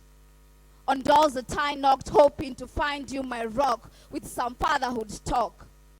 I stalked ways to talk to you, to walk to you, to make you stick around, so I would take this off my back at least. Or you would have me on your back at least. For us to explore this distance land, which features an empty space trapped in a gap, and I still don't understand why can't you see it? Why can't you see that this adventure makes me experience separation? When you withdraw the connection, it's not a scenic space on the horizon. It's on the horror zone. The clock was unlocked. Your arms unleashed. Your presence unleashed. Just like time, no time you are gone. Left with no intentions to make things right. Or maybe you are right. What right do I have to judge a man like you who had been through life and had a better view? Well, I was just what? Well, I was just another kid being prepared to write an angry poem about a present absent dad. There are days I wish I could write of how I enjoyed the nights. To be specific, the nights with no lights, since you are out of my sight. And now that I can write, this is what I've been writing. I've been looking for someone who is farther from my father. I've been trying to reach this man, but this distance feels so farther. This man left me bent. I can't look any farther. I can't look for another father. I've been trying to call this man, but all they're just catching up with him. He can't hear voices called for, Father! Or maybe he forgot my voice. My intonation might have changed from to anger. You have haunted me, all the men that I have met. I have seen more times them than I ever saw you as a kid. You are a ghost. And these men have become your host. I'm afraid of casting out demons. I might be casting out my own. You are far from an angel. You are no God. You're far from the stable. I have brought myself to the table. Suffered the suffering of being an offering, almost being slaughtered for being your daughter. But you have been an amazing dad. With your sprinkled moments of being Kemani. I have tasted that. But my taste buds still feel bitter about this. I know this poem might sound lame to you, just like on times I needed you to walk with me, but you are lame. So you left me to crawl and crawl and crawl and have a close-up with reality. I've been looking for someone who is farther from my father, but then again someone who is like my father. Down memory lane, on paths I wanted to divert, the same paths that made me dive into art when I was a little sweet girl being prepared to be a bitter, angry woman. I enjoyed being your daughter, sitting on your laps as you puffed those cigarettes. I smoked most of those, filling those sudokus and crosswords.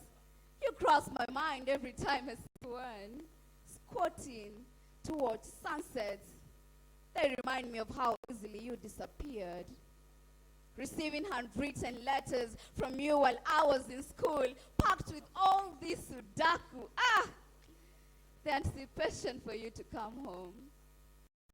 Tipsy, with that gazeti, nyama, and that big bread that we called Dieregamoshie. I have been looking for those beats of you in men, but I lose myself in them. I'm still bleeding. No luck to touch your hem. I packed all this anger only to unbox it as a grown woman with the guts to tell you that at some point you failed me. The absence of your presence has been catching up with me lately. I carry your name with so much pride. Have you heard what people call me? Wagoywa Kimani. Thank you. Wow. Wow. Ladies and gentlemen, that marks the last round of the East Africa Poetry Battle 2023. Now, so far so good. Greatness, just confirm with me. The first person to vote Macy is Greatness. The first person to vote Macy. Una load kama bundles zako. So, and then the first person to vote Wangui is Odua. No. It is well, brother. It is well. So, Greatness, the first person to mention Mercedes. Ninani, I saw some horizon somewhere. Oh, please confirm. Okay, the first person to mention Mercedes was Rosie Awinjali. Rosie Awinjali, are you here? Second person.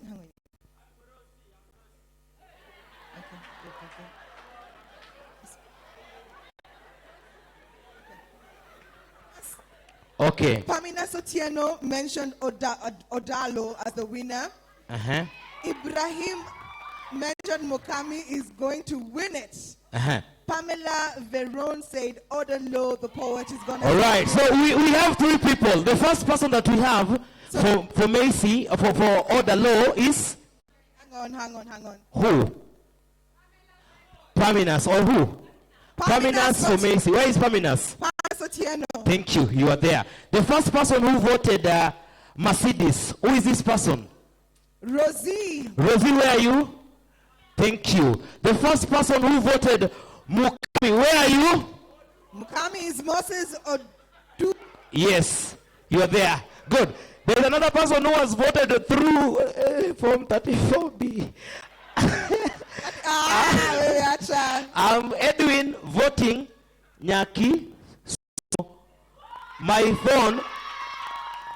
phone is off. I can't do it. Oh no. But I have a good phone. Now, right about now, I want to bring to us somebody who yesterday really gave us a very warm welcome, and we spent a better part of the night up there. Mr. Onga, please, with all humility, just come and briefly make your few remarks. We really appreciate you. He's equally an artist, a very good storyteller. A very good storyteller. Karibu sana. As we wait to see who takes away the 100,000 Kenya shillings tonight.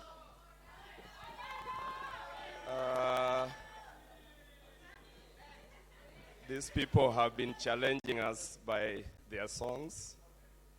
Probably I also sing for my wife. Nyathi nyaka chatim niang'o, nyaka bodha nyiew niang'o, unyuolo ledi moro chunya. Thank you. That's a challenge for Mukami. Now, my name is Ounga Eric.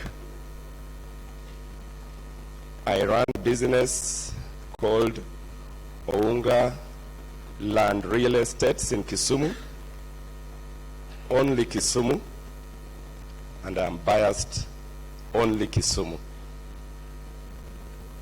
We have a home for you.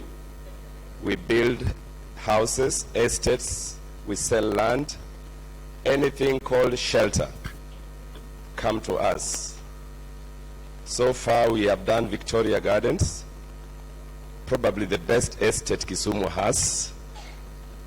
I think Mama County knows that. And not in the near future will somebody do anything like that, I'm certain. That is what we do. We also have certain facilities like Susanna Urio Art Center. We have Raeli Gardens. If you want the best spaces for weddings, who is that who wanted a husband? There's an artist who wanted a husband. Mercedes. Mercedes, you can come and wed at the Susanna Urio Art Center.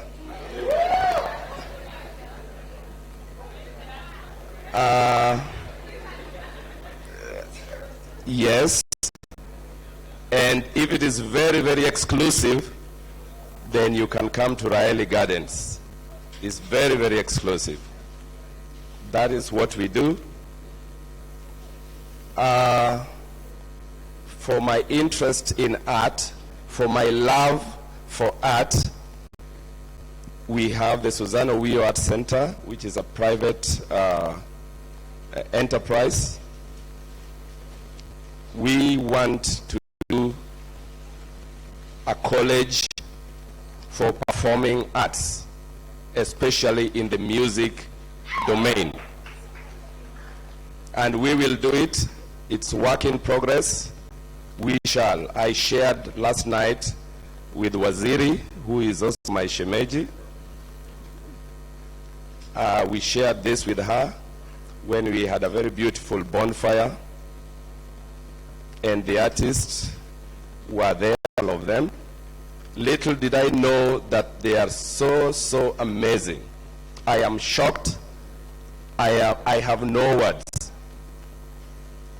This is something very new to me. It's my first time to watch something like this. I can't believe that this is happening. This is another industry. And for the youth, this is where money is. Forget about anything else. I do not want to mention Mama County. In the context where we are tonight, I would want to call her Mama Lupita. For some of you who do not know, yes, and you know where Lupita is. She's carrying our flag very, very high. I am convinced that within this group, there is another Lupita in the making.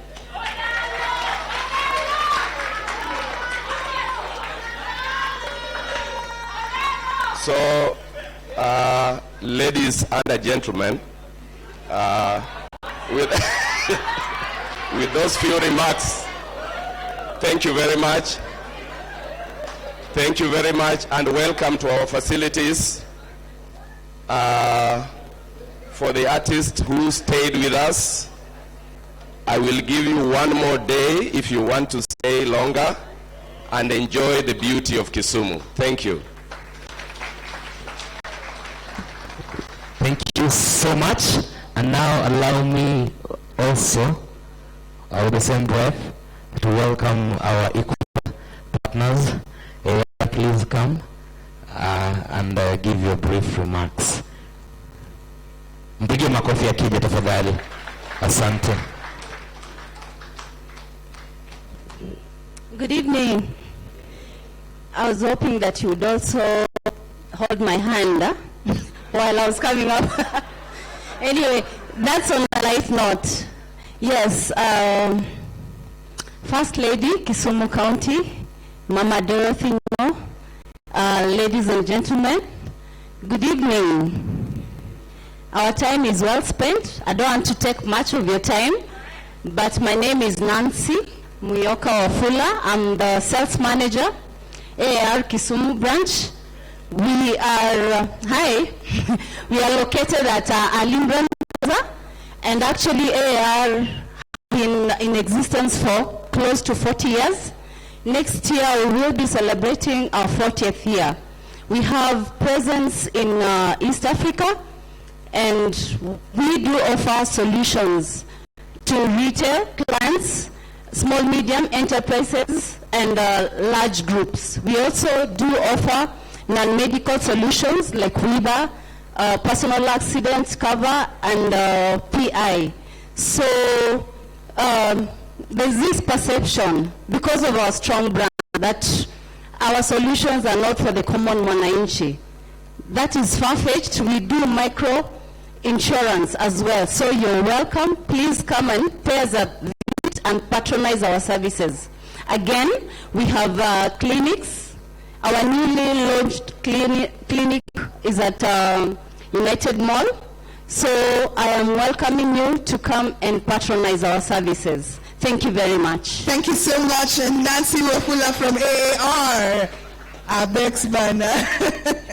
All right, I would like to introduce people that I consider family. One of our sponsors from Urban Radio. Let me introduce Drani Photo to come and speak on behalf of Urban Radio. Drani.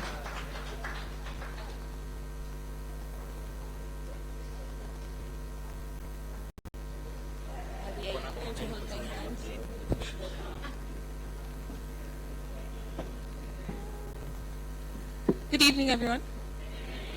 My name is Drani Futo, and this is Harry. Hi, good evening. I am Harry. All protocols observed, good evening. I am Harry Araka, and I to you too. I'm with Drani Futo from Urban Radio team. We are the only urban station outside of Nairobi, and I'm from Urban Radio. We are from Urban Radio. We are the only urban station based outside Nairobi. We are based in Kisumu. We're based in Kisumu, and yeah, just a second. Yes, and we're the only urban station based in Kisumu, and we see there's a lot of opportunity opportunity for this area, for this region, especially for the western region, that being Kakamega, Kisumu, you know, Kericho, all those areas. And we see that this is a really good opportunity for us to create, you see, content, to create people, to create personalities from here. Because most of the people we have a lot of talent here, but they have to go to Nairobi for them to make it. Lakoro, Kina Aliakan, you know, all these social media people, they have to go to Nairobi, but Kisumu is a really good opportunity, a really good hub for us to explore these talents. So that and much more is to come, and I'll let Drani Futo finish the rest of this, and let's have a good evening. Yeah. In case you don't know, Urban Radio is 90.7 FM. If you don't know, do you know? Or now you know? So yeah, 90.7 FM, and you can also stream the shows live on www.urbanradio.co.ke. Yes.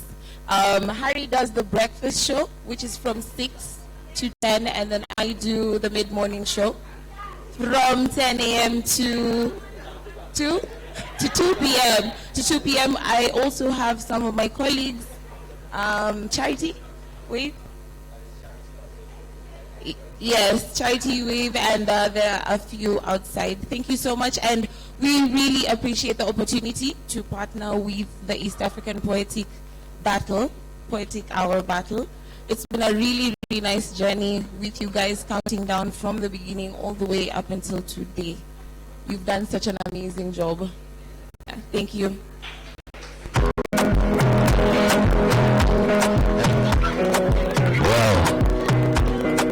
Now, ladies and gentlemen, are you ready for the winner? Mama, Angels of Sunset. Kuda. Hi, very fast. I want you to dance like there is no tomorrow. Let's go. 1, 2, 3, let's go. You have to dance. Are you ready for the winner? Kisumu is ready for the winner. Make some noise.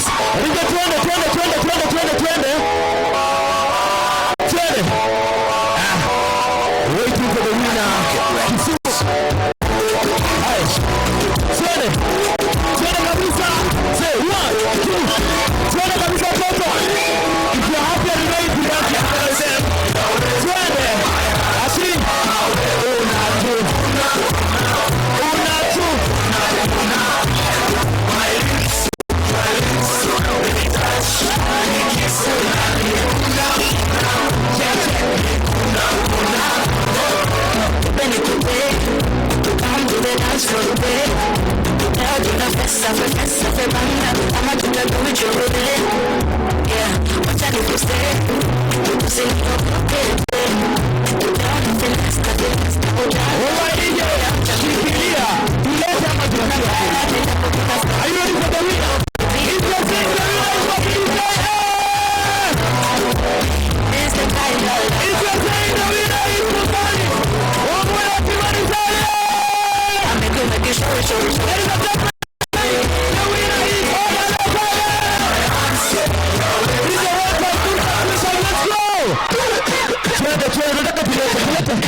Umeshinda, umekaa usiku yote, tusimame tafadhali. Na watoto,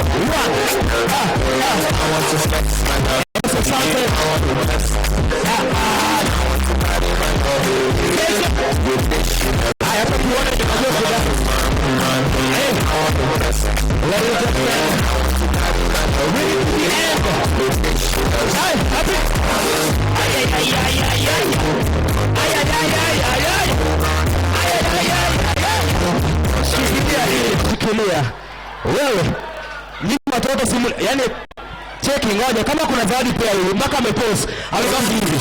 Kama kuna zawadi pia huyu leta nani umemwongeza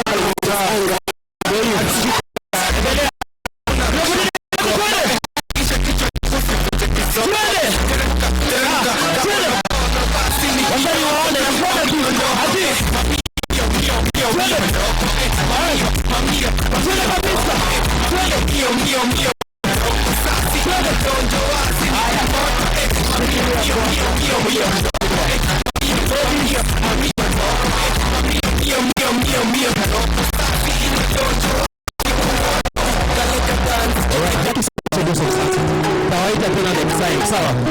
2024 hapa sasa. I'm sorry. No, I'm sorry. Come. Nani watu wageni? Hey, I'm sorry. 1 2 3 4 5 6. No, don't give them like that kienyeji bana. No, that is not right.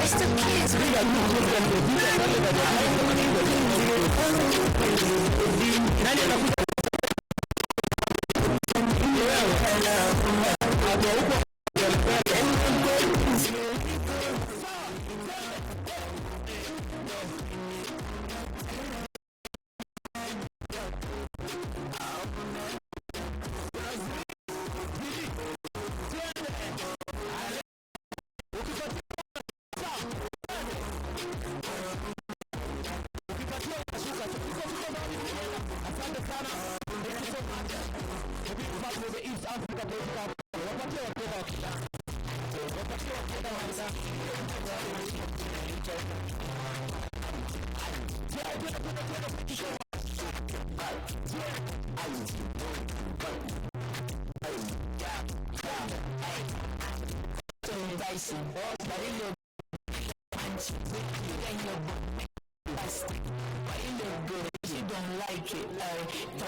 Alikuja kwa stage, alikuwa anaitwa Delight. Kuja. Where are you?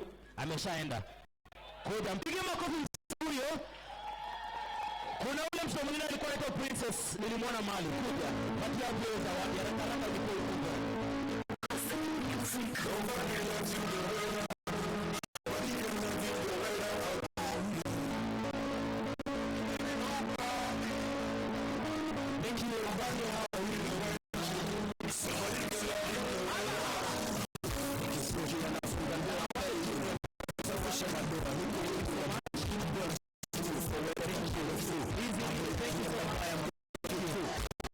You. And now it has come a time. Yes. Nani? Oh, nadhani tulimpatia simu. Baba na unaweza jitetea. Nimeona jamaa amesema, "Sila ilikuwa tu ni simu. Sila ilikuwa ni simu." Acha mimi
stand there. Thank you so much.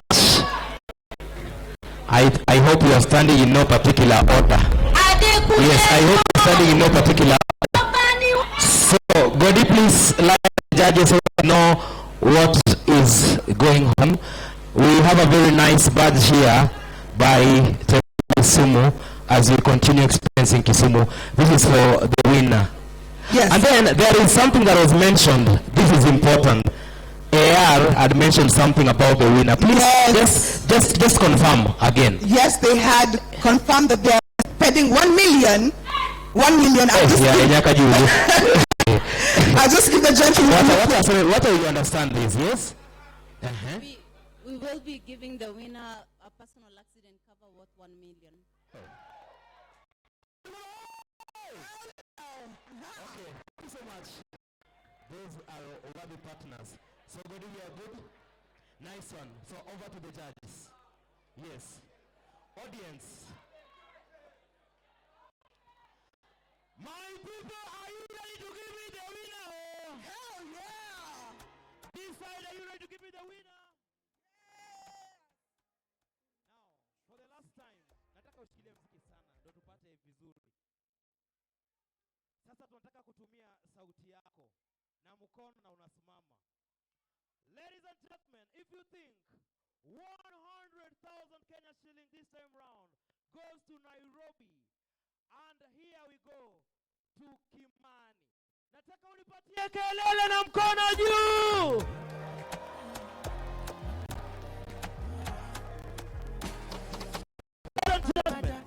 If you're saying that the winner this year, working with 100,000 plus a medical cover of 1 million, is Odalo, can I have some noise?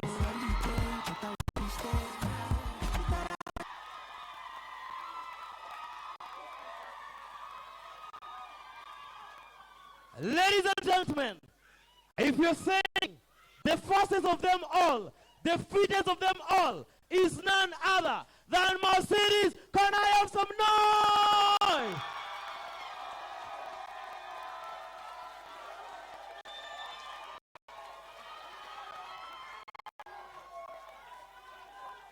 So,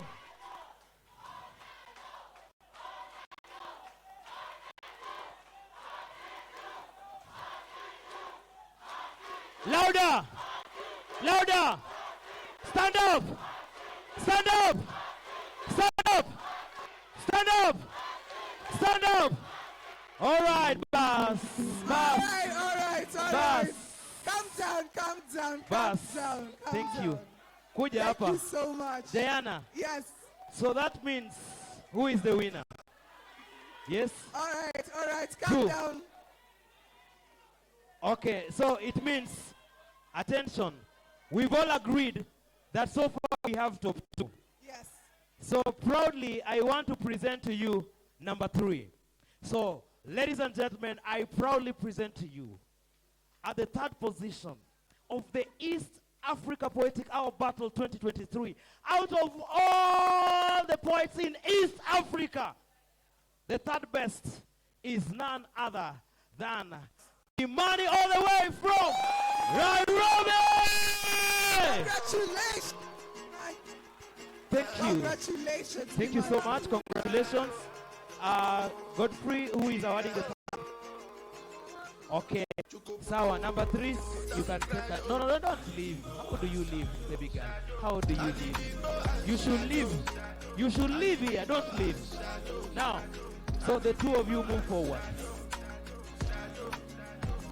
Aya. Ladies and gentlemen, if you think the winner is Mercedes, make some noise!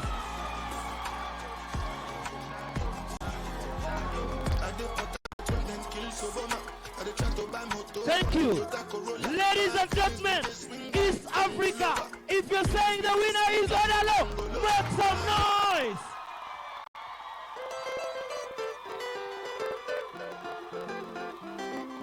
Thank you. So thank you. Thank you. I am not very good at listening. Yes. My ears are not very good. But ladies and gentlemen, we have to present the winner. Exactly. Sindio? Eh? Aya, sawa.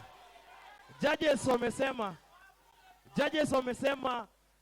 nyinyi wote hapa tunaenda run off, mimi siwadanganyi. Tunapatiana 1 minute ama 30 seconds. 1 minute, eh? We are going to do a 1 minute run off. You battled out by yourself. Okay? Please yourself, do any piece that you wish. 1 minute.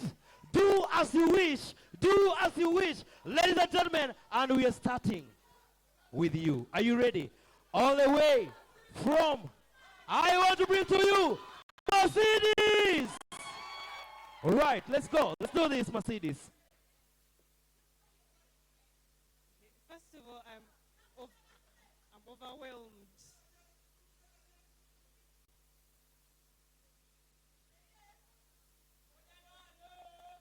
Ladies and gentlemen,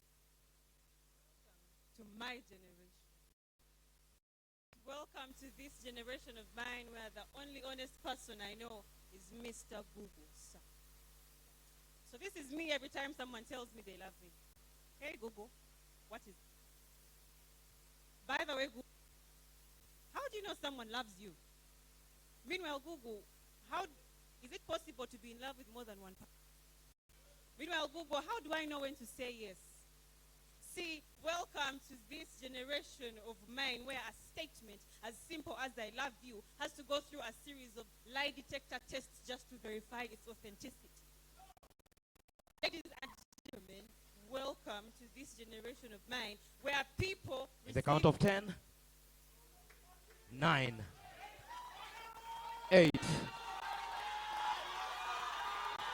Ladies and gentlemen, presenting to you Order Law from Kisumu, Kenya. All right, and your time begins right now. Niko backstage. Si niko backstage na tetemeka. Mistari nilizoeka kwa brains ina evaporate. Mishipa zina vasodilate. Jasho tinya macho machozi, I'm scared na mkimbilia mokozi, and I'm thinking maybe haikuwa right when nili left home but silibidi, so hibidi na invest kwa skill yangu inaniacha dilemma. It's either allow you kill my dreams or I stand tall and make the fall, but bado najiuliza nimejipataje hapa. So listen, I was brought up in an empty home, empty dreams na promises empty. Nilikuwa na baba, alikuwa na father figure. Mama nalinyesha madharau na dunia. In the count of 10. Oh.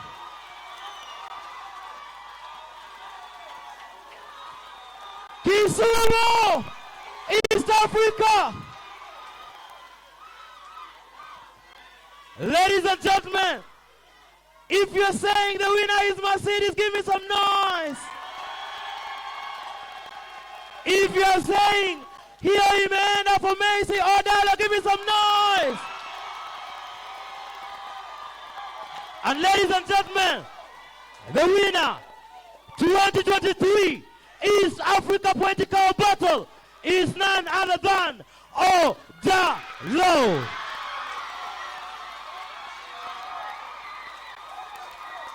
DJ, give us music. DJ, music. Music.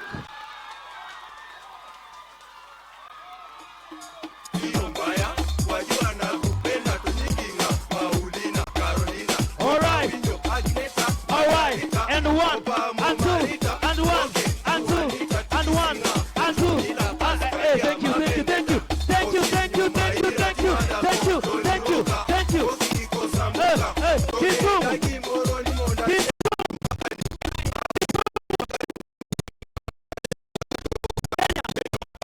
Ngoja vizuri. You will give it a special way. All right. And then you will listen to well. You will listen to well. Hey. All right, Shikilia. Thank you. Thank you. Ngoja. Excuse me, dakika moja kidogo. I want to bring on stage our guests who are going to help us to give out the awards. So number 3, who is giving out number 3? Number 3. All right, attention. I want to bring upon our CC, Madame Beatrice, with all due respect. Please come and help us to come and give out the award for the 3rd position. The award for the 3rd position. 3rd position. Thank you. 3rd position. 3rd position. All right.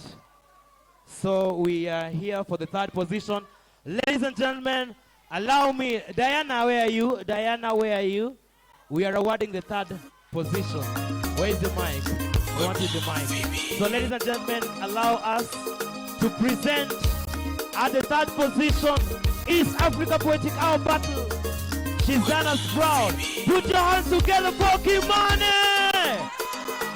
Congratulations. We really love you. The big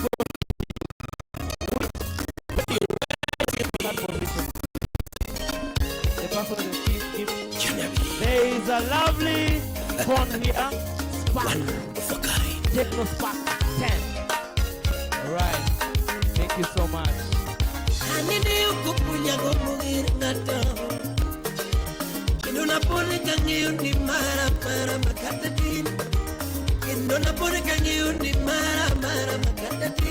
Alright.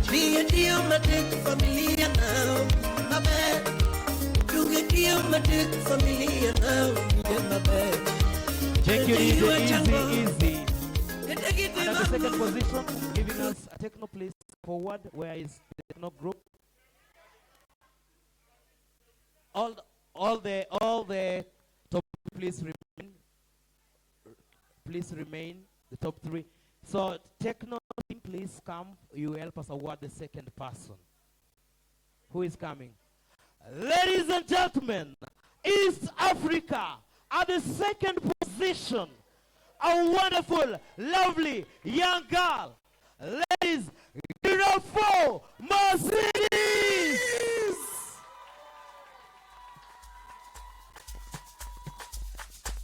Congratulations. Come on, 20.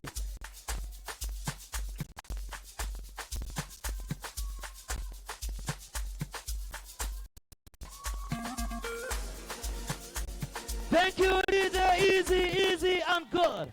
And now, ladies and gentlemen, allow me to welcome Mama County to help us award the winner 2023, the bearer of 100,000 Kenya shillings, with a number of 1 million. Ladies and gentlemen, I bring to you all the way from Kisumu, Kenya, Odalo.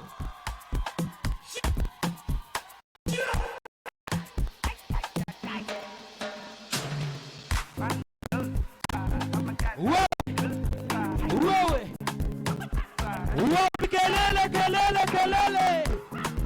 All right.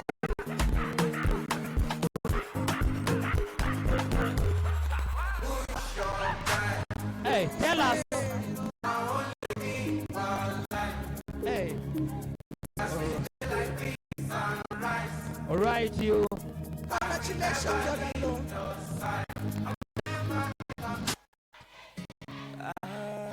okay.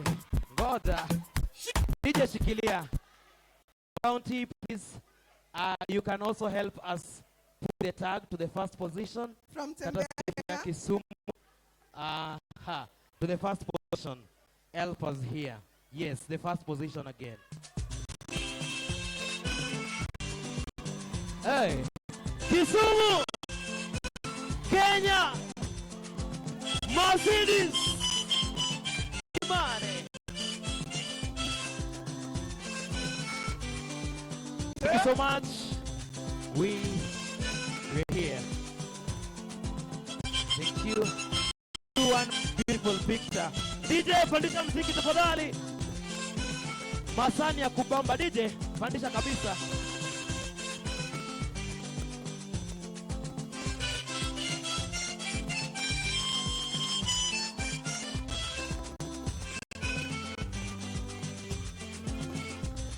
All right, thank you so much. Thank you. Now, Diana, this means that there is somebody who had predicted correctly. If you know you are the first person to predict that Odalo is going to be the winner, who was this? It was Paminas. So Paminas, tafadhali zawadi ya Paminas iko wapi? Paminas, come and get your gift. Yeah, kama mpatie kalamu ama nini? Get something for Paminas.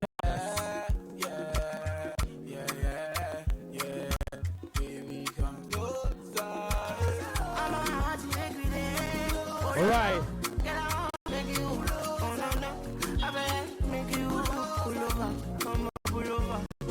So your guess was right, and that is good. So please take your award. Thank you so much. Thank you. Allow me, ladies and gentlemen, to invite the director of talent industry, Emoda Kidogo, to make his final remarks as we wind up this event. Ladies and gentlemen, are we happy? Are you guys excited about the 2023 Poetic Hour Battle? Let me just take this opportunity to say a big congratulations to Odalo for being the first poet from Kisumu to win the East Africa Poetic Hour Battle. Tupigie makofi. Asante. Asante.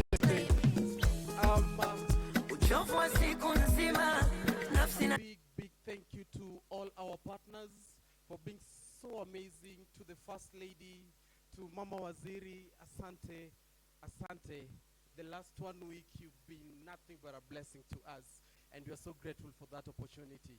To all our other partners, I have no words to tell you how much I am happy and grateful that you've held my hand and you've walked with me towards the journey of making art in East Africa, not just in Kisumu, not just in Kenya, but in East Africa, shine and get its glory and space. Asanteni sana. To the amazing audience,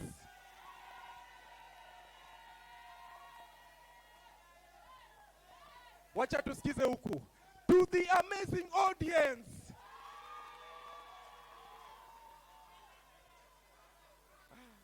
let's just say to all the poets who've been here, representing all your countries. Asante. Oh, to the amazing audience. Okay. So, ladies and gentlemen, it gives me a great pleasure to call an end to the East Africa Poetic Hour Battle 2023.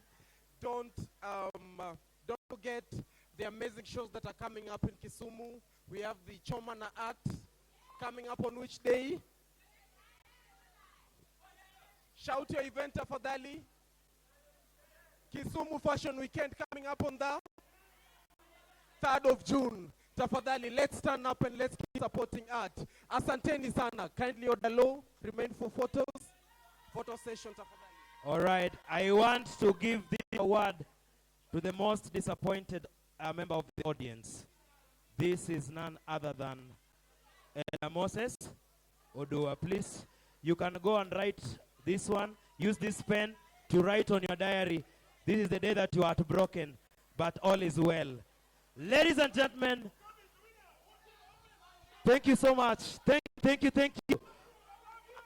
We love you, Kisumu. We love you, Kenya. We love you, East Africa, and everyone. Thank you for coming for the East Africa Poetic Hour Battle. We love you so much. DJ, keep us celebrating as we move on to celebrate these lovely ones, and then we have a photo session for them. Thank you.